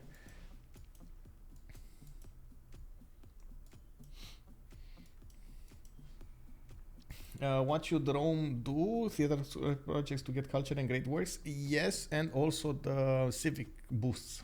You get so much culture from the civic boosts. These ones. Boost. Get everything here. Easy peasy. He's also on 633 production. Oh my god, he's just exploding. JR is gonna explode. We do have some safety settlers coming up from Japan, trying to stay alive as much as possible. 1, 2, 3 are gonna come out from Sendai, and I guess the biggest question would be, can they get the Diplo victory before the culture victory, or on the other way around, depending on what team you want to see this happening, can they get a culture victory before the Diplo victory happens? Because Diplo victory is 2 congresses away from happening, is it? I think, yeah, 2 congresses away from happening, right? You get like 5 points for each congress. They're on 10 out of 20, and they can get 4 more points over here. It's Rome that will need the Statue of Liberty with 3, and then Noble is going to be 4, and of course it's not a given that you actually get Noble, get to recruit Noble, and then in the next congress they're going to get a possible 5 points. So that's 18 or 19 points depending on Noble or not. What do you think? What does everybody think? Which is gonna come first, Diplo or culture? Wait, when is Congress? Congress is in 16 turns from now, and next Congress would be of course another 20 turns after that. That's a long time. That is a very long time. It's not unheard of to get culture victory before 115. Like, honestly, oh right, there's also Potala Palace. I'm sorry, I totally forgot about Potala Palace. That is correct. That is a possible, yes, that is a possible 20 if he gets Potala Palace. Yeah, Kevin but Hoagie, thank you. with all 3 to get 5 points, I don't think they have enough for this. Do they? They will. Tidube 209, JR 79, Damori 96, Pompi 155. They will have enough. And that it looks like they have most of the city states. Tidube, Pompi, JR. Actually, they have 3 and 3. DGS, SMD, and Henri. On the other Yeah, side. but they needed enough to really guarantee to win on all 3. Yeah. Well, their opponents have 58, 58, 74. We will see.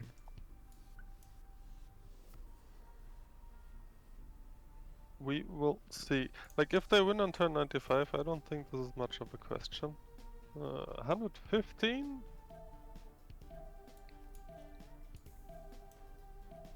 So you think definitely culture victory cannot happen in the next 16 turns?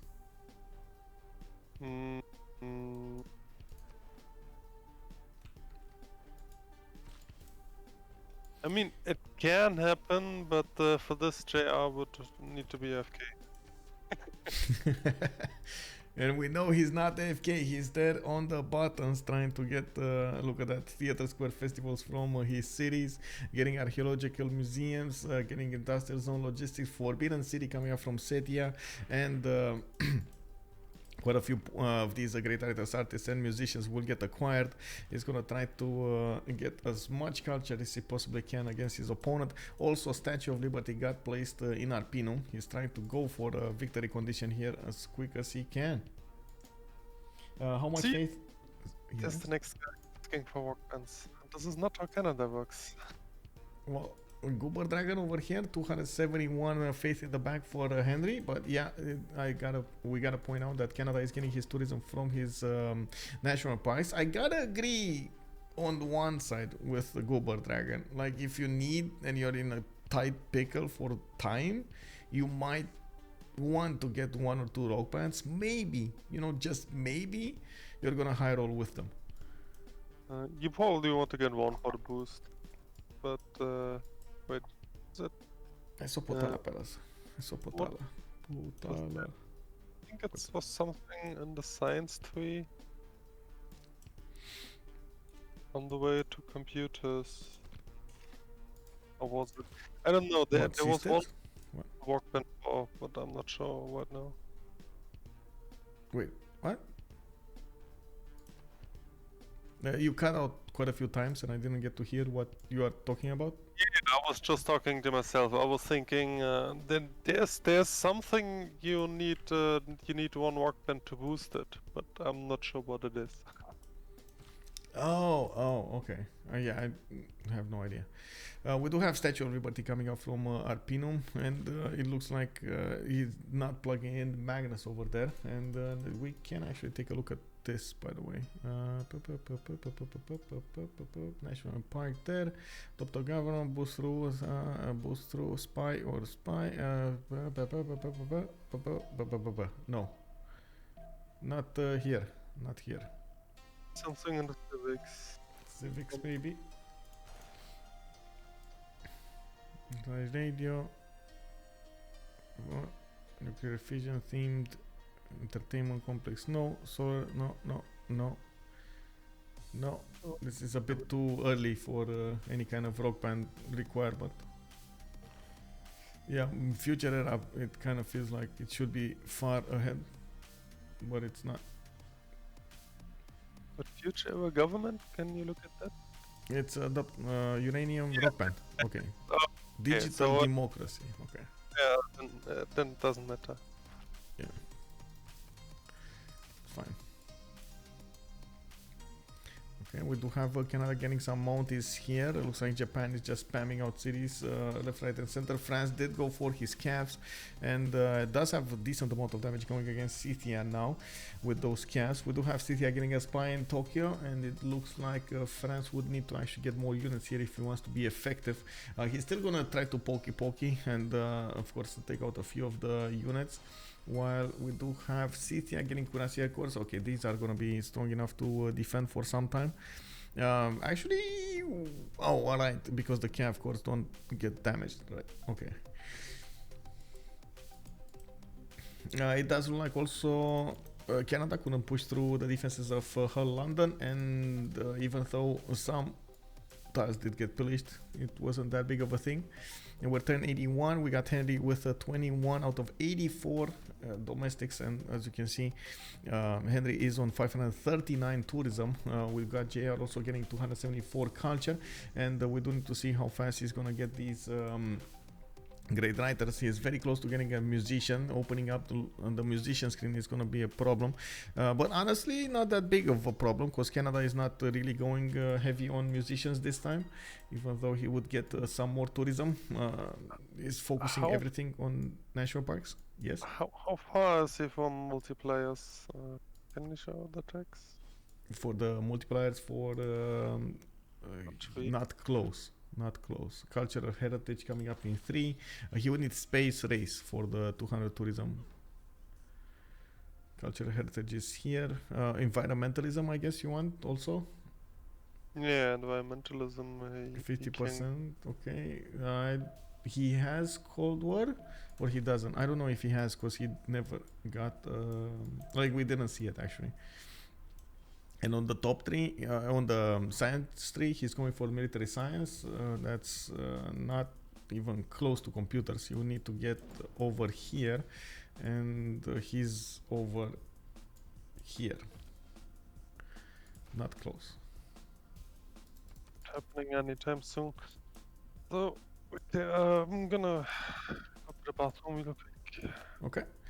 So let's see what's going on the other side. We do have a Statue of Liberty keeps on building here. It looks like Rome is starting to get a few of those chops in. Filippo Brunesi did get recruited, and it's going to be sent to improve, of course, the production on Statue of Liberty, finish it much faster.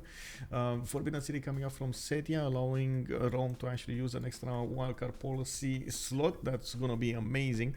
Could actually give him a bit more culture there. JR is also going for mobilization in 3, with flight coming up in 3. We do have him also with an ability to get to puddle jump his units to the east side towards England with bombers, fighters. That is going to be quite something. 11 turns for Potala Palace, while we're 13 turns away from the next World Congress session. I didn't see anybody build Potala to deny it from him, and that would be a massive advantage for his side. Of course, getting all of the points necessary for this Diplo victory would mean he might actually get to the Diplo victory before in the next World Congress. We do need them to win all of the 5 points, and of course we do have Rome over here only halfway there. He's on 10 out of 20, and it depends on him getting Statue of Liberty, Potala Palace, and Noble if he wants to get there. And this is I guess an ongoing question. Can he get Noble? Alfred Noble does give you an extra point of a Diplo. Rome is probably gonna try to snipe that out, even if he doesn't get. Oh, actually, Newton did get taken over by Scythia. He'd get picked up, and Ibn Khaldun, a very good play over there. But I don't think Rome actually cares that much about those. Also, Kevin, do not like that Canada is building camps, not this win condition, and Rome is defending like a lion. Multiplier, more parks, broadcast centers, and hope it is enough. Yeah, we're gonna have to see. We're gonna have to see what's gonna happen here. It does look like at the moment it's a very, very slim chance Canada can get this through, and I think it's relying on that Noble. If it does manage, if Rome might manage to get the win, that's gonna be of course the 95. If not, we might see Canada push this for another few turns. We'll see. He needs to somewhat keep up in science to not get killed. Yeah. Yeah, also half of the multiplayer is in science computers. Yeah, the It's top a 3 planes is going into defend planes. We saw actually Rome go for planes here. Is 2 turns flight, 1 turn mobilization. 10 turns Potala. He got Filippo, and Statue of Liberty is gonna be finished relatively soon. He's chopping everything to get that faster. What's happening score tabs? So we got 3 GBL actually getting 100 plus Diplo favor, very low over 100 plus, but then we do have a lot more Diplo favor. Like overall, there's so much more Diplo favor on Freritos de la Vega. 248, 119, 130, and 203 coming up from Pompi. That is just so much Diplo favor. Pompi is also coming back to 100 science and 112 culture.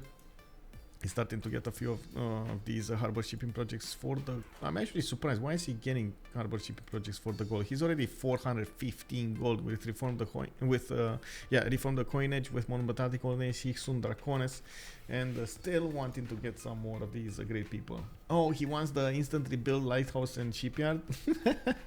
Okay, I mean that's a good admiral, definitely. He's just wants to go. Well, he just wants to go. Yeah. There's so much gold. What do you think they're spending that gold on? Because they're getting so much gold and they're spending it every time. Is it just supersizing Rome over here, giving him whatever he needs, like I don't know, builders or buildings or something? Because at this point, it's probably on him. Maybe they can give some to Tidube as well, so he tries to go for like cavalry pillaging them or something like that. Yeah. Either way, there's no purpose left for Pompi other than making gold, so we just commits to that. Yeah, getting more trade routes. I still think he would do well with another 2 cities, as 2 more trade routes possible. We do have him. Oh, he did settle LPQI. There we go. He settled another city to the southeast over here. Okay, interesting. I didn't see this. Now maybe he snatched a settle. Oh, wait, what? How is this possible?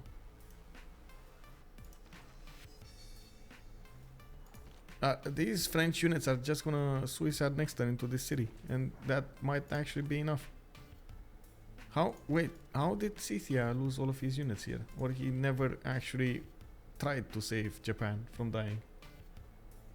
Where is Japan's settlers? DGS is the guy who is CC plus, and And Henry is like, no, let's one more Oh. turn, bro. One more turn. I units need reloading. Yeah.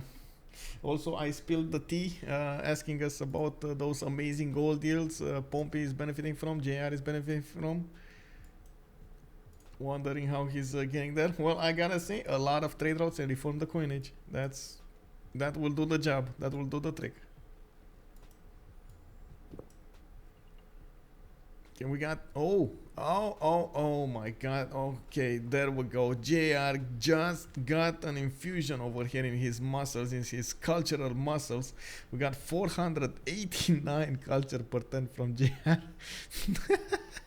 He just finished Forbidden City and plugged in the cards, aesthetics, and of course 100% Theater Square District adjacency bonus. He does have liberalism and civil prestige for those extra amenities and some extra housing. We do have also him with industrial zone, military policies, and I do see Republican legacy for, again, extra amenities. Very important to have those. Brad Sun Yellow, thank you so much for the follow, sir, and welcome. We do have yeah. God, are you given especially on ancestral if you're simming? Yeah. They he did have the time. He had the time. He had the space. Oh my god, look, is this gonna happen? Is Sendai gonna die before he gets to settle another city? It might not die actually. Look, France needs to attack fast and he's okay, that one died. Yeah, it died.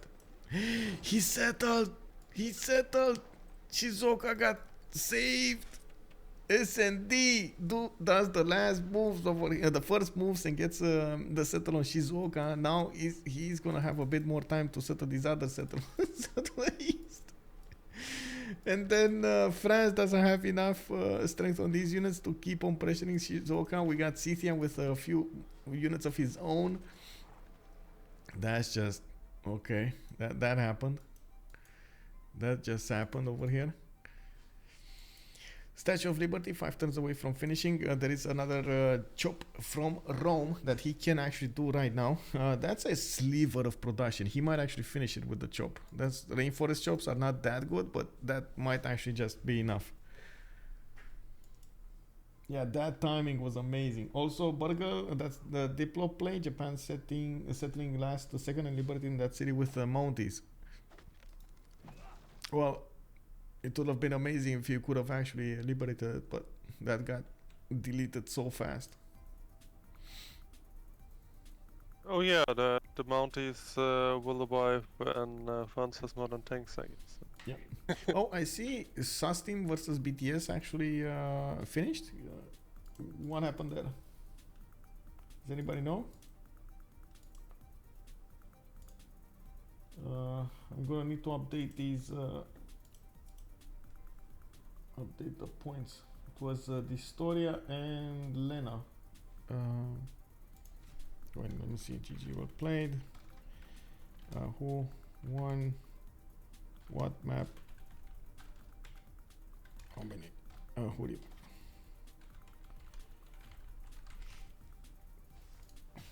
Okay, so oh my god, 1 turn to get Statue of Liberty. Okay, well, it is what it is. Potara, when is it coming? 8 turns, and it's 10 turns for the World Congress. Looking at the Diplo screen, the Diplo favor screen, what do you think now, by the way? It's blowy right now. I don't see anything. Oh, but I would. Okay. But, they are dominated.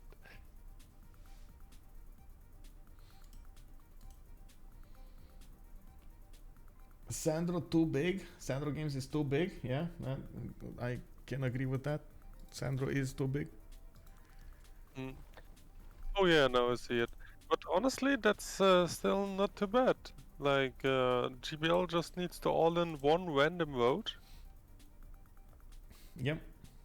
And have enough for that to deny 1 point.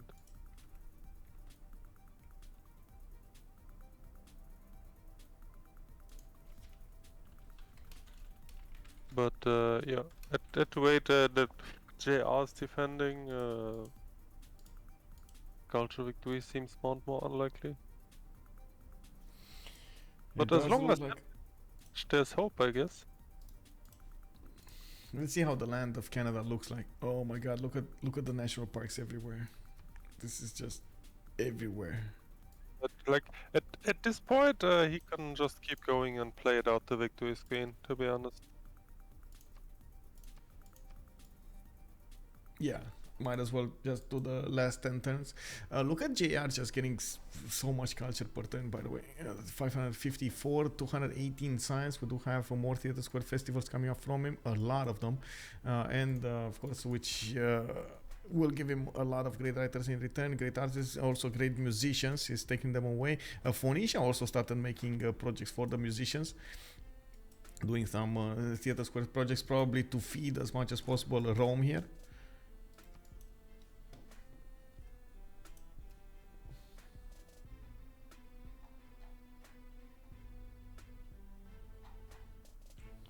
Just getting this. Okay, looks like Sustim just managed to also get 4 wins. They are officially in the playoffs. They do need to finish the last games here in the week 6, and we do have Tranquility with 5 wins in Group C. That's amazing. So Tranquility with Sustim are going to be the ones from Group C moving forward. Okay, no? Sorry? Pretty sure you're talking... Actually, never mind. It's Group C. I confused. Yeah, Group C. Group C. It's Tranquility, BTS, Sustim with THT was there. And Tranquility managed to take out THT yesterday, and then Sustim won today against BTS.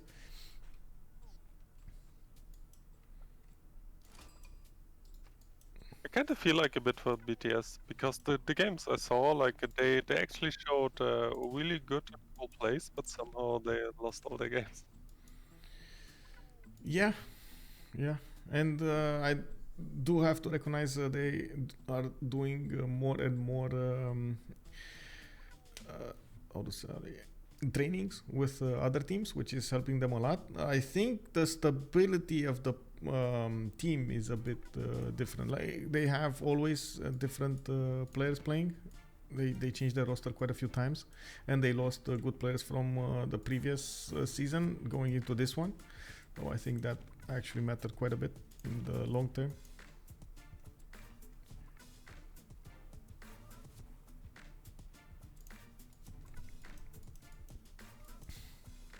We got some Canadian Mounties still trying, getting some defense over here to the west. I don't think he's actually gonna do anything here.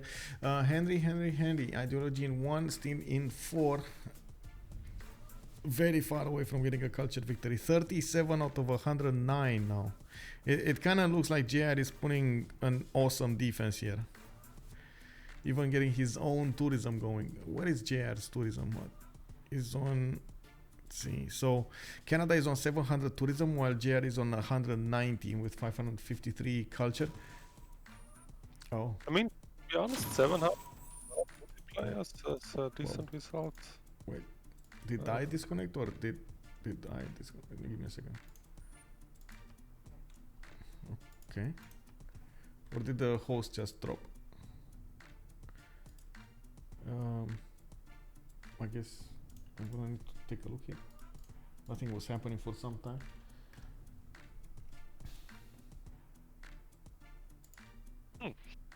Okay, I dropped. Okay, it's fine. I don't know how I dropped. I guess lost connection.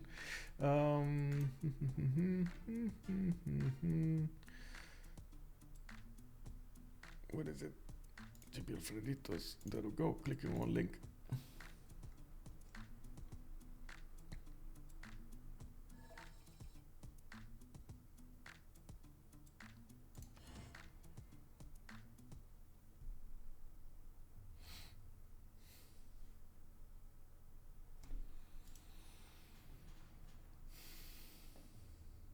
GPL was closing in on a catch a victory when FE had only 68 internal tourists. FE.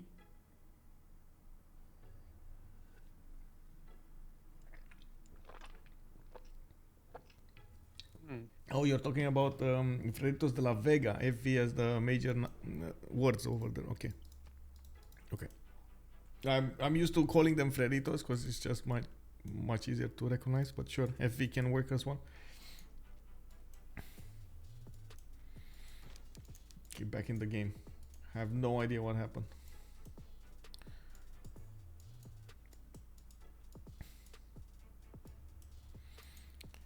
Oh, we might actually see Tokyo here be liberated.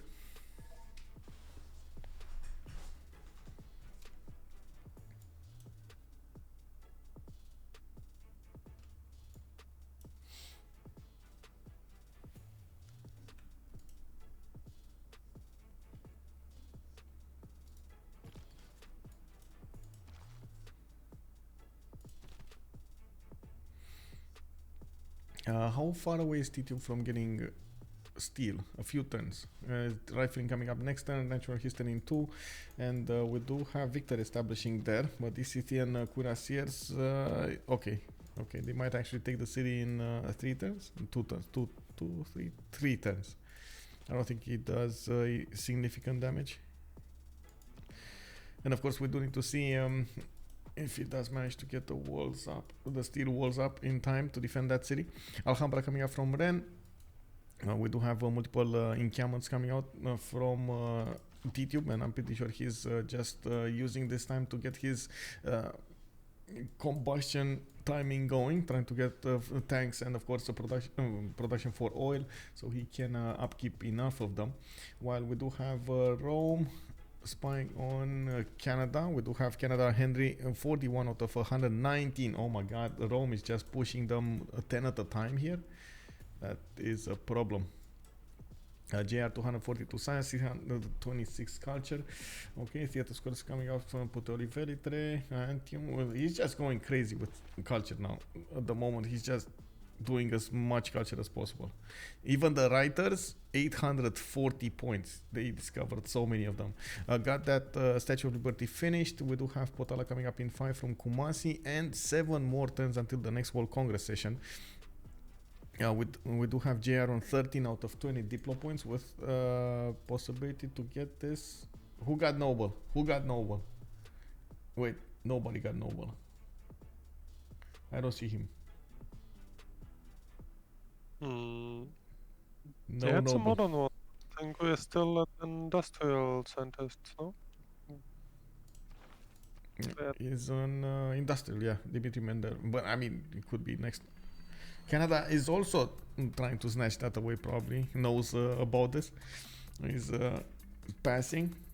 Yeah, nobody wants to have the lab guy. Yeah. Imagine that. Nobody wants to have the lab guy. Fufi, hello there, sir. Is it still there? It needs to be there. Also, Rome founded the religion and built Mahabodhi. Yes, he did. He did. Oh yeah, Noble is a modern scientist. Yep. It's next one. Next tier, I mean. Next ever, yeah? Yep. Tier, era, level, however you wanna call it. Oh, by the way, did you guys get? Did you play the new game, Midnight Suns? By the way.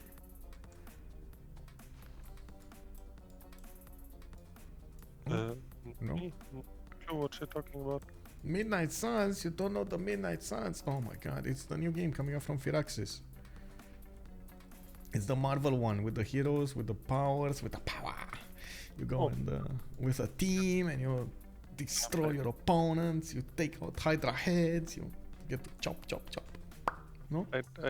No, I don't like superheroes, I don't like Marvel, and you don't like superheroes? Oh my god. Man, what are you gonna do when you're gonna have a kid? He's gonna like superheroes and you're gonna be like, that's so lame, bro. Like, what is that Superman with the muscles and the big brains? What is that? Okay, see, I actually do like superheroes, I just don't like the Marvel franchise thing. I see. Okay. I mean, that makes sense. They are excellent original comics, but this Marvel mass-produced franchise, I just cannot connect Okay. all the and stuff. This this is what I would like. Okay. Okay. Oh, look at Tokyo. It's being put under siege. Looks like we had Canadian Mounties getting in there. France does need to get to steal in 3 turns, and it does look like, wait, it's not boosted? Nobody got steel. Can you imagine? Nobody got steel. Jihad is on sanitation, and the fascism. Damori is going for military science. Pompi is going bottom 3, but he went full top 3 for that industrialization, and totally ignored the fact that he needs to get steel. Now Tidube on it. Oh my god, they're actually in danger of giving them a lot of points here. 100 points from Tokyo. Yeah, also a lot of Sid give overlay work at the moment. Wait. Midnight Suns hype. Yes. Midnight Suns hype. I don't know what was that, by the way. Toothbites was asking why the nerdy if he got any practice in yet. I think he did, man. He's doing his homework. He's definitely doing his homework over there. Why the nerdy? He's not called nerdy for nothing, man. Also a lot of safe give overlay work. Yeah, hopefully we're gonna get amazing graphics there. Did you stream any original Gangstas in or top secret? I don't know if he actually streamed the original Gangstas. Actually, I think this is the first time I get appreciated for not liking something. It is what it is, bro. Well, I gotta say, how to say, the game, at first I was a bit, how do you call it, oh my god, it actually remained alive. Low roll, Lord Scythia. It's still gonna go down, but it's a low roll. Lose 2 units before you connect. Can he buy? Can they buy him a unit now? Do they have enough gold? They should have. Yeah, they should have enough gold. Maybe they can help take out the Scythian Cuirassier, because it does seem like France has first moves. If he manages to kill that Scythian Cuirassier and pushes this another turn, that's gonna be insane. So good. He's gonna get steel in 2 turns. Anyway, coming back to the game, it's quite interesting actually, and the story is so, like, the gameplay is so linked. You barely find a moment to press escape and save and get out of the game. Like, it's quite interesting how they managed to do it. I haven't seen at the moment a game that does that. Like, it gives you very little breathing room, and it immerses you as much as possible into it. Very well done on that part. There are some kinks that, of course, probably need to be polished, but it's quite interesting. I think, no, not even that. I remember there was like Jedi something that came out like a year or 2 ago. You got to experience some adventures with Jedis and so on. Kind of is like that. I totally forgot how it's called though. Like, really bad at names. I'm sorry. Really bad at names. Every player can only have 1 alliance, but how many friendships? I think we can vassal other players.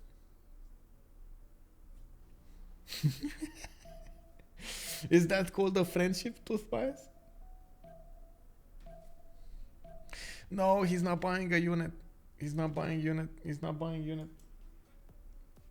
And it looks like still is 2 turns away from finishing. The city of Tokyo is gonna go. This might be a problem. City is dead anyway, because they need at least 2 slams, and then there's a free tile. Oh, there we go. He actually got it. Okay, he's blocking with the chariot. Yeah, I mean, see, this is the power of the first moves right there. He's making like 3 moves and upgrading for the other guy. I mean, I think I'm not sure if it was actually DGS here or like that's no first move or something. I have no idea what is actually the dynamic, because I've seen some players just have the first moves but like totally ignore they have them, and they're more reacting to the battlefield than acting on the battlefield, if that makes sense how I worded this, you know? They see what is being done to them and then they do something instead of trying to go for the advantage as fast as possible. But yeah, of course, they are also just passive players. But in this case, would obviously be just that. Click on the city as fast as you can, right? Yeah. I mean, don't get me wrong, it's obviously possible that Henri just didn't feel like doing it, but It was, I mean, on one side it was Henri, but on the other side it was not SND, sorry, Scythia. Maybe DGS had other priorities first, I don't know. Maybe he wanted to chop something, maybe he wanted to get archaeological work or antiquity site work. Anything is possible here. We do have Henri on 53 out of 130, and it looks like 800 tourism per turn coming up from him. That bar is filling up quickly. Well, we do have also JR still on 13 out of 20 Diplo points. He's gonna get Potala next turn. Gonna get that 14 in, and this would be actually somebody needs to save them from getting this. Rome is getting more of these great scientist points per turn and probably doing some projects, and he's right up there with Canada. They probably want to guarantee before they open up these scientists that he can actually pick them. We got England over here with just one project away from getting one, and he's 2 turns out. There we go, he's doing the project. He's gonna want to pick that and open up all of these scientists, and then Rome is gonna need to try to snatch Noble. And let's see, walls, steel walls, let's go, steel walls in Tokyo. yeah, this may stretch a while. I think I'm gonna get a snack. Okay, so we got Tokyo over here coming up with steel walls. This is gonna make it much harder for these Mounty cores to get in there. You can see they barely scratch the walls, and at the same time we do have quite a few units coming up from France to defend this. They're gonna need to chew through these units to get in there. Of course, walls are starting to get some damage against these Canadian units, and I'm actually quite curious if we're gonna have France spend some gold here. We do have the 3 turns to stay alive here. Okay. Oh, they got it. Oh my god, it's the next one. Alfred Noble, the next one in Canada. Well, how much faith does he have? 473. We got DGS here with 875 DGS. He's on 408. That's not enough faith. You would need thousands of points of faith. They don't have the gold to buy it, but DGS does have 1600 gold. Okay, I mean 800 gold might be something. I'm pretty sure they were trying to keep it for something else. Eiffel Tower getting built here in Canada's land, and he's still trying to get it. 53 out of 143 to get that culture victory through. 800 tourism a turn, while we do have 14 out of 20 points in the Diplo for JR. We might actually have this turn 95 victory here from him. We do have multiple campus research projects coming up. I do have to point out JR does have the most production in the game with 854 points. Pompi is 357 as well, while he's getting a few courses going. I'm pretty sure this will be Pillage Squad Unleashed. He's going to get all of those in the English land, and then going to keep on going against Canada to try to get as much damage done as possible. Wait, DGS got a galley? Got a frigate? What? Where did he get a frigate, bro? Hello? Oh, no. Did he make it deleted? Just wanted the Nitro unit, I guess? Because there's no more frigate here. Surprising. Shouldn't Scythia be committing more to get units out to push that attack through? Yeah, but I don't know. I guess DGS has other plans over here. city of Tokyo also got out from under siege. Now he's gonna repair his garrison health, or recover, I should say, his garrison health. And we do need to see France try to get more units out and try to push out these Canadian mounties from that territory. It's very good that they managed to save Tokyo. That's a lot of Diplo favor that could have wound up on their opponent's team on Gold Bar Library. And looking at what's going on here, we got Tidube 345, GR 223, Damori 247, and Pompi 323. They're also giving the gold to JR. This might mean they want to buy out Alfred Noble. There we go, more gold ending up on JR, 1900 gold. Tidube needs to give the gold as well, and we're going to need to see if that's going to be enough. They want to make sure 2200 gold. 2200 gold, is that going to be enough? Wait, he just spent 1000 on something. What did he spend 1000 on?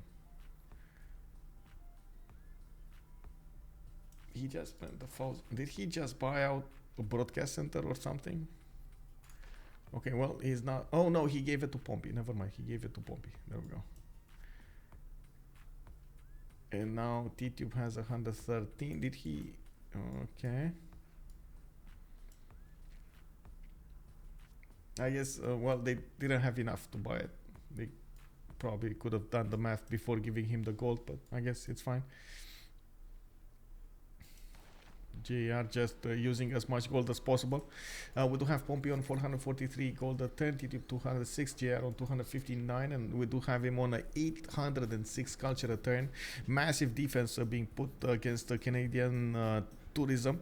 61 out of 157 right now for Henri to get to that tourism victory, while JR is on 156 domestics. We do have Henri on 812 tourism per turn. He has a bit of an issue, and he was forced to put new cities out so he can actually get these mounties to put more of these national parks. He kind of remained without space to get all of those tourism points going. Scythia has no military. Yes, Scythia has about 400 military or something, and he's doing campus research projects, probably also trying to take away Alfred Noble, but it's kind of late. Rome is gonna get there. We got more projects popping out next time. 1, 2, 3 that I oh, those are Theater Square projects. Theater Square campus, okay, campus, 2 of them, 3 campus, and 3 Theater Square. Is that gonna be enough? That should be enough with the gold. That should be enough. He's on 2000 gold. JR is on 2000 gold. Let's see what's gonna happen here. Very important to get Noble. Noble might save them. And it's unbelievable that it actually, well, might save them. Kick W. Might give them the win much faster. I mean. Oh, he has enough 800. Boom! Noble goes. And it's all in the points over here. If they do manage to get all of the wins. Or not. Can they get all of the points? Can they get all of the points? He's on 15 out of 20 Diplo points, and they need 5 more to get the win. Now, what does it take to determine vassalage? That's a good question. I think it's more of a deal between the players in the safe cave, as in whenever a player military is being taken down or something like that, you can just quote unquote vassalize him without him losing that many cities.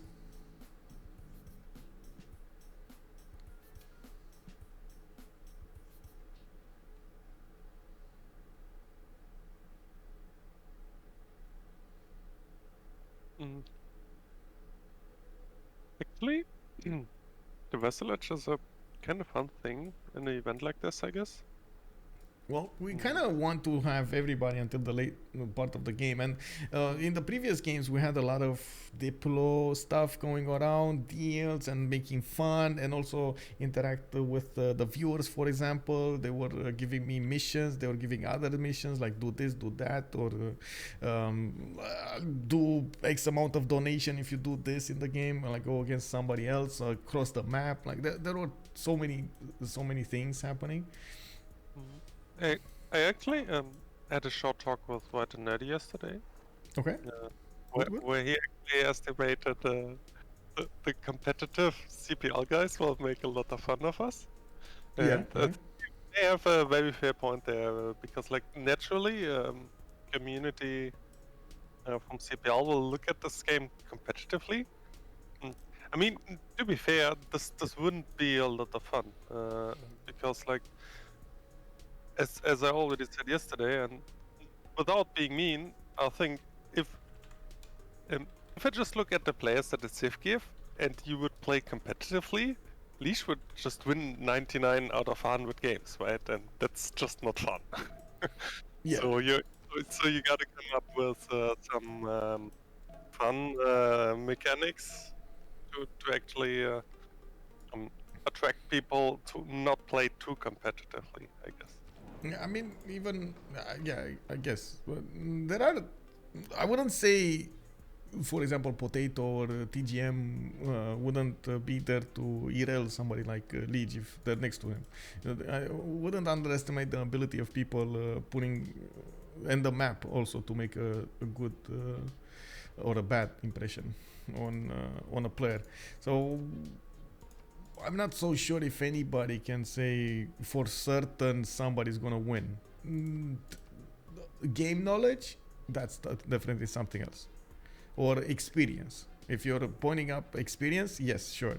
Leech has the most experience in very, very good, how to say, very good games, and yes, he is likely to get higher. Let's see on Prophet, and then give me a second. Religious and. But that's not what the Civ Give is all about. The Civ Give is all about having fun and trying to get as many donations as possible for gamers outreach, and the interaction between the players is going to be the most important thing here.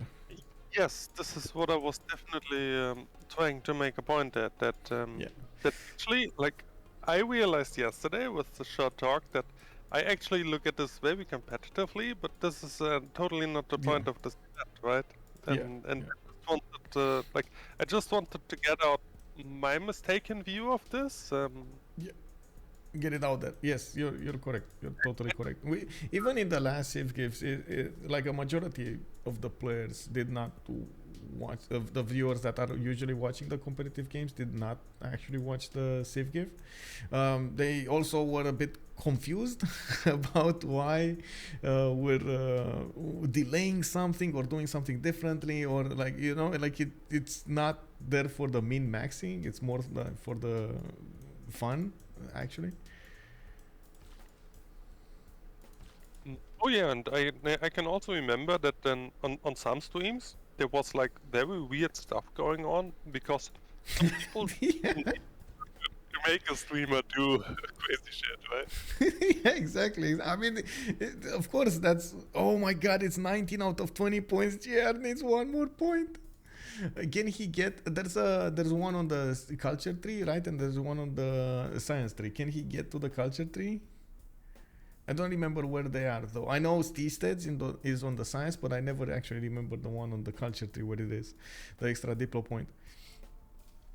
And yes, I mean that's exactly the point. Like if you're gonna have donations making you do something that it's way out of the way of your empire's development, or min maxing your empire's development, you're gonna want to do it because at the end it's for the fun, it's for the players' pleasure, for the viewers' pleasure, and also for the kids.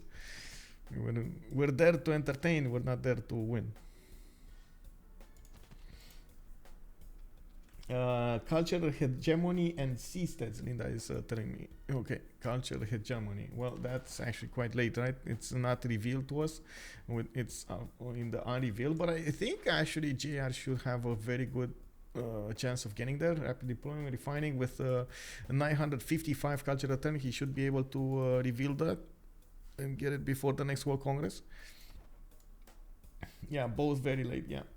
Also, Don Fay, to answer your question, yes, indeed, the most common victory condition would be a concede vote because people give up. But at the same time, I would say the second most culture would be culture victory, third most would be diplo, and fourth most would be military, if I would have to make an order of that.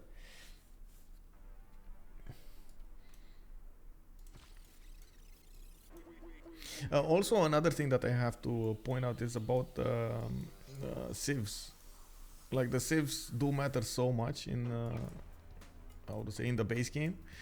Japan has a very, very, very high probability to get the win, and of course, Liege is gonna play it. Not it, it's gonna require a totally different way of playing it than we see it right now being played in BBG. So I'm actually curious if he's gonna do what would need to be done on Japan or go for it differently. So for example, BBG takes away that this district adjacency from the river for the commercial, and basically totally forces Japan to go on the harbors and on the coast, versus non-BBG that can go so well on the rivers.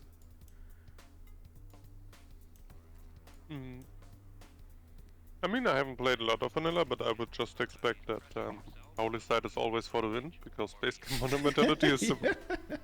Yeah, that is true. And Japan does have half-cost holy sites. Yeah, so you just go holy sites, get 30 cities, and then build whatever you want. Yeah. I'm actually on the fence if like with Catherine de Medici, the community kind of threw a curveball at me. Will I get a mission to take out somebody at castles, like vassalize somebody at castles? Because with Catherine de Medici, you don't get a strong monumentality. You can get relatively strong commercial, like free inquiry, so you can get to castles much faster, and you're gonna need to somehow adapt to get cultures from something. Yeah, but then what do you do with the castles technology, right? Will I be forced to do something like that? That's the biggest question I have for my community, I guess. Will they make me do something there? What does vanilla pen brush actually do? +1 culture.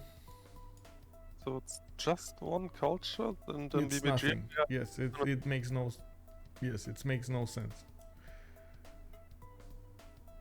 So you 100% need to go for free inquiry or holy sites monumentality, and I guess like can use the bonus coming up with the 20% bonus of Black Queen to get the culture going through some theater squares, maybe an early wonder like a Hanging Gardens or Temple of Artemis, or even those are, I guess Hanging Gardens is better, but I mean, it's Temple like of Artemis doesn't give you the food. So if you open up commercials, pen brush could still be fine, but I don't know. No, it's very bad. It's so bad. Like compared to free inquiry, full spam commercials, it's so bad. Yeah, but which is usually more valuable than science. Yeah, I don't play vanilla.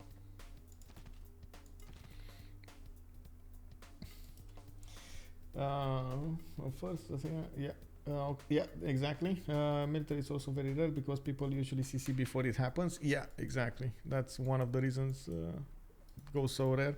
But we've seen quite a few games in which the people just, the players kept on going, and they ended up in a situation in which they got Pikachu faced because their capitals got taken over in just one turn, which is amazing to see. I gotta point out, it's always amazing to see that. The coordination that needs to be done to actually take over your opponent's capitals in like 3 or 4 opponent's capitals in just one turn, or the space of like 2 or 3 turns. It's a lot. Montreal, by the way, gonna get Eiffel Tower in 2 turns. Henri is gonna be 81 out of 171 points. For tourism victory, he's getting a few more mounties out, and he did put more cities. He's trying to get as many cities out as possible so he can place those national parks, getting as much tourism as he possibly can. He is almost at 1500 tourism a turn, while JR is on 964 culture, 389 faith in the bank also. Wilfred gets environmentalism and flight now. This might end the table. Yeah, let's see. Environmentalism coming up in 3, flight in 2, and it's all about JR. Oh my god, JR going to Reform Church. Wow, wow, wow. Go unrevealed, bro. You gotta get here. Why you no get here?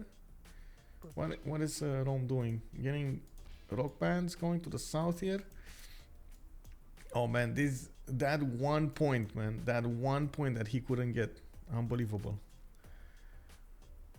And I guess the biggest question is, can Henri actually get the victory in the next 18 turns or 17 turns maybe? That I don't think anybody's... Well, oh wait, there is Phoenicia going on the offense here. But Phoenicia doesn't have the technology to go full bottom. He does have calves coming here, and they're gonna get to trade with these Mounties, but of course Canada did build quite a few of them, so I wouldn't be banking on the calves versus the Mounties here, especially when the Mounties are going to be next to their national parks. Very, very strong units to fight against. You can see the Mounties 93 damage. I think JR will get to culture hegemony before next Congress.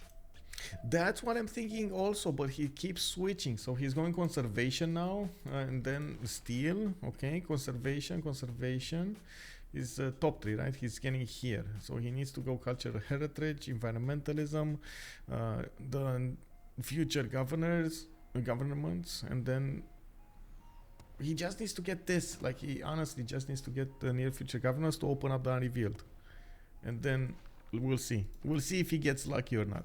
Because that's a lot of culture. That is an insane amount of culture that he needs to get. These are... Look at that. 1800 culture for these ones to be revealed. But near future governance gets boosted by 90% if you adopt the other thing. Oh, this one? So what? Oh. Yeah. This has a boost of 90% if you adopt like digital democracy. Okay. So this is pretty much for free. Oh, actually, I think... Wait. Oh, is this the boost? Oh, right. Oh, right. This is the boost you're talking about, the 90%. Okay, yeah. I see. So yeah, maybe it's like 10 to 12.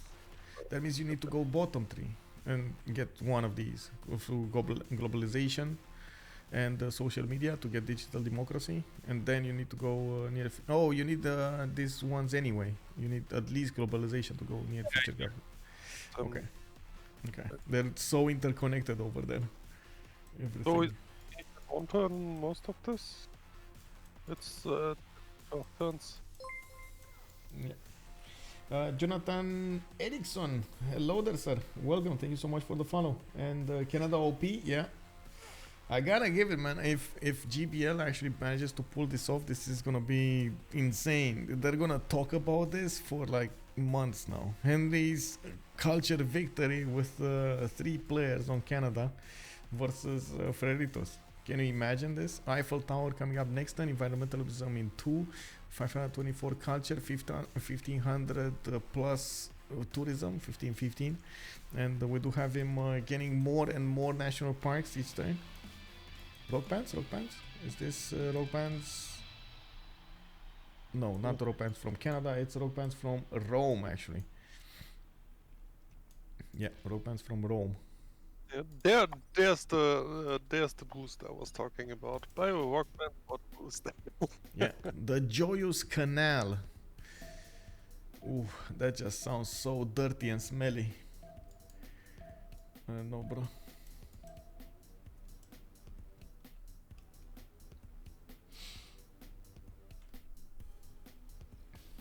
Actually, is Eiffel Tower really big?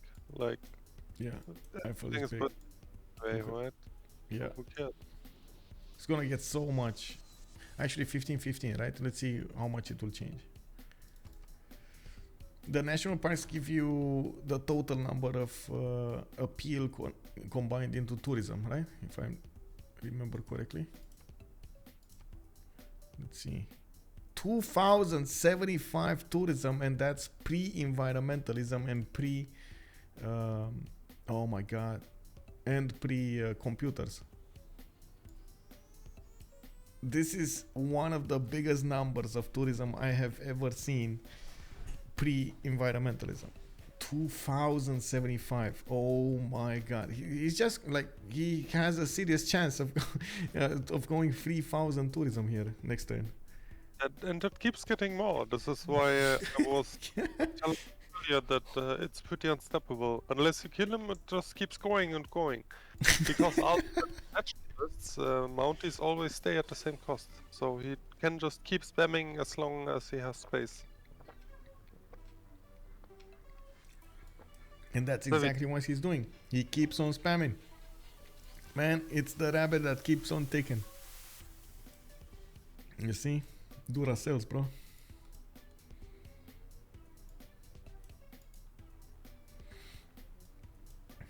I'm trying to figure out where does he have more space to go for this. Go for these national parks, but I guess he's kind of doing everything here. This one cannot be. This one could be.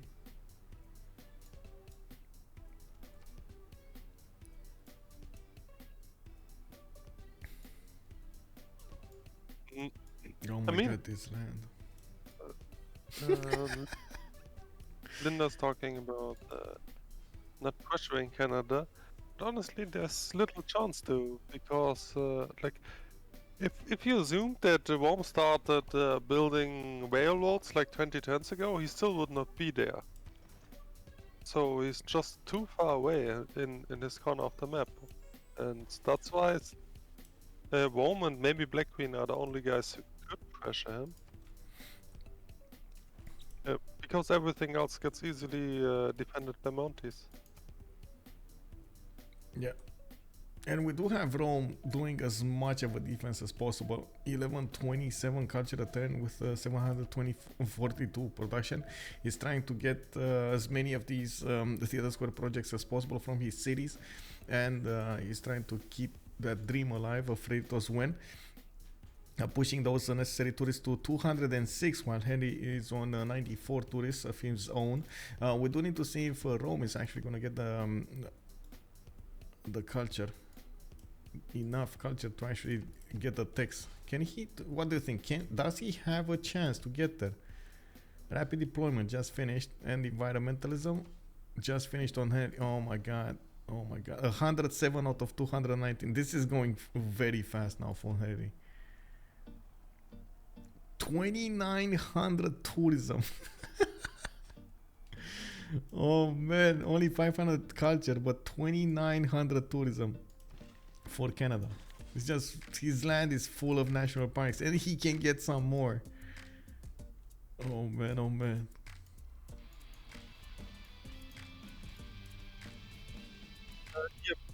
You could say a cap of culture defense is when the culture tree is completed.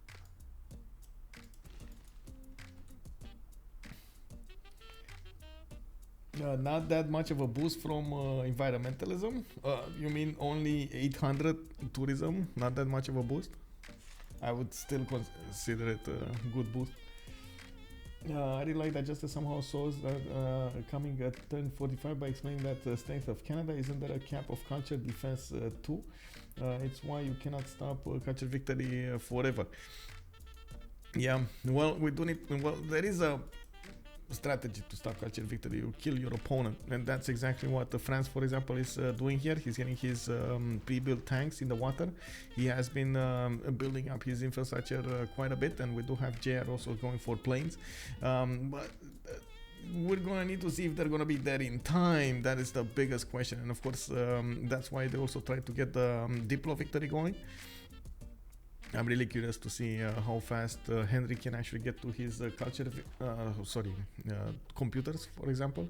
He just finished, or he's going for steam power. I think he is going for steam power. He's on 2-turn steam power, space racing 3, and it does look like he's going to need, of course, electricity and radio to go for computers. I don't think he couldn't get to these. He did get flight though. Get that tourism from his tiles. Improvements, I mean.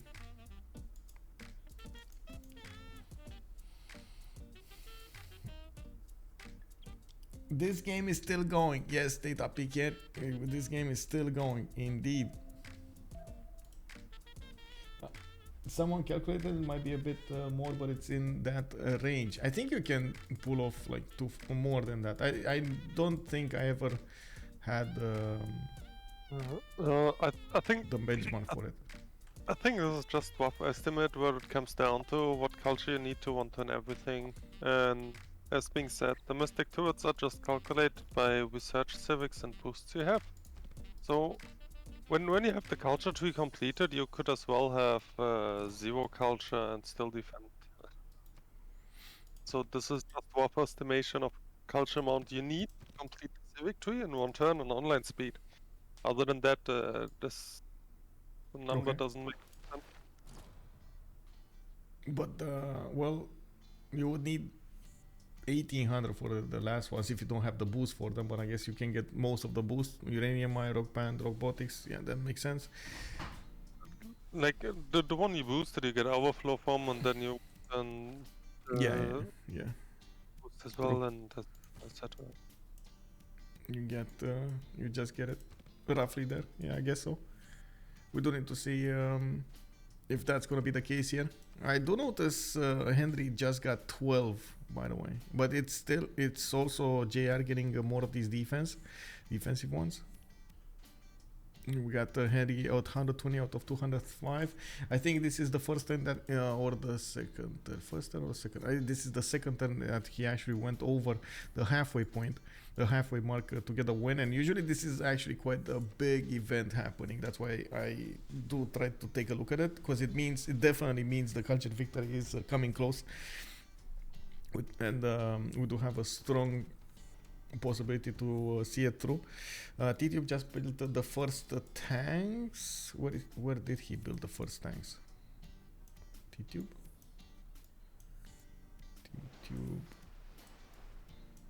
Hello?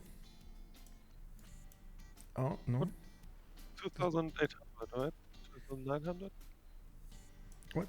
Sorry? Who was it? 3072. Yes. Okay, so oh, we got JR going for the last ones, by the way. We're going digital. He's getting digital democracy next turn, and then he's gonna reveal near future governance, and then he's gonna go into that reveal. And then he can have the other. Yeah. So yeah, so JR probably gonna win in 5 to 6 turns. Diplo. Also, anime fan asking us about what's the Diplo situation, Diplo favor situation actually. It's not that amazing, but not that bad either. So definitely they're gonna get the 1 point in the next World Congress session. But we're probably not gonna get there. Most likely we're not going to get to the next World Congress session. We're either going to see a win from Canada in the culture victory, or we're going to see a win in the Diplo victory with Rome over here and getting to late governors. Oh my god, 1338. Did you see that number? 1300 culture. The number doesn't really matter. Yeah. So, yeah. At this rate, what I'm just comparing it to is just I'm roughly estimating. So he's making 12 to 13 a turn from the tourism to defense. So he needs like 13 to 15 more turns to get CV at this rate, and domestics will grow a bit. So yeah, so it's very unlikely that he gets to CV. Sorry for killing the hype. No. I mean, we're here to try to predict as much as we can, and also I always enjoy on the stream to create scenarios. Like if we have that happening with plus that, minus that, and so on and so forth. If it goes through, because it does help us grind through the different scenarios. I enjoy that. I don't believe in, oh my god, I need to be correct all of the time. So it is what it is. And I gotta ask right now, guys, you have been watching the stream for a long time, right? Do you enjoy all of this scenario, trying to go and see the different points of views and debating about them, versus just always giving you the, you know, said information, the correct, the straight up, only the good answers? 1673 culture coming up from Scott Momiko telling us, yeah, JR just going big. 1700. He's just getting more. He's getting more. At this point, he may have 20,000 culture. Doesn't matter as long as he wants. Yeah, well, I think that's the point, right? He's managing to 110 those. Wait, he did go for environmentalism. Oh, he didn't get environmentalism. Okay, I see. So it's gonna be another turn over here to get the near future governors. Pretty interesting game considering they are playing Inland Sea. Yeah. Expiro, I'm watching for the first time, and so far it's pretty good. Thank you, sir. Thank you. A different perspective is great and refreshing from the solo casting. Thank you so much. There we go. You see, justice. They like it. Indonesia dying was the thing, otherwise CV would have happened already. Yeah, I think Indonesia, if he would have remained alive, it would have mattered so much. Henri also did manage to get to 148 out of 276 domestics, and it does look like he's on 3,354 tourism. But now JR is gonna get that near future governance in one turn. And of course it's fully boosted there, and then we're gonna need to see how fast. And this is one of those moments that is kind of random. We don't know where the tech lies, so we're gonna or the civic lies. We're gonna need to see which one of these will actually be the one with the culture point. Scythia not going planes to clean up sea with fighters too. How many diplo points does left team have? 19 out of 20. They have 19 out of 20 diplo points. They just need one, and I'm pretty sure they have enough diplo favor to get that one. I don't think so. 276 is still a lot of defense for turn 103. Yeah, it is a lot of defense for turn 103. We're gonna need to see how much he can keep on going. And of course, Henry's 3354 tourism. That is still a lot. That is insane. That is so much. And he's getting more. I gotta point out, he keeps on getting more tourism. He's just putting so many national parks everywhere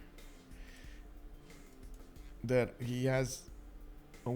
These are all national parks. It's hard to actually make the difference between the tiles that are not national parks and the tiles that are national parks, especially when they're connected like this. Look at this. There's like 1, 2, 3, 4, 5. Look at that. Like all of his land is national parks. Oh my god. Yeah, it's extremely effective. He's doing it. We do have Phoenicia getting in there, trying to poke him a little bit. And I do see England also getting a cav, trying to snatch the gold from the mines. We have a lot of gold generation coming up from Freritos. I think planted woods cannot get fire, but I'm not sure. At least I've never seen it.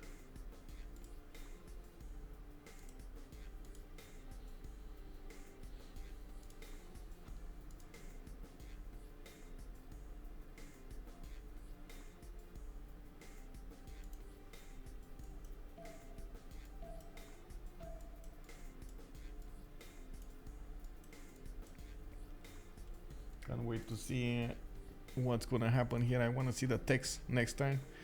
The civics, where is JR gonna go? These tanks of France are gonna get there soon. They're gonna disembark on England's territory here in Kyoto, and gonna get upgraded. Actually, that might be a mistake if he goes here. He should actually go directly, right, against Canada. Doesn't wanna go against Scythia. That will just take time. Exodus. Being said, I don't think this Exodus imperative is the civic with the diplo point, I think. No, wait, I don't remember that. It was how do we call it? Linda, Linda, help us out, Linda knows, definitely she knows. She was the one that said it first, and she knows the way. Zejamax, hello there, sir, good evening. Imagine forest fire in some place. Yes, exactly, imagine a forest fire somewhere over here. Mitigation thing, it's the mitigation thing, it's not this one. Exodus 3. Oh, yeah, this is carbon. Mitigation thing. This one, I guess. Global warming mitigation. Unlocks this. Future era. Requirements future era. Base cost 3200 culture. Wow. Yep, that's standard. So. Wow. 1600. Yeah, but that's a lot of culture still. Natural History Museum. Like imagine that in the case of Pompi or Damori. KW.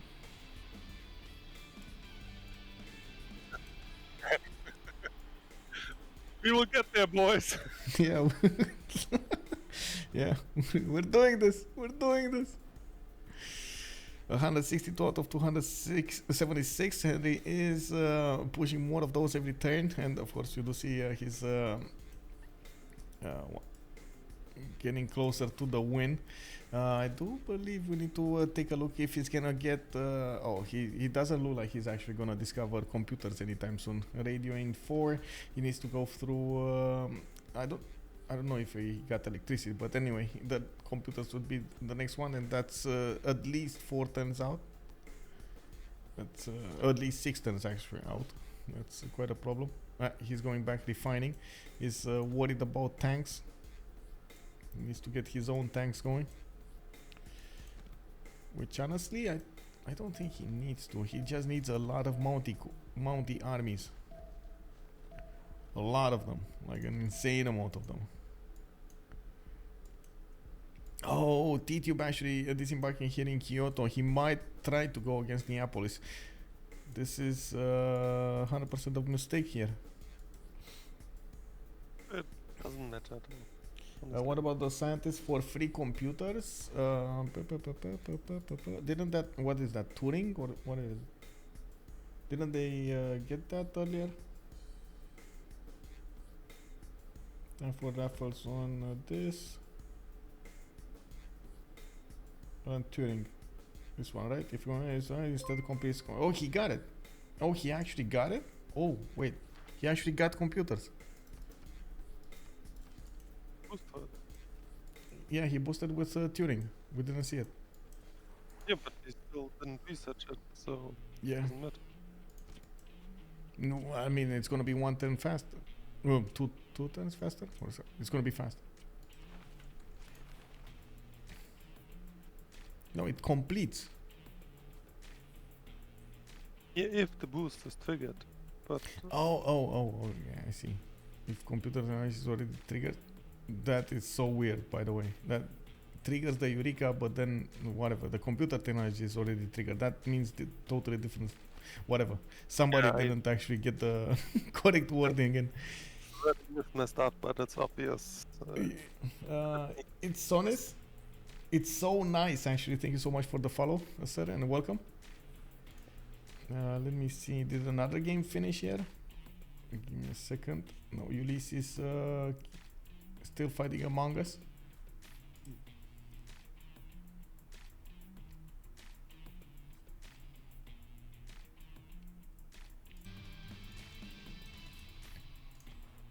Okay, 180 out of 292. So 112 of these tourists needs to be acquired. He's on 3566 tourism a turn, and then JR is on 1853 culture a turn. And looking at the information, okay, the next one is come on, drop down.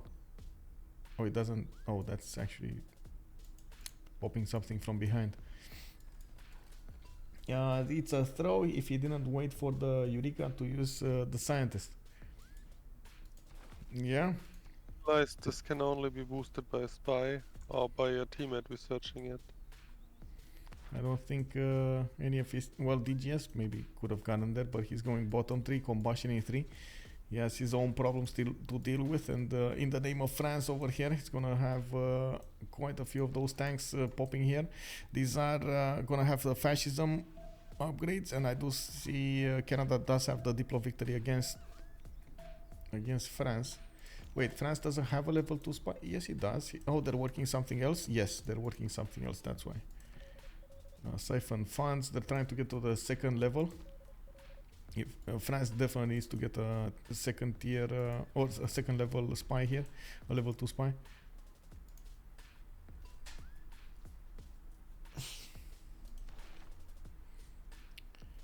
Adopt a government with 8 inherent policy slots. Yep.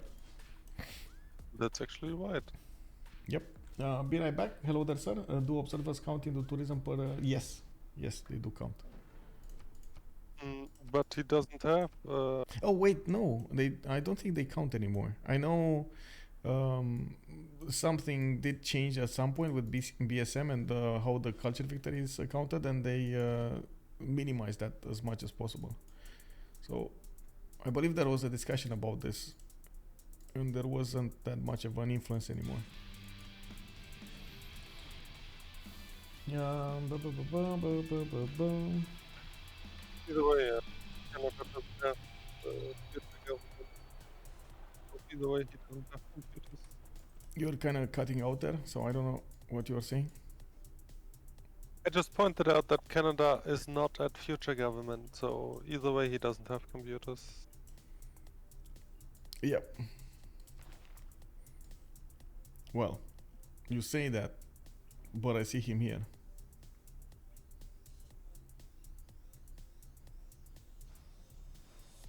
You see? Yes. Yep. Let's see his tourism. Did he actually maybe just get lucky? 96. All the boost with a spy. He might be. Yeah, he might be. He's on social media, so he cannot have future governments. Yeah, but it... Wait, how many... Oh, not this. On this. Social So media. not this.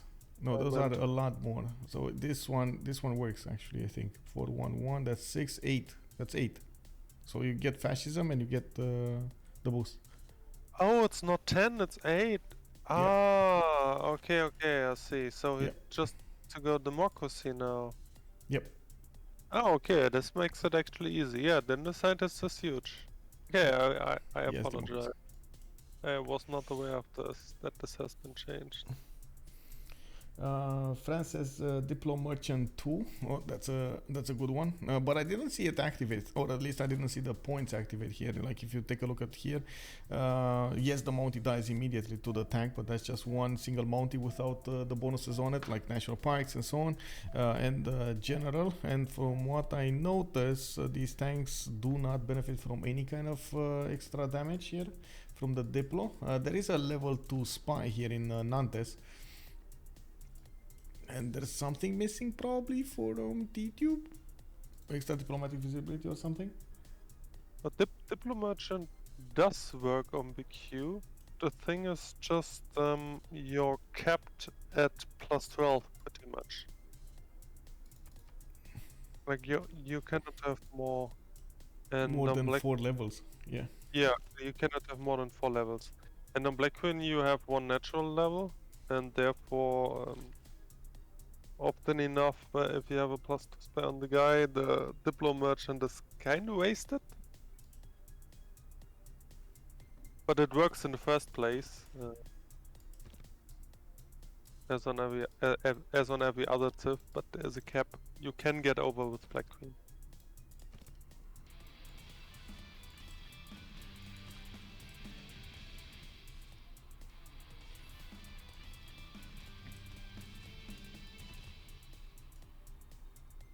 Well, global. Oh, this is it. Yep. Yeah, this is it. Next turn. Dum, da, da, dum. 21-1 out of 330. Man, this was incredible defense coming up from JR, by the way. And getting the win for his team. Very nice simming. So we got one more turn. Yeah, this is some victory indeed. I think his only his only engagement with the enemies was actually a warrior pillaging the Gulf Plaza of Indo. Yeah, but that, man, those culture points matter so much, bro.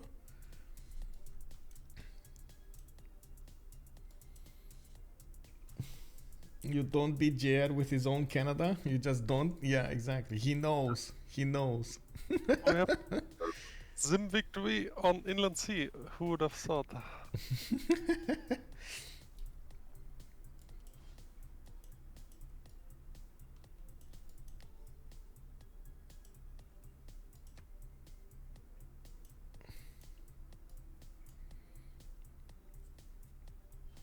Well, 27 seconds. My library placed it out. Let me prepare myself over here to throw out the GG well played.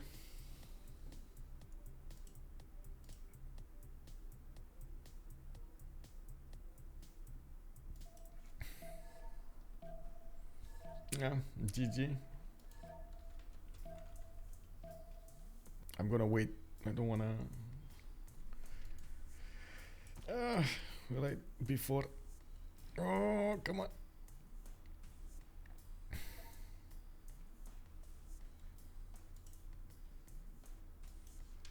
Man, that was quite a game. Quite a game. Yeah, I agree. And big props to Gold by Library for at least trying it out. You never know when you might push it through, right? There we go. Diplo victory activated. Turn 9, what, 100 something Diplo victory? Unbelievable. Actually, one more turn here. GG well played, and we're gonna need to figure out what happened in the debrief. Turn 108 win. Turn 108 win for them. Let's go debrief. Yep. Okay. Oh my god. Ulas, good evening, sir. Hi, good evening. How are you doing? Trees gameplay? Yeah, well, preserve enjoying? No, Maybe preserve enjoying. Congratulations, GG. Thank you, GG. GG, Pompi beat Henri. Yes, we pumping. We pumping. Time the pute. Well, I cannot believe actually Indonesia died so fast there. Yeah. I got Dark Age plus Trojan. Yeah. I just had to wait to get a mercenary so I could up, and once I was able to up, I could just slam it since I have a level 1. GG, well played. GG, well played, Henri. It was, Henri, it was really close. Double admiral. Could pop Rojandra, by the way. Well played. What? Yeah. Oh. And I think if Indonesia shift enter is settler, maybe we lose. What happened with the settler? There was horses already. I don't think so because my units were going for city. Yep. J'avais pas reconnu sa voix, Pompi, putain, avec son micro de merde. So why did you remap the first one on GPL, right? Remap the first one? Was that because of the Canadian spawn or anything else? Yeah, shit spawn, and we actually saw that, like the next turn we actually saw that it was correct because we saw behind Japan was France, so it was actually the right call. Even though we didn't completely know it, but we were assuming something like this. Yep. And what do you think happened on the seas over there with Indonesia and Japan? Oh wait, Indo is here? Is still here? Was it? No, Elaphantguy. No. Elephant is not here. Okay. I think he told like two times like he fucked kind up, but he also said like really good war moves on water from his opponent. So Yeah, we pumping. Yeah, he got debated there. He definitely got debated. I'm to be honest, I was a bit greedy because he could have slammed me on my first com. Mm. He had way more ship than I have, so I think he could have slammed me at least some boats, some pre-builds. That was our read on the things also. Well, we got surprised he didn't try to trade at least, and he didn't hit you at all actually. So since he didn't slam, I just keep greeting until he tried to circle me. no, we actually like in our opinion we played the wrong map because like our actually good Indo player, like our best Indo player I would say, even, actually subbed out because he wanted us to play more sim-oriented maps. And then it went to Indonesia, everyone was typing like sub me. But we already had our lineup, so we went for it. And like it's not his best Sith, he's usually monumentality Sith player. He would usually be the Canada, not me. Yeah, usually he's the Canada.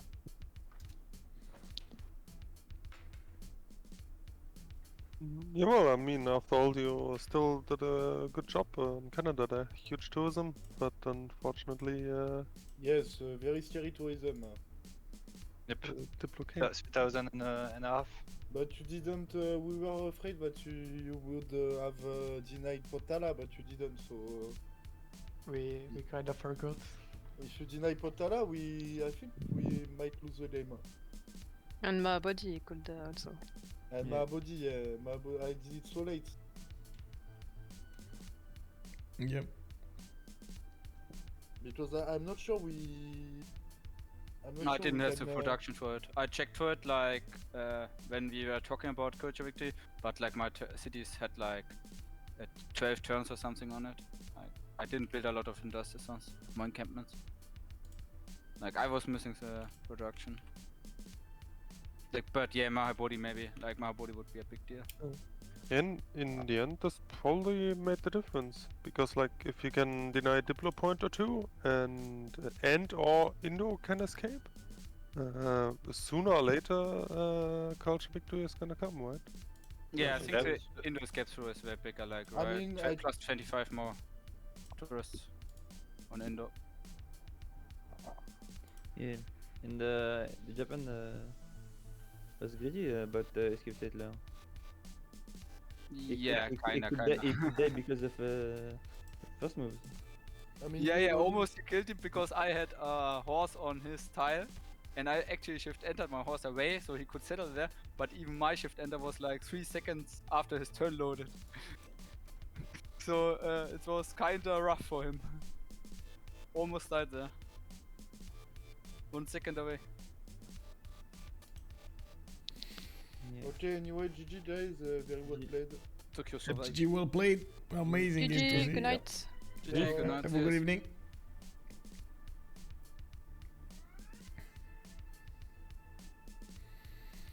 Well, there we have it, Justice. We saw an amazing diplo over here at turn 108. Not 95. We could have had it 95, but it is what it is. I forgot to ask JR about what happened to provision, but Oh, right at the beginning. Don't. Yeah, it's fine. It's fine. Don't poke the bear. You know? yeah. Well, Either way, nice cast, Michael. thank you so much for joining, and we're gonna have next week, of course, the week 6. We're still waiting for all of the results from this week, and I open up the channels. Today for them to start scheduling, and hopefully we're gonna have. Well, I'm not sure if we're gonna have ties, and we're gonna need to see that next week. And there is a possibility. We'll see if we're gonna have a 7th week for ties or not. So, yeah. Have a good evening, Justice. Good night. Ja, guten Abend. Bye bye. Bye. So there we have it. We heard from both teams. So we heard from Freritos de la Vega explained us a bit about the moves. Pompi over there did manage to surprise his opponent, Elaphantguy, on the seas with very good moves. He did manage to overwhelm his navy. And on the other side, we did have JR also managing to get quite a big in the mid to late game to stop the culture victory from Canada. Henri tried his best, and honestly, there was an insane amount of tourism that was being pumped out of these tiles from Canada, more than 3,500 tourism per turn, and of course he was more than halfway there to get that culture victory. Yeah, Tidube did win indeed. We do have Freritos de la Vega getting their third win on the block over here. I do see them actually. Wait, Freritos is 4 games. Wait 1 second. It should be 5 games with 3 wins and 2 losses, while we do have a GBL on 5 games with 2 wins and 3 losses. We're going to need to see what's going to happen next week, and there is a possibility here on the might tie depending on the results. We also have to wait for all of the game to finish from the other groups. We do have quite a few of them that need to get the results in. So thank you so much everybody, and I do hope we're gonna see each other in the next games. Hopefully we're gonna also have how to say if you're coming up from YouTube, I do hope you're gonna throw this a thumbs up if you like the content. If you do also want to be informed about all of the upcoming games and the schedule, you can always join my Discord using the description down below. You get an invite to my Discord server. You also can use *my Discord on twitch.tv/OnSpotTV in my chat. I do hope we're gonna see each other on the live stream, and I do hope you did enjoy this evening. Let's take a look at what's going to happen in the next week. We do have the finals of the 2v2s that are going to need to be played out, and I do believe the first game is going to be actually on Tuesday, if I'm not mistaken. Not sure if it's 1930 GMT or if it's going to be a little bit earlier, like 1800 GMT, but I'm going to keep that information for my Discord, and of course we're going to get the stream up as soon as I know it. Good, have a good evening, guys, and let's see each other in the next one. Hopefully it is gonna be an amazing month. We got December coming up with, of course, the Christmas period. I do hope everybody's getting ready for it. Bye everybody, have a good evening.